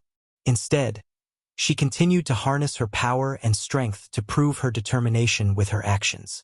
Cracking sounds could be heard from the 8 behind her. With the strike, the 8 of them would turn into dust. Mo's gaze turned cold as he snarled, "If you insist on dying, I am willing to fulfill your desire for death. But have you thought about what would happen to Yang Kai if you died?" Zhang Ruoxi was a little startled. "Sir would be deeply saddened by my death, right? That's enough for me." Zhang Ruoxi still showed no signs of backing down. Instead, she let out a faint smile. This made Mo exasperated as he could not resist saying, "Why are human women so stubborn? You think it's worth it to die at my hands to protect him, but have you ever thought about the guilt and torture the living would have to endure? If you truly want to act in his best interests, I advise you to calm down and look at things from his perspective. You staying alive should come before everything else." Zhang Ruoxi stared at Mo in shock this time, brimming with confusion. "What's going on? The one who wields the darkest of all powers that exist is attempting to reason with me during a life-and-death moment." She could not help but find it unbelievable, especially since Mo made a good point. Instinctively, she suddenly felt that Mo was scheming something. "Don't look at me like that," Mo curtly snorted. I lived among you humans for more years than you have lived. We once worked together and protected each other. There was even someone very important to me once. All I wanted to do was to help her. But in the end, I was destined to ruin everything. When Emo saw what Zhang Ruoxi was about to do, he could not help but recall his own past. Mu must have felt great anguish when she decided to lock me up. In the end, I let her down. Emo turned towards the space-time river and said, "Why don't we just wait here? When he comes out, I will fight him." Zhang Ruoxi frowned as she looked at Emo, too afraid to let her guard down. Emo turned back to her once more. "There's nothing for you to worry about. You are free to strike me at any given moment and engage me in a fight to the death. As you said, even if I kill you, I will suffer in the process, and when he comes out, perhaps I won't be able to hold my own against him." Zhang Ruoxi simply could not figure out what Emo was thinking. It would indeed be great for her if she did as Emo suggested. She had enough strength to unleash a powerful final strike, and she could do so at any time, so the only one who had anything to gain by agreeing to Mo's suggestion was her. Besides, even if Emo was plotting something sinister, would she be able to stop him? If Emo is truly willing to simply stop and wait now, once Sir comes out, he and I can attack Emo together. You better not do anything rash. After hesitating for a brief moment, Zhang Ruoxi withdrew her imposing aura. Naturally, Emo smirked as it remained standing in place. Zhang Ruoxi nodded.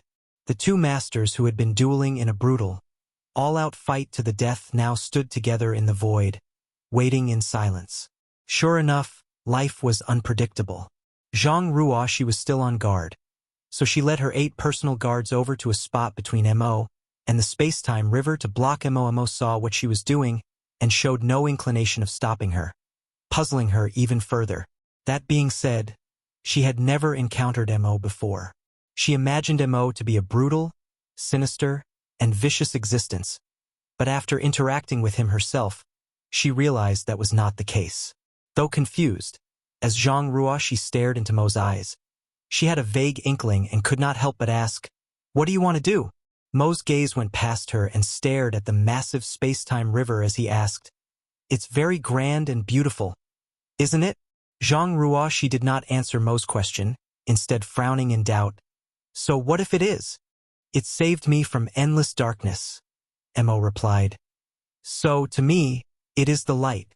This is what she left behind, and since she has chosen a successor, I want to see what happens. If her successor can kill me, it won't be a bad way for me to die." After a pause, Emo continued with a heavy heart.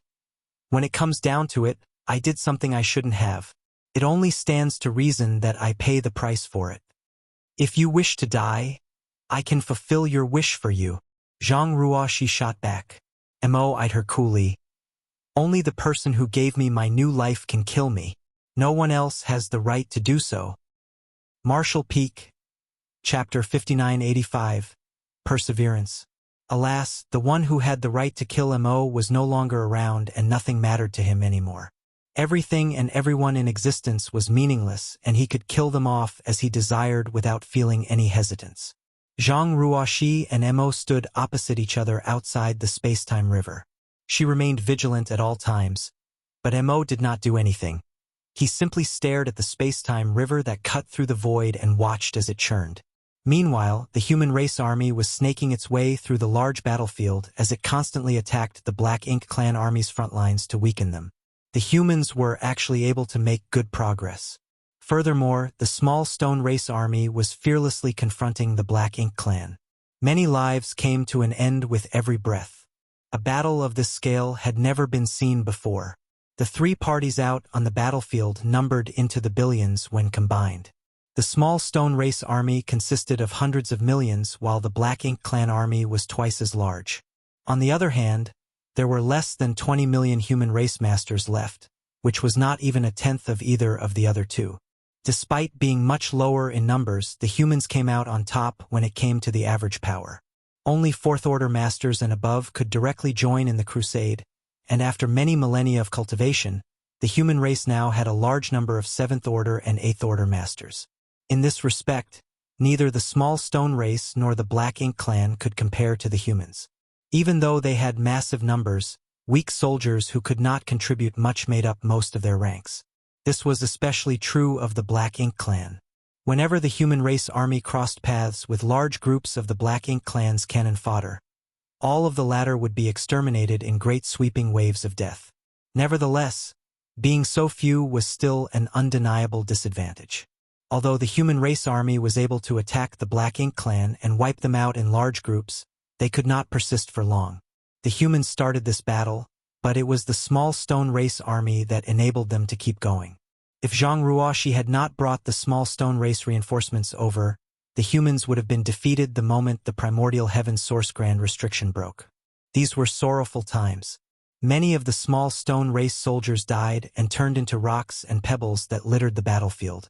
The divine spirits who had the great sun and great moon marks kept using the power of the marks to draw out the power of yin and yang inside the remains of the small stone race who had been sacrificed. These powers were then transformed into purifying light, which not only killed many Black Ink clansmen, but also purified the environment of the battlefield. It was thanks to this that the humans and the small stone race could still put up a fight against the Black Ink clan. Initially, Ada and Aer, the two giant spirit gods, were able to move about with impunity. Without enough royal lords to keep them pinned down, they were completely invincible and seas of blood formed wherever they went. However, as more and more of the royal lords joined forces to besiege Ada and Aer, the latter pair slowly lost their ability to act freely. The fierce battle continued. Every few days, the human race army would retreat behind the small stone race's lines to rest and regroup before charging out again. Pure Yang Pass, which led the human race army into battle, was now a wreck. It did not look like it could hold out much longer, and the suppressing Black Ink fortress was in a similar state. The extreme intensity of the battle was a taxing trial for all the humans, with even the Ninth Order masters having a hard time, let alone those of lower orders. Nevertheless, the humans could not stop. This was the final confrontation, and if they backed down, total extermination was the only fate that awaited them. Therefore, all of them grit their teeth and persevered. A month after the start of the battle, the situation on the battlefield grew clearer. Mi Jingluan was fatigued and ashen-faced as he stood atop the worn Pure Yang Pass, his forehead covered in a layer of sweat. He had overexerted himself. As the supreme commander of the human race army, he faced the most pressure. Not only did he have to keep an eye on the situation on the battlefield to promptly make the right strategic decisions, but as a Ninth Order master, he was also in charge of controlling Pure Yang Pass to attack the enemy. At this point, he had expended so much energy that his foundation had suffered heavy damage. However, his sense of helplessness stemmed not from his exhaustion, but from the fact that the situation was not in the human race's favor. There were far too many of the Black Ink clansmen inside the primordial heaven source grand restriction, twice as many as there were small stone race soldiers, and after a month-long battle, the Black Ink clan was beginning to show signs of suppressing the former. If this continued, in less than 2 weeks, the small stone race army would be defeated. Once the small stone race army was vanquished, the humans would not be able to survive. They were bound to follow the small stone race army to their deaths. Mi Jingluan could not be resigned to this. The fight between the human race and the Black Ink clan began towards the end of the late ancient era and had carried on for millions of years since then. Was it going to end in tragedy for the human race? Still, there was not much he could do to change things now. In a massive battle like this, there was not a single strategy that could lead to a decisive outcome. Victory hinged on the strength of both parties. Mi Jingluan could not stop himself from casting a glance into the depths of the void. Over a month ago, Zhang Ruoxi had abruptly left the battlefield and the 8 Ninth Order small stone race masters followed soon after. Nothing had been heard from them ever since. Initially, great aftershocks of an intense battle reverberated out from that part of the void, but soon, everything went silent. Even now, Mi Jingluan did not know what was happening over there. All he knew was that Zhang Ruoxi and her 8 personal guards were there. Yang Kai was there too, along with Mo. If anything could turn the tides of this battle, it had to come from that part of the void. Stay strong. We must persist. As long as the worst did not happen, they still had a shred of hope of survival. Oh! The churning of the space-time river became even more ferocious. After a month of devouring and refining Mu's spacetime river, Yang Kai's spacetime river had grown unimaginably large, while Mu's river, which was outside his, was turning into an empty shell. Thanks to this final gift, Yang Kai's spacetime river had enlarged to the point where it could rival that of Mu's.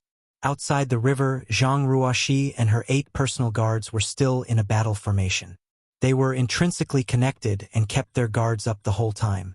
Thankfully, throughout this whole time, Mo did not move, he merely stood quietly and waited. At last, a resounding splash sounded, and the space-time river, which had meandered across the void for countless eons, was completely destroyed. It was replaced by another river that was comparable to it, but the new one was churning even more ferociously and its water seemed even more forceful. This was not a sign that Yang Kai had surpassed Mu in strength. Instead, it was a result of his inability to fully control this sudden growth in strength. If Yang Kai had full control over the power of his river, it would be completely still and silent, not causing such a huge commotion like now. Zhang Ruoxi had to fight the urge to turn around and look, her expression grim. Just a moment ago, she clearly sensed a flash of murderous intent coming from Mo did not bother to hide it at all. Apart from the clear murderous intent, Zhang Ruoxi also picked up a sense of hatred and regret. As she sensed the churning of the Tao strengths behind her, she knew that Yang Kai had succeeded. Though, she had no idea what he did. Martial Peak, Chapter 5986, The Might of a Creator.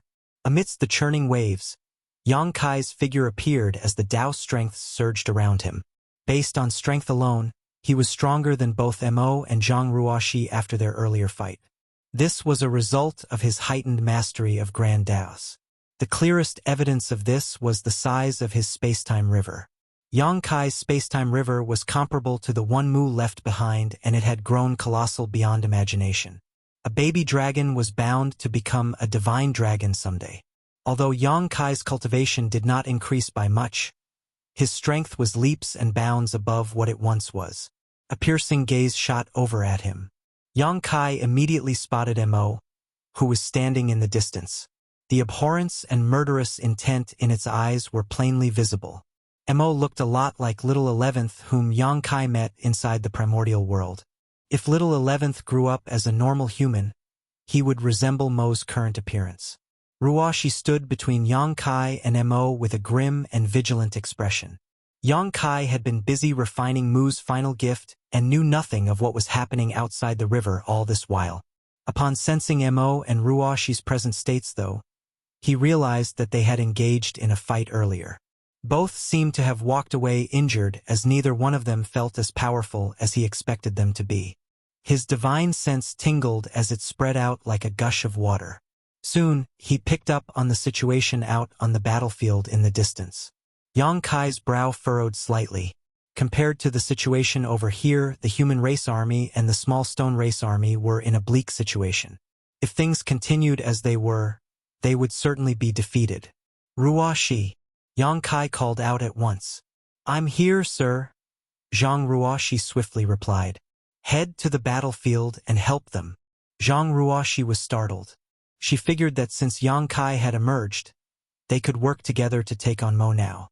While she could not face off against Mo alone, if she and Yang Kai worked together, they had a good chance of winning this fight. Mo was a lot weaker now thanks to both Yang Kai's deed of suppressing and sealing his source as well as the earlier fight with Zhang Ruoxi. Light and darkness had clashed and worn each other down. If they got rid of Mo, they would completely eradicate the threat against the 3,000 worlds. Yang Kai seemed to have deduced Zhang Ruoxi's thoughts as he said, "The human race army is the only remaining strength we have now. A victory against Mo is meaningless if they get wiped out. Go and help them at once, Ruoxi. Leave things here to me." Zhang Ruoxi knew that Yang Kai was right. If the human race army was entirely vanquished, then even if she and Yang Kai managed to defeat Mo, it was a pointless victory. The goal of this battle was to ensure the survival of the human race, and victory hinged on bringing the entire army to victory. She clenched her jaw and said, "Be careful, sir. I'll come back as soon as possible." After glaring viciously at Mo one last time, her wings fluttered and she turned into a streak of light before shooting off towards the battlefield. Once she left, Mo and Yang Kai were left alone in the void. A wise decision, Mo remarked. Yang Kai quirked his eyebrows. How so? She's in a poor state right now, Mo commented with a faint smile. You asked her to leave to save her life, right? Yang Kai's brow was tightly knitted. I thought I was going up against an evil being who has lost all its rationality. I didn't expect to be facing off against an intelligent opponent. This makes things a lot more challenging. With just one look, Yang Kai noticed Zhang Ruoxi's condition. Although he did not know what would happen when the Heaven's Order bloodline harmonized the powers of Yin and Yang, he could tell that the 8th Ninth Order small stone race masters behind Ruoxi were on the verge of crumbling apart. As the core of the 9 Palaces formation, she was undoubtedly shouldering the heaviest burden. If she stayed here and partook in the fight against Mo, once the 8 fell apart, Ruoxi would be doomed once Mo found the chance to strike her down. Naturally, protecting Ruoxi was not the only reason why Yang Kai told her to leave. The human race and the small stone race were in dire need of help too. They were bound to lose if they did not receive any outside intervention on the battlefield. Now that Zhang Ruoxi had gone back to the battlefield, it was unlikely for her to be involved in any fight as taxing as the one against Mo earlier. As long as she was careful and ensured that her 8 personal guards did not die, she would not be in any grave danger. That being said, Yang Kai was taken aback by the current Mo. As Yang Kai said, he thought he would be facing an evil being without any sense of rationality. However, Mo was evidently able to think and act calmly. Yang Kai would much rather go up against a senseless killing machine, as it was easier to deal with an opponent like that. I'm surprised you didn't stop me from devouring and refining Mu's space-time river. Yang Kai spoke up. While refining the gift from Mu, he was vigilant against the possibility of Mo interfering, but the latter did not do anything else after his initial attempt was interrupted. Although Zhang Ruoxi had come over in time to occupy Mo, what Yang Kai saw when he came out was simply a silent standoff between Mo and Ruoxi. It was entirely unexpected. He knew that Mo could have chosen to forcefully break away from Ruoxi, though he would have to pay a price. However, from Mo's standpoint, stopping Yang Kai from refining Mu's river had to be the primary goal, and it would have been worth paying a price to accomplish that. After hearing Yang Kai's comment, Mo lowered his eyes and let out a soft sigh. Did Mu leave something in the river to be used against me? Yang Kai nodded. You noticed that, as expected. Mu had left her space-time river for someone who would succeed her, but it was impossible to refine the entire river in the blink of an eye. During that time, Mo was bound to interfere. It was not surprising that someone with as much intelligence and foresight as Mu had considered this and left something behind inside the river to target Mo. If Mo entered her river, he would end up stumbling around the endlessness of space-time in a hazy daze and would not be able to find Yang Kai. What Mo said to Zhang Ruoxi earlier was simply for the sake of convincing her. Even if she did not try to stop him, he would not enter the river unless absolutely necessary. But without entering the river, he would not be able to locate Yang Kai, and thus, he would not be able to stop the latter from devouring and refining it. With all that Mu had set in place, Yang Kai had guaranteed success at refining the river. Mu had been wise and insightful, and naturally Mo knew her incredibly well. After spending all those years together, both she and Mo had a thorough understanding of each other. Just as Mu predicted the possibility of Mo entering the river, Mo also figured that Mu would have left behind countermeasures to deal with him as well. It was yet another confrontation after all these years that resulted in a stalemate. Yang Kai was the only one who benefited from the situation.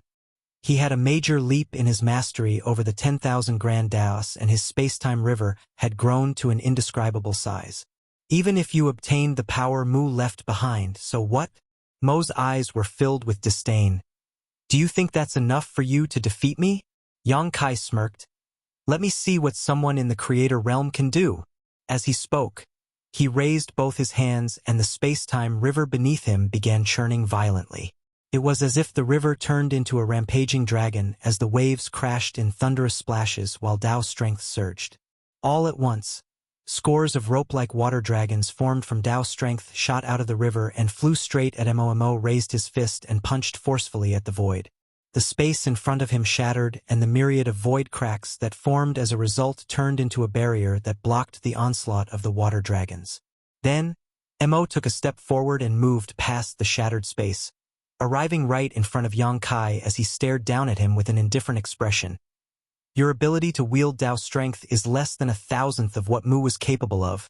Black ink strength rippled forth, and its destructive power wrapped around Mo's fist, which came crashing down. Yang Kai's eyes hardened. He could instinctively sense the might of this punch and knew he could not allow it to make contact with him. Otherwise, death would be his only fate. The river churned and formed a layer of Dao strength that acted as a barrier. However, the Dao strength barrier only lasted for a blink of an eye before the fist shattered it apart.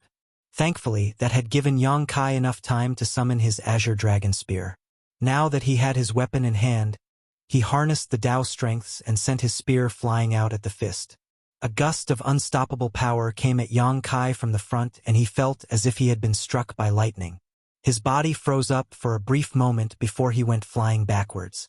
He stumbled into his river and nearly lost his grip on the spear. Weak! Mo looked down at his fist. There was a tiny white mark left behind from the Azure Dragon Spear, but it soon vanished. The invincible Azure Dragon Spear could not even scratch Mo despite Yang Kai landing a strike with all his strength. This was a clear sign of the power disparity between the two. A powerful and imposing manner did not necessarily translate into true might. A real master could easily keep his power hidden and undetectable from the outside. Yang Kai's outward display of dominance and imposingness was in fact a sign that he could not fully control the power he had. A figure stepped out of the river. It was Yang Kai, who had been pushed back inside it earlier. His expression was grim. Even though he deduced that he was not strong enough to be Mo's equal right now, he did not expect their disparity to be this big. Is this the might of someone in the creator realm? Yang Kai had suppressed and sealed over 30% of Mo's source, so what would Mo be able to do if that had not been the case?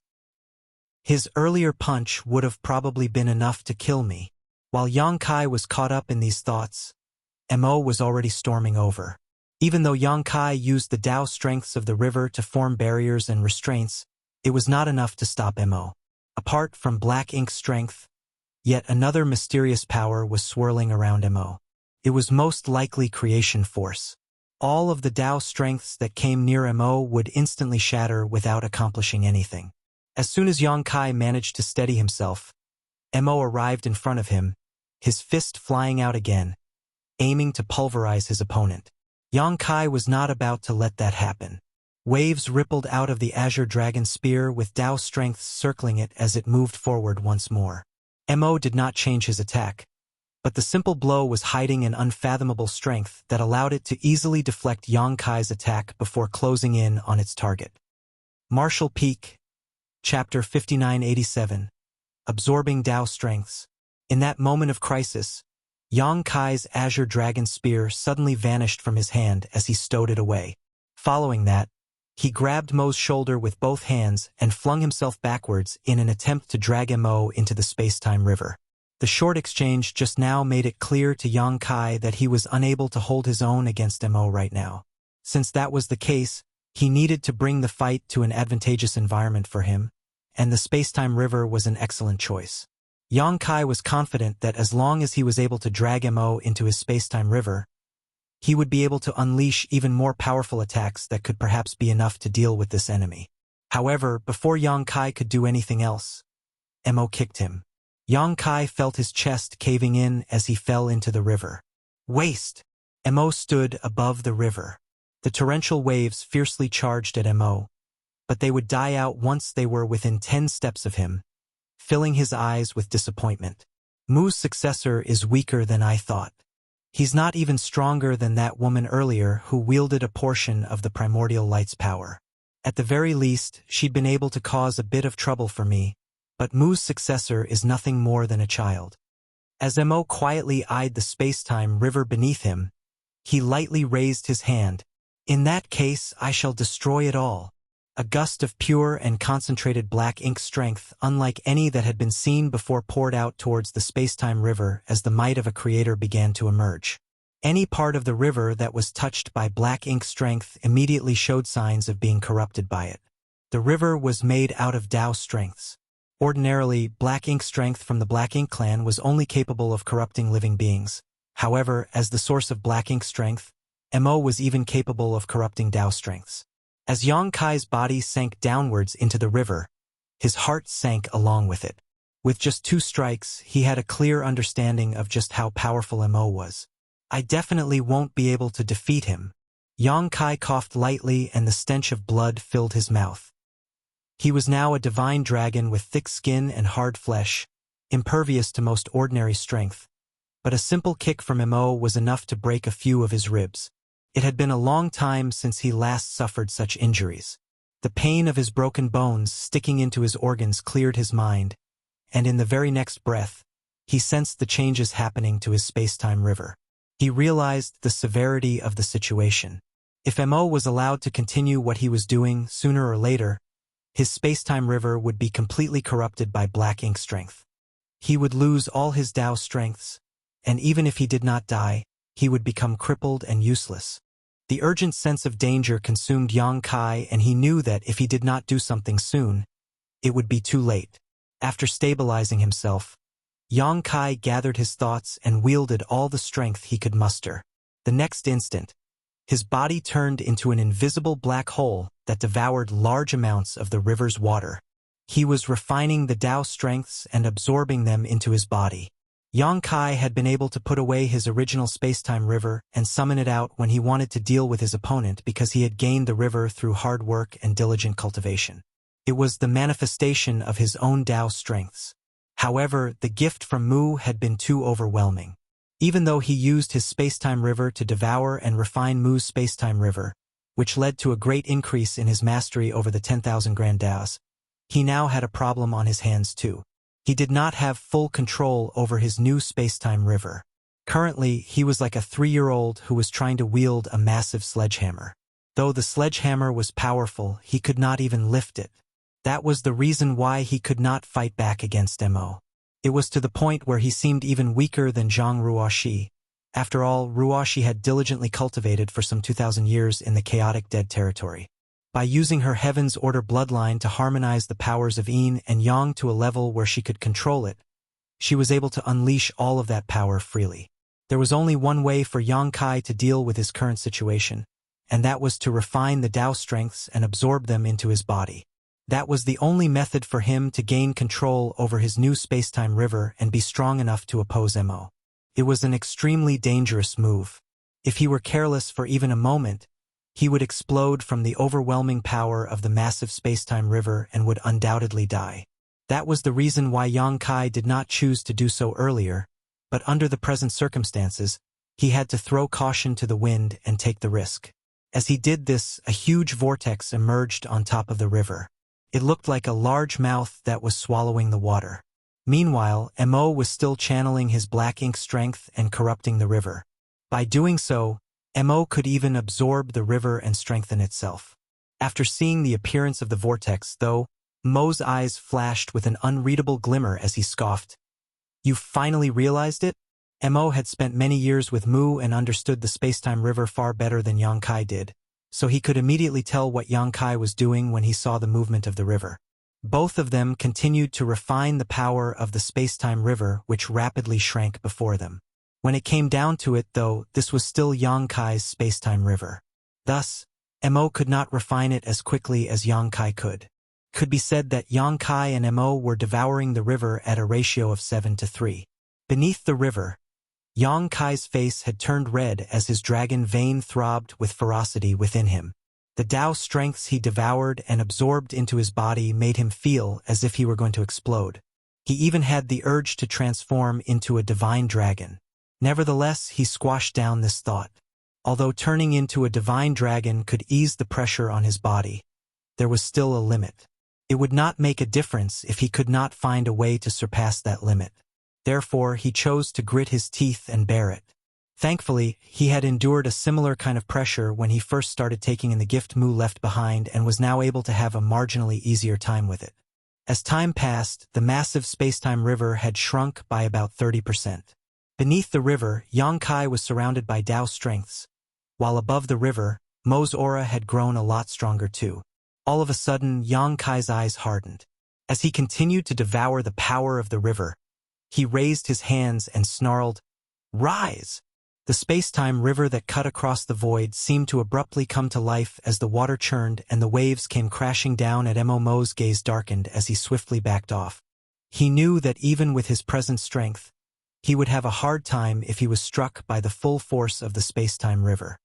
His eyes briefly flickered with surprise as he did not think that Yang Kai would be able to gain control over the space-time river so quickly. If Yang Kai was previously likened to a 3-year-old attempting to wield a sledgehammer and failing due to his lack of strength, then he was now a young child able to raise the sledgehammer, though luck and fate would determine whether or not he could strike his opponent with it. As the river surged, Yang Kai's figure appeared out of it. It was clear that something was not right with his present state. It was as if an indescribable power gathered within his body. He looked like he was about to explode at any given moment. That was indeed the case. He was at his limit from the Tao strengths that had built up inside him. He felt a pressing need to let it all out of him, so with that thought in mind he shot up and charged at Mo. As he moved, the colossal space-time river followed behind him like a shadow. Martial Peak, Chapter 5988, Battle to the Death. In a flash, the two silhouettes collided and a fight broke out. Yang Kai took the offensive and pushed out Tao strengths with each strike. He had to release the Tao strengths which had accumulated inside his body. Otherwise, he ran the risk of exploding. As a result of his ferocious attacks, Mo had to focus and fight back as well, using black ink strength to clash with and wipe out the rampaging Tao strengths. Even in the midst of the fight, Yang Kai did not stop devouring the space-time river. There was a large vortex behind him that was sucking the river water into his body. As Yang Kai continued absorbing Tao's strength into his body, the power he could wield grew stronger and his attacks became more intense. After exchanging a dozen blows, Yang Kai suffered a hit from Mo and flew backwards into the river. However, he soon emerged and charged at Mo once again. Although he faced setbacks, Yang Kai showed no sign of despair. Instead, his thirst for battle grew even stronger. During the first clash between the two, Mo could send Yang Kai flying back into the river as soon as he emerged. Despite being a 9th-order master, Yang Kai could not fight back at all. Yet, he could now hold out against Mo for a brief moment. This was the result of his absorbing the Tao strengths into his body.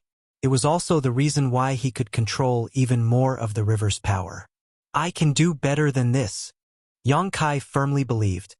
"As long as I can control the entire river, I'll be powerful enough to challenge Mo." Time and time again, he shot out at Mo and was knocked back. The space-time river continued to shrink as Yang Kai's aura grew even more powerful.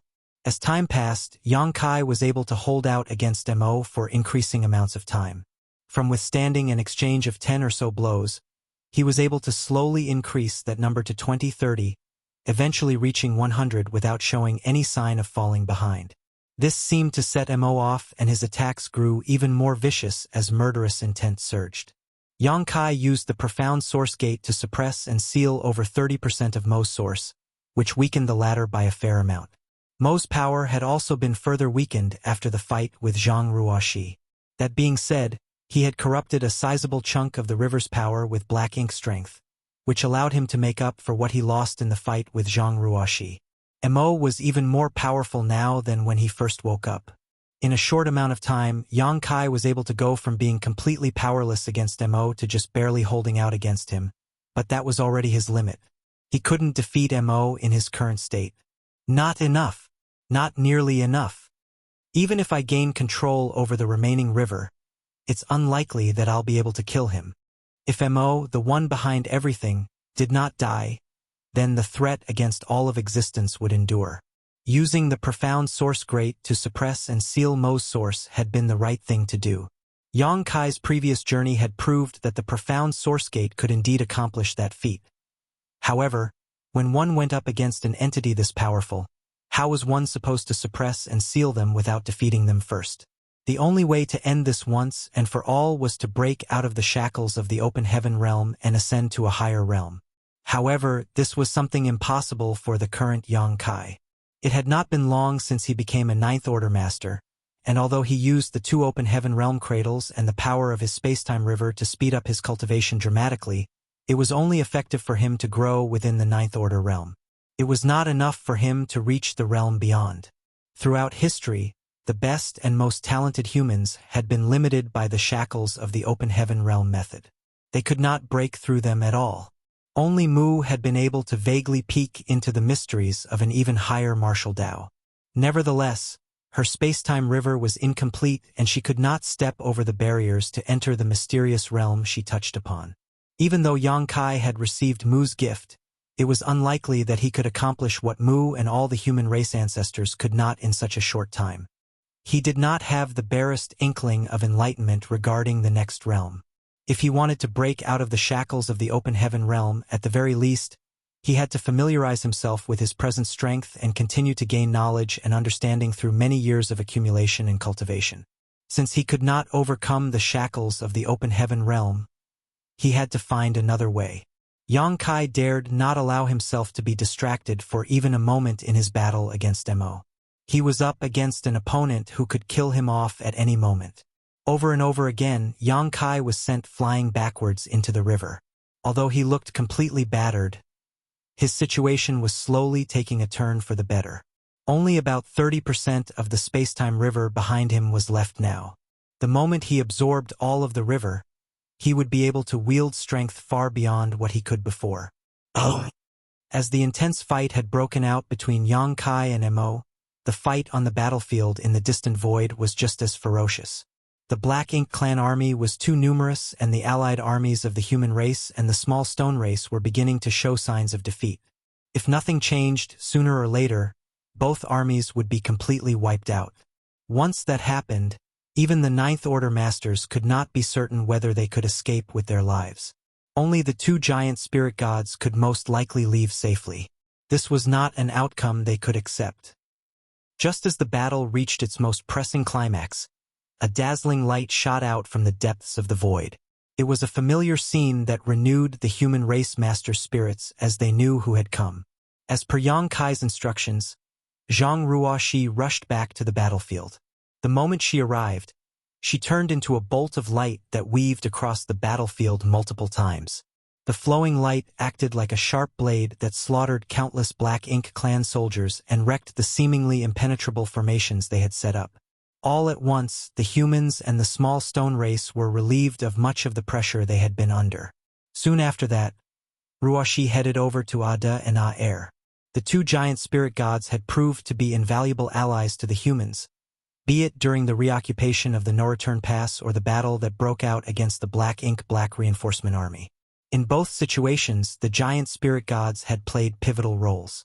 Ada and Aer were currently in a tough situation once again. They were surrounded and besieged by many royal lords and could not provide any help to the rest of the battlefield.